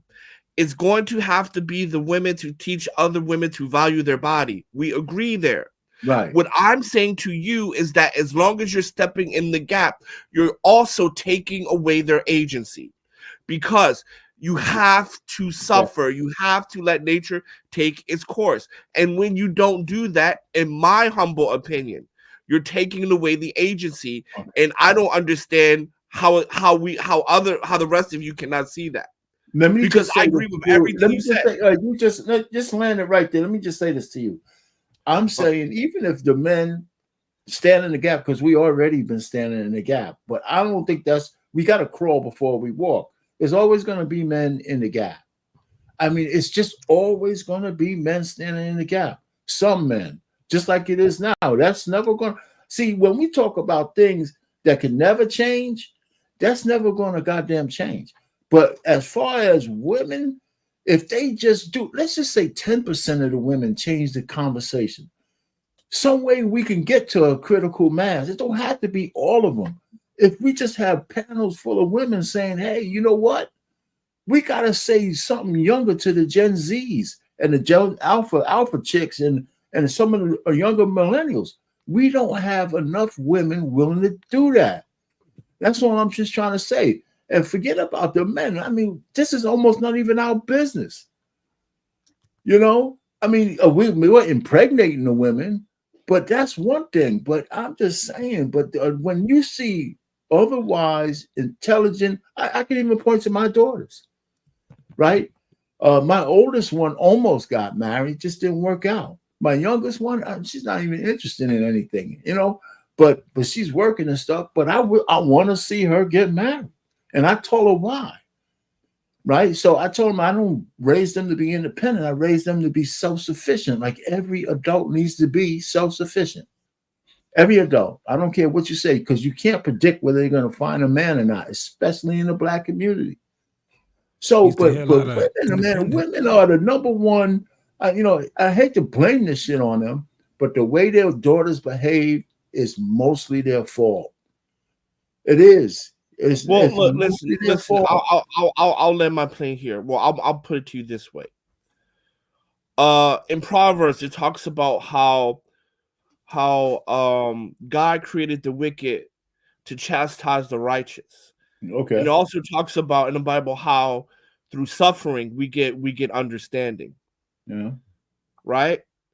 So by standing in the gap, you're impeding on that process. I agree with you. Standing in the gap, you're taking away the agency. And so it's a two-pronged process. Yes, women have to teach value. The older women have to teach value to the younger women. I agree with you. But men also have to step out of the way, right? And correct me if I'm wrong, most of us here believe in the good book. And the good book talks about through suffering comes understanding. And I create the wicked to chastise the righteous. So you have to let the young see that what happens when you do that, I don't want no part of that. And to land my plane home, when we look at other cultures, they allow nature to take its course. So that type of behavior is not proliferated through the next generation. And I'll land my plane there. Okay. Yeah, Scorcher, you got it, brother. Scorch, where you at, bro? Right. Asians, Arabs, Eastern Europeans, all do not tolerate that. Go ahead, Scorcher. Y'all done took so goddamn long, I forgot my answer. Hey, look back. Look in the back chat, because I gave the answer to our pains. But here go the thing. You're not gonna like the answer that I'm gonna give. Read what I said. Mm-hmm. You said, let answer to our pain is to return to God, repent and return to God. That's where it starts at, whether you believe in them or not. Okay. We're going through the same, everything that we're doing it's not like it has not been done before. Everything that we're seeing today the Bible has already prophesied that. We only live in what's already been done. The problem is we're too ignorant to turn around and repent. It ain't about whether you, and see, the thing is, we keep talking about, you're right, the elder women. But the problem is, our pain, your generation. Oh, here we go. I'm gonna put it there because, see, the thing is, you're disagreeing with hot sauce, but in a way, hot sauce is right. I'm sitting up here watching it right now. Transparency.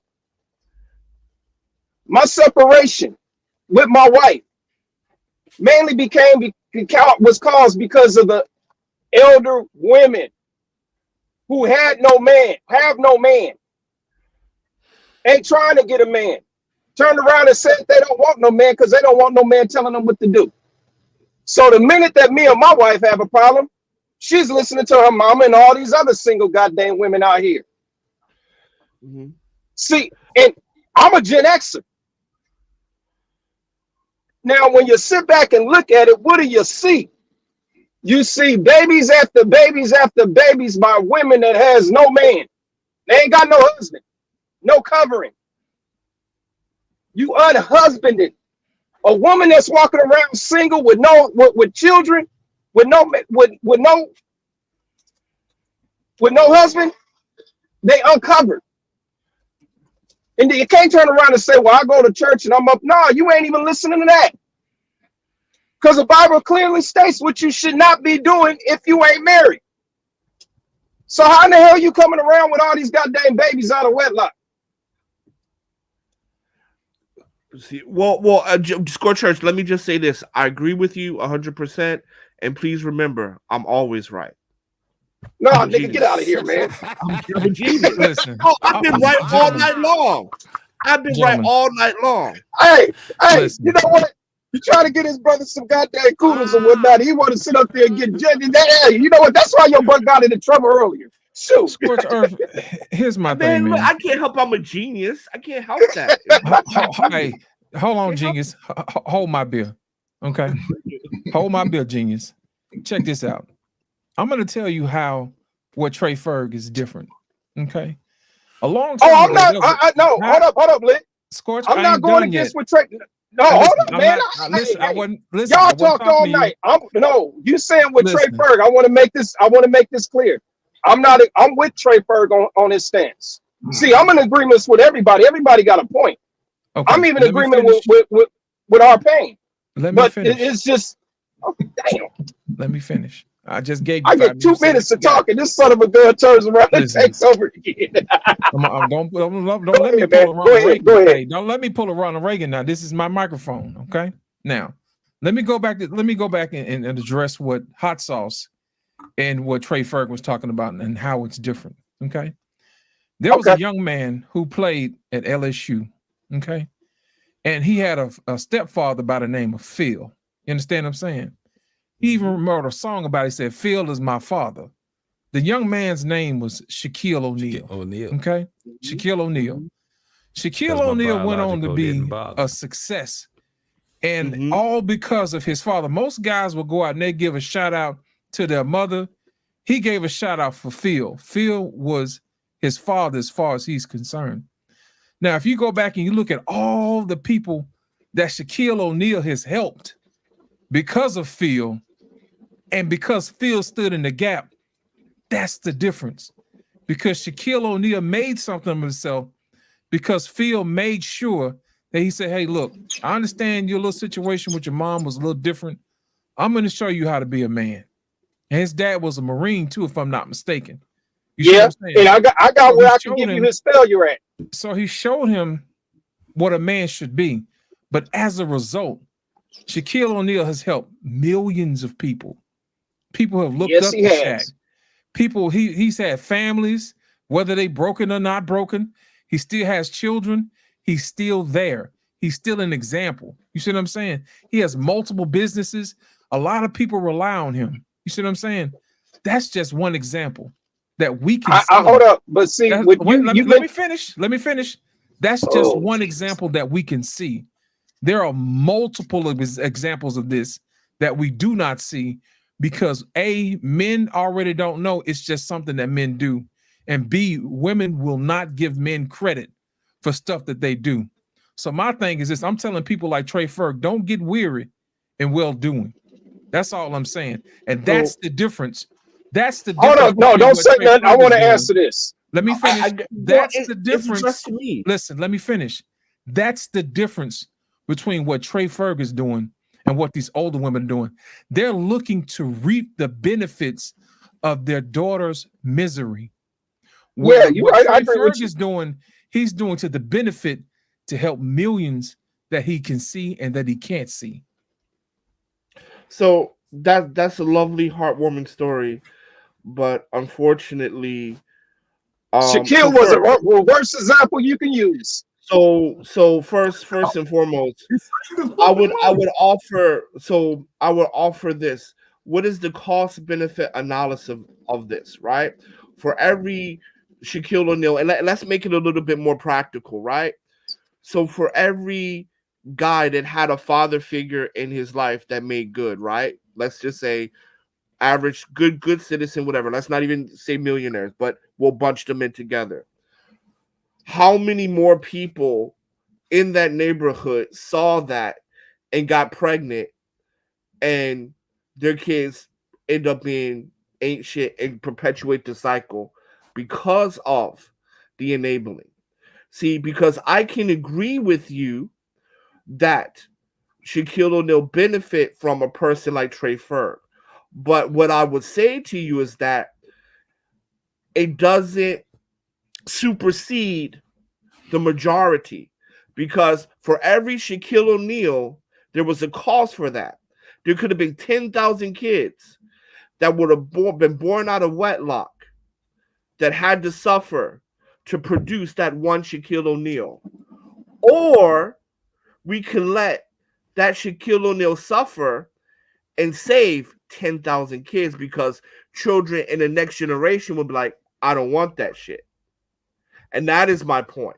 Because yes, you have Shaquille O'Neal's. Yes, you have good, upstanding guys that benefited from the father figure. But what was the cost? And I'm saying that the cost does not justify a Shaquille O'Neal. Well, let me ask you this. What's the cost of you not doing anything? Say, for instance, if I'll give an example. Say, for instance, these young men see that their mother's struggling, okay? They're going to do what boys do. I'm going to go steal something. I'm going to go sell drugs. I'm going to go make some money to go help mama out. They're the ones LeBron didn't do that. to jail. They're the ones that go to jail. Mama don't go to jail. Right. They go to jail. Or they could hold you up at gunpoint and rob you. You see what I'm saying? That's the difference. No, it's not the difference, because it's happening anyway. People like Trey Ferg are doing things positive in the community, and people still get robbed. 80% still end up in jail. In my scenario, in my world, right, in the con world, the situation would be that 2 generations later, you're not going to have people robbing anymore, because young ladies aren't having kids out of wedlock anymore. Right? That's what I'm saying. Because when kids are seeing how the mother's suffering and the community see how they're suffering, they're like, you know what? I don't want that. I don't want that. I don't need that. So in the short term, yes, you are right. There will be robbing, killing, stealing, just like there is now. But in the long term, the difference between your plan and my plan is that the birth rate, the single mother birth rate, or the single parent birth rate goes down while yours still maintained. And that is the difference. Is that due to policy or a preference? Let's be real about it now. That's due to enabling. No. It comes down to, and it depends on where you're from. Now, if we're having an honest conversation, I think sometimes that policy shapes what people are actually doing versus their preference. Like real talk. Well, I mean, okay. Well, I will. Okay, in fairness, I would say policy does contribute. I will give you that. I'll be honest. We're having constructive. I will give you that. But however, culture, if we had the right culture, then I think that would help us, because we're black, right? We're black, and we are attacked by white supremacy structures. So that there's no denying that. That is factual, right? But if we had a better culture, or better whatever, I don't know what the word is I'm looking for, then that will happen. But my point still stands, man. At the end of the day, we are enabling. But also, the culture will change with, listen, man, listen, and this is me, maybe I'm wrong. Why is it that we the only goddamn race of people that we swear by Jesus Christ himself, but we the first ones to say, let their ass burn? Doesn't make sense. Because Jesus would say that. Jesus says that. God said, he's like, listen, I'm talking about the children. I'm talking about the young ones. I don't give a damn about y'all 40-year-old griping ass. I'm talking about children under 13. I'm focusing on the nieces and nephews of some of these young people who don't even know what the fuck to do. They listening to dudes, man, women ain't shit, fuck the women, but the same dudes will be sleeping with the goddamn women. They listening to the women, don't go out here. You're right. in the family. Soon Trey you get Ferg, Trey the same- Ferg. If come on, man. Jesus And they came see their today, ass and titties out every day. Girl, we if going out here. Jesus Come came on, today, man. Jesus would say, "Let the children burn." Absolutely. I Actually, ain't gonna let them Jesus. burn. Hold on a Me and second. Hold on a Jesus gonna second. have problems then. Hold on a second. Hold on a I ain't second. gonna let them burn. Hold on a second. Hold on a second. Hot sauce. Jesus' last words was, "Forgive them, Father, for they know For what not they what have they not do." done. Yes, correct. That's what he said. That was his Yeah, last words. but that's listen, Let the children burn. listen. And That actually wasn't his last words, though. But hold on. But lost in translation. What happened to? Well, I don't know your belief system, but I'm going to ask this: what happened to the real Hebrews after that? What happened to them? They lost their identity. They went through 2,000 years We of in fucking that shit right slavery. now. We lost our identity now. We don't know who the fuck we are. We all over the place as a nation of people. We in the thick of it right now. What are you talking about? But that's who the Hebrews are. I'm not making a It blasphemous has to statement. change. I The am change not. has to start now. To me, I am not Now, making you a blasphemous believe- statement. Look, what is the gospel? The gospel is that Israel will be restored. And when Christ came, they all asked him, "Are if you are the Messiah, are we here to restore?" No, they didn't. He came down because Israel committed adultery against God. Then Israel chose criminals over the Messiah, and so then Israel went into slavery for 2,000 years, lost their identity, and was spread to the four corners of the earth. And if you read the Bible, it talks about when he comes back, it's going to be a terrible day. I came to separate mothers from daughters and fathers from sons, to know who my people are. This is Actually, Bible. when he comes back, Hot Sauce, he said he's going to return the fathers back to their sons. Right, but it's also called the terrible day of the Lord for a reason. Hot sauce. What they got to do with feeding the kids, bro? We done moved these goalposts up and down the street, man.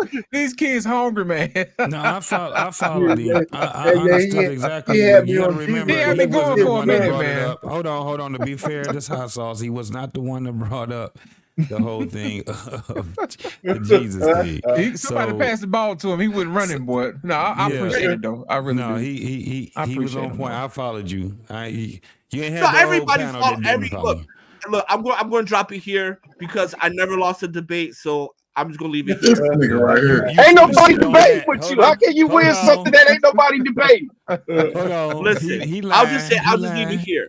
I'm just gonna leave it here. I understand what I say is very controversial. I understand that, and I do understand where y'all coming from because I understand what I say is very controversial. So I do understand where y'all coming from. I'll leave it there. That was a nice touch. But before we even get more in there, my man RBN just left, and he gave us a 50 ball, bro. He gave us a 50 ball. RBN, hey man, he says, here we go, money talk. Here comes the money. So he says, fellas, I have come to the end of the road for tonight. Come through tomorrow evening with me and take heed to the message. Most important real Bravado Network live stream ever. 7 p.m. Central, 8 p.m. Eastern. So we definitely got to go and support our brother. We got to see what he got to say tomorrow, y'all. Most definitely at 7. What is that? 7 Central, 8 Eastern. Right. Hey, we gonna be there, bro. Moderators, hey, can we get his link in the chat for those who are coming through who don't know it already? Go ahead and drop that in the chat for us. Yes, sir. So the people know how to get a hold of him. Well, so let me and if we just end this on this topic, I think things start with a whisper. And I think we're hearing some of the whispers. This young lady that I saw came out with a nice little soliloquy about how Black women are being groomed to be prostitutes. And she's coming in with the receipts on why that's true. And I think they're starting to, this whole notion that, it's men, if men wouldn't buy it, there wouldn't be no prostitutes. Well, you know what? Men are going to buy box. This is the one. Some things have to be constant in our nature, and that's what men are constantly looking for. Sex. That's just the way it is. Hoes gonna be hoes. And oh, hey, how you doing? And so all I'm just trying to say is, when women become more chaste, I think they can shape. This is the power I think women have, and we keep taking agency away from them. If they become more chaste, men will behave differently. We used to. In order to get the box, we used to have to we had to commit to a woman. Meet her parents, commit to a woman and say, listen, I'll take care of you. I'll do this, I'll do that. That's all gone now. It's all gone. And okay, it's the sign of the times, but that dynamic used to work. The one thing I want to say about old people, right? I've seen a lot of funerals where the men and the women died in marriage, death to their part. My grandparents did it. Wait, let me just finish one more thing on this thing. What I can't stand, especially from other people, when they say only reason why women stay with their husbands in the past is because they couldn't do anything else. That's one of the biggest fucking lies told of mankind in this modern era. It's not true. Did they have abuse back then? Of course. But I'm telling you, the men and women used to be tight like a motherfucker. Listen, I'm gonna just tell this story. You guys gotta bear with me. My stepmother, my father was a lucky man, a blessed man. He had two women who loved. Okay. Wow. Well, Go listen, ahead, RP. listen, my stepmother came over to my house one day in hysterics, and my father was dying, right? And he wouldn't stay home, and she didn't know what to do. So she's in hysterics. And I told her, I said, listen, you gotta let him go. I said, you've done all you can do for him. Let him go. Now, the tears in her eyes tell me, when I looked at her, that woman was devoted to my father. There was this bullshit. She didn't have to stay in the marriage because she didn't have nowhere to go and all the. When every fucking woman I hear say that today, I really want, and I can't stand arguing with ladies. I said, you don't know what the hell you're talking about. You'd be blessed if you had a man love you like that. You'd be blessed, And so I'm just saying, and those women back there some of them chicks were tough, man, much tougher than the chicks of today. And all my aunts, they all retired with pensions. They didn't have to stay with nobody. So I'm gonna land it there. So it's just crazy, man. When I hear some of this bullshit, the only problem they did do was create a safety net for all the fucking illegitimate kids that came out. That's the problem they had. They didn't kick them to the curb because nobody's gonna do that to kids. Not in your own family. You know what I'm saying? It's just not gonna happen. Absolutely. Go ahead, Clement. Scorch. Hey, look, we about to end this right quick, man. So everybody get it in right now before we get it. He still has something he wanted to say. Yeah, and before y'all leave, man, don't log off. I need to talk to y'all after the show. Don't go nowhere. You got it. For sure. You got it. You got it. All I'm gonna say. Oh no, go ahead. You go. All I'm gonna say is everybody had a point. I believe that with whoever you can turn around, Ferg, R-Pain, Hot Sauce, JT, Lit, whoever it is that you can help, whatever generation they in, long as you're doing the work to help someone, because all you have to do is reach one. That's it. One. The scripture says it takes one to chase 1,000, two to chase 10. You got what? 5 people on here? We chasing. Somebody's hearing it. So everybody has a point, and everybody's point is valid. I think what the problem is that my biggest thing is that I look at and see whenever them type of questions are asked, who can what? For me, it returns right back to scripture. Return back to God. Repent. Because it's going to be a day of reckoning, like Hot Sauce says. And it ain't going to be nice. So if we really want to change our community and change our people, the mindset, it starts with us as men.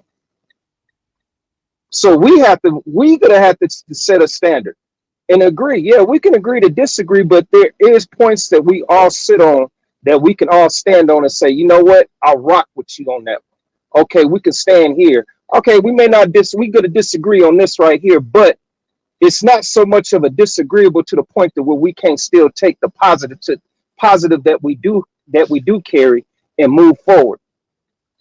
I can rock with any one of you brothers if I saw you down the street. Our pain, I probably have to keep away from him because he might turn around and want to part the Red Sea and do what he got to do or whatnot. So, you know, we ain't that far down. I ain't that ancient. So, you know, but in all seriousness, we need our pain. He's our elder. We need the Trey Ferg. Hell, we need even hot sauce. We all need one another as men because we all bring something to the table. Truth be told, even though he blasted off and got mad or whatever and did what he did, we even need a Trey because of what he brings to the table. Hey, we need the hey, think about it. Jesus had 12 disciples. One of them was called Peter. Peter was wild as hell, was he not? Man, Peter was out cold. Yeah. That's, you know, I can attend that to Trey. Very outspoken, he's passionate.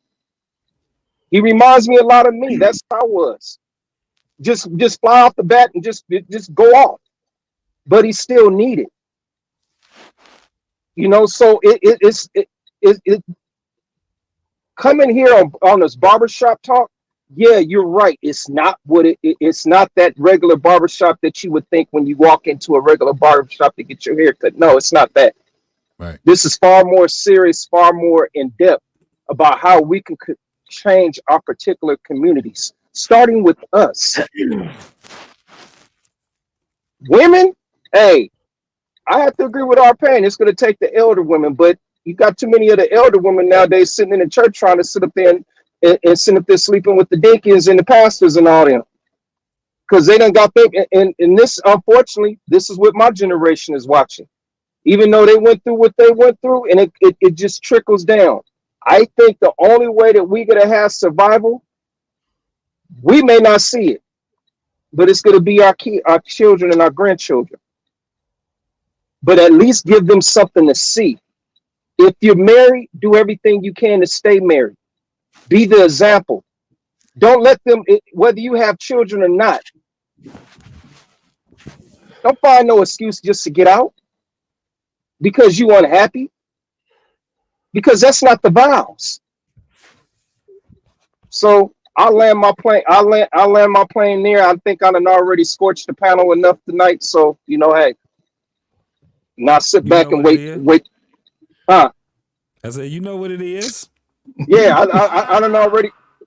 I done scorched y'all enough. Oh, and my apologies for earlier. I wasn't trying to disrupt the panel, but I think there was just something that needed to be said because it wasn't being said. That's good, bro. All of it is good, bro. We good. We leaving it here on the panel. So right. Yeah, most definitely. Yeah. So, hey, let's go to hot sauce, man. Go ahead, man. Give us your final words, bro. Okay, sure. So 1 Corinthians 13, verse 4 through 7. Love suffers and is kind. Love does not envy. Love does not parade itself. It's not puffed up. It does not behave rudely. Does not seek its own. Is not provoked. Thinks no evil. Does not rejoice in iniquity. Highlight iniquity and suffering. Does not rejoice in, but rejoices in truth. Highlight in truth. Bears all things, believe all things, and hopes all things, and endure all things. You see, when you are right, people criticize you. When you are ahead of your time, people throw stones at you. But the black community, I'm sorry. Did I interrupt anybody? I'm sorry if I did. But to the black let community, him cook, y'all. Let him cook. To the black community, I love you. And the way, look, The Most High God chastised the righteous through wicked because it's love. And if you really love the black community, matter of fact, fuck the black community. If you really want better for our children, if you want better for our children than what we have, then to love them is to let them suffer. And I'll close it there. Hold on, you get a.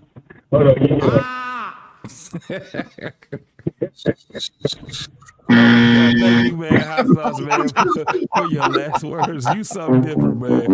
Most definitely. And like always, man, I do enjoy. I was respectful and shit. Y'all wrong, but I will say this: the reason why I've never lost a debate is because I debated. You can go to hell with that. You know that, right? You can go to hell with that right there. Anyway, that's my final statement. Yes, sir. I got you, bro. Trey Ferg, what's going on, man? Go ahead and give us your last. JT, put the time up, bro. I just need 3 minutes. I'm gonna get out, trying to get everything. Can you got the time? Can you pull it up, man? I ain't got the time, 3 minutes. But you gonna know after you gonna know. Mayday! Well, hit me. Give me the plane in 30 seconds. I got you. We said something about I think somebody said somebody paying for it. Yes, sir. Unfortunately, the guys that women want to sleep with don't have to pay for nothing. They're just going to give it to them. Now, other races, they will pay. Most brothers, we already know. What was that? $40, 20 in the front, 40 in the back. That's right. 20 in the front, 40 in the back. We're going to give you $20, $40, 60 if you're nasty. That's about all we're going to come up with, especially a man that's on his purpose. Now, I'm just being facetious with that. This is the greatest time for the brothers in the history of America to secure their foundation for themselves and for their future. This is the greatest time. Other people are coming here to take what your ancestors have laid the foundation for. And if you continue to look at things laterally, you'll never move up. You'll never move up. You ain't got to listen to my old ass. Go live your life for the next 10, 15 years and come back and tell me the outcome. Go look, go find it. Go secure your skill set. Go chase the bag. Find you a wife. Do all that shit. But you got to move, though. You got to move. You got to put in the work. You can't come back 10 years talking about that shit ain't shit. Ain't nothing happened, but you ain't did shit. Get outside your community. Get outside your neighborhood, your city, state. You can always come back. Mama's still going to be there. But you got to live life. You're made to live life. Go fucking climb a hill, a mountain, something. Go do something that's different than what you're already getting. You've been living in shit all your life. Ain't you tired of smelling like shit? Go find a new flower bed. You don't know who you can be to another woman outside of your neighborhood. You can be there. You don't know who she'll be, but you got to have those fucking conversations. There's been enough conversations and topics on these panels, I don't care which panel you go to, that you better be asking all them goddamn conversations. Every day you need to have a question about her life and your life. What can she do for you? What you plan on doing for her? Simple as that. If you want children, you got to really think about it. As a man, you can raise a child by yourself. Is it easy? No. Is it hard? No. It just depends on how much you invest in your child. As a woman, you can do it. But you got to invest in your child. It's a video out there that a young girl, she was telling her daddy she don't want her baby no more. She thought it was cute to have a baby. Now real life is kicking in. She don't want the baby. And this is where we are when these young girls get out here and have these babies too early. When that baby get to walking and talking and moving, they don't want it. It slows their life down. We got to get to a better space individually first. One man, one hand. And I made a living, and I made a good living, reaching back to those young people who's looking for a star. I'm going to give it to them raw and uncut, but at the same time, I'm not going to beat them down about it. We all made mistakes. We all was ugly as hell in high school. I want everybody to bring their high school picture up and see how funny you looking. They have the same cocoon state we are. They have to be able to get nurtured. And if you're gonna fuck up, believe me, you're gonna have a fucked up life. You have a child out of wedlock, your shit gonna be fucked up. Brother Alpayne said 36, now she gonna be 46, 56. Because every time you quit a job, they add that shit on the back end. Women, it's gonna hurt you. Don't have a child early. If you get to an older age, you want to have a man, a husband. If you ain't got no children, I guarantee somebody will wife your ass up.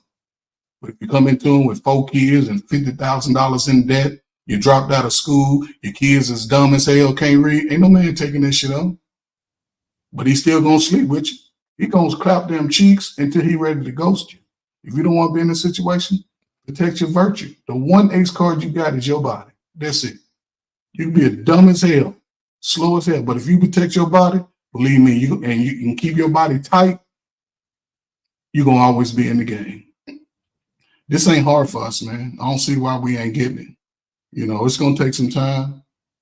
It might take the next 10, 20 years because the immigrants are coming. They coming for y'all nice ass apartments. They coming for y'all link. They coming for all y'all little benefits that y'all was getting for the government. And brothers, you can say you don't want to do nothing, but guess what? Who they gonna move out first? The men. Because they can clap cheeks with the women and start trying to do their best to phase them out. Because they will have sex with a sister. Every race of man will have a sex with a black woman. The poncho gonna get loose on them. But they'll push your black man out. So if you want yours, now's the time to get it, brothers. Now's the time.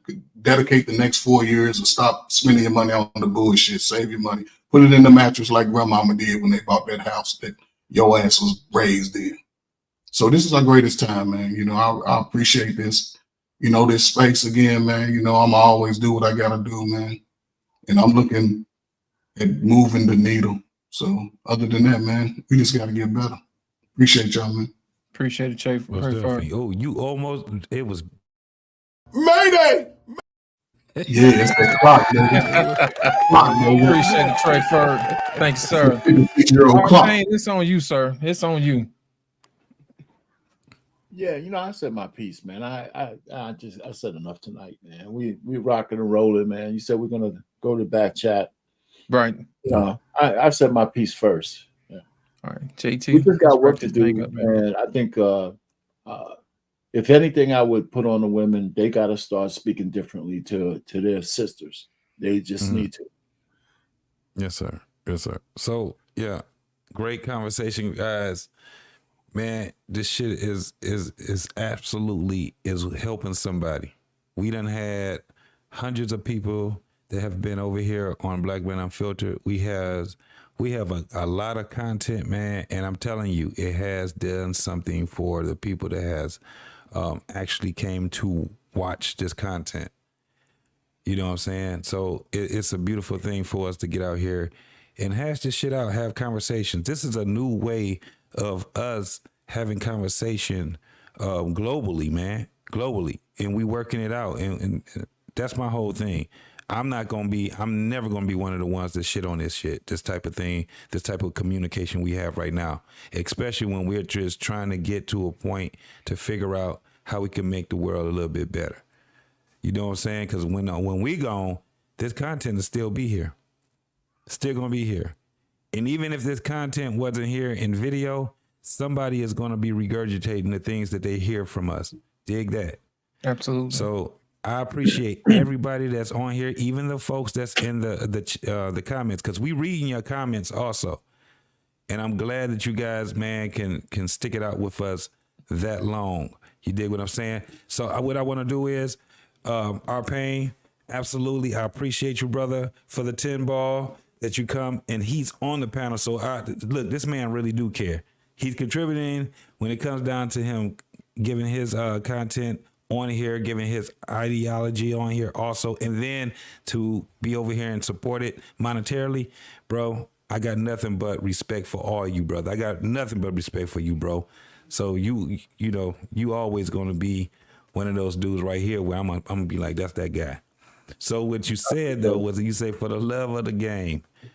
No, I let you read it. Shit, you here on the panel? Read it. Shit. Well, yeah, for the love of the game, you know. I'll be on the network on Monday, 7:00 p.m. Eastern. You know, and the title is "When was the last time a woman made you a sandwich?" Yeah. And then after that's that, when's the last time a woman rubbed your feet? You know what I'm saying? Let's continue the series, baby. That's part of the dialogue, yo. I'm gonna get into it. That's Yes, right. sir. I'm Yes, gonna beat sir. up, man. Absolutely. And so, and I thank everyone as well. My man Scorch Clement, man, I appreciate you, brother. We had what, Clement? We got White School Podcast. She came and she gifted some memberships. I don't know. It shows it 3 times. So I Yeah, think she gifted it 3 times. That's why.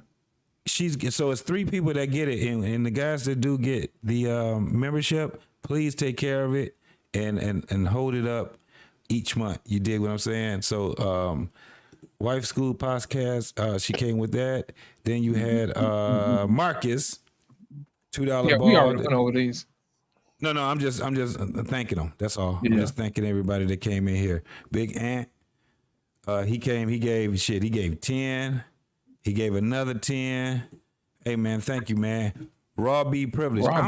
Did we even read hers? No, yeah, we missed that. We saw it on the screen, but we didn't get a chance to talk because we get long. We get real Baptist up in here. You know what I'm saying? Yeah, and she definitely supports the content over here, man. Also, that girl's something different, man. Most definitely. Yeah. But yes, sir. Hey, thank you for your contribution. Exhibit A. Did we read this one? I don't. Damn. No, we didn't read this one. Through. Yeah. Very interesting. Oh, we did read it. No, we hadn't read this one. Okay, Exhibit A, thank you for the 5 ball. And then we have my man, Real Bravado Network. He's going to be rocking on Saturday, tomorrow, 7 p.m. Central, 8 p.m. Eastern. And then again, man, damn it. RP be killing it, man. Loan me $5, man. Please. That's the same one. Hold on, we got a late comer. John the Baptist. John the Baptist, man. I thank you, man, for your $2 ball, man. Listen, John the Baptist is one of those dudes that come. I'm like, can he get mad? Do he get upset? Yeah.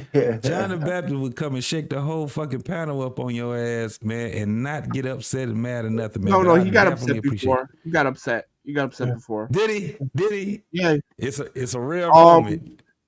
We go to the same strip club and somebody gave him herpes and he got mad about that. Yeah, you silly. Wow. And then he came back. He came back and he gifted 5 memberships for, man. Thank you, John the Baptist, man, for Hold on, your we got to give John the homie. Baptist something special. We got to give him something from the church house. Yes, sir. Yes, sir.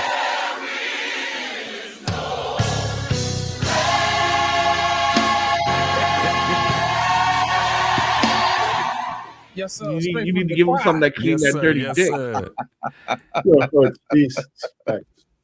Straight from the choir. We've been reloading our pain. We got new stuff for you, man. That's nice. We can't give y'all the same old. You know what I'm saying? Absolutely. I'm happy about Absolutely. that. That's right. Appreciate it, John the Baptist, for the gift and the 5. Thank you, sir. Pray for that nigga's health.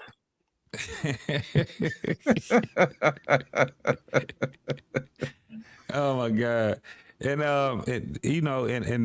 if you want to give thanks to everybody that's in the audience, bro, you can go ahead and rock with it, man. I'm done with it. I don't have a final thought or none of that shit. I've been talking all fucking week.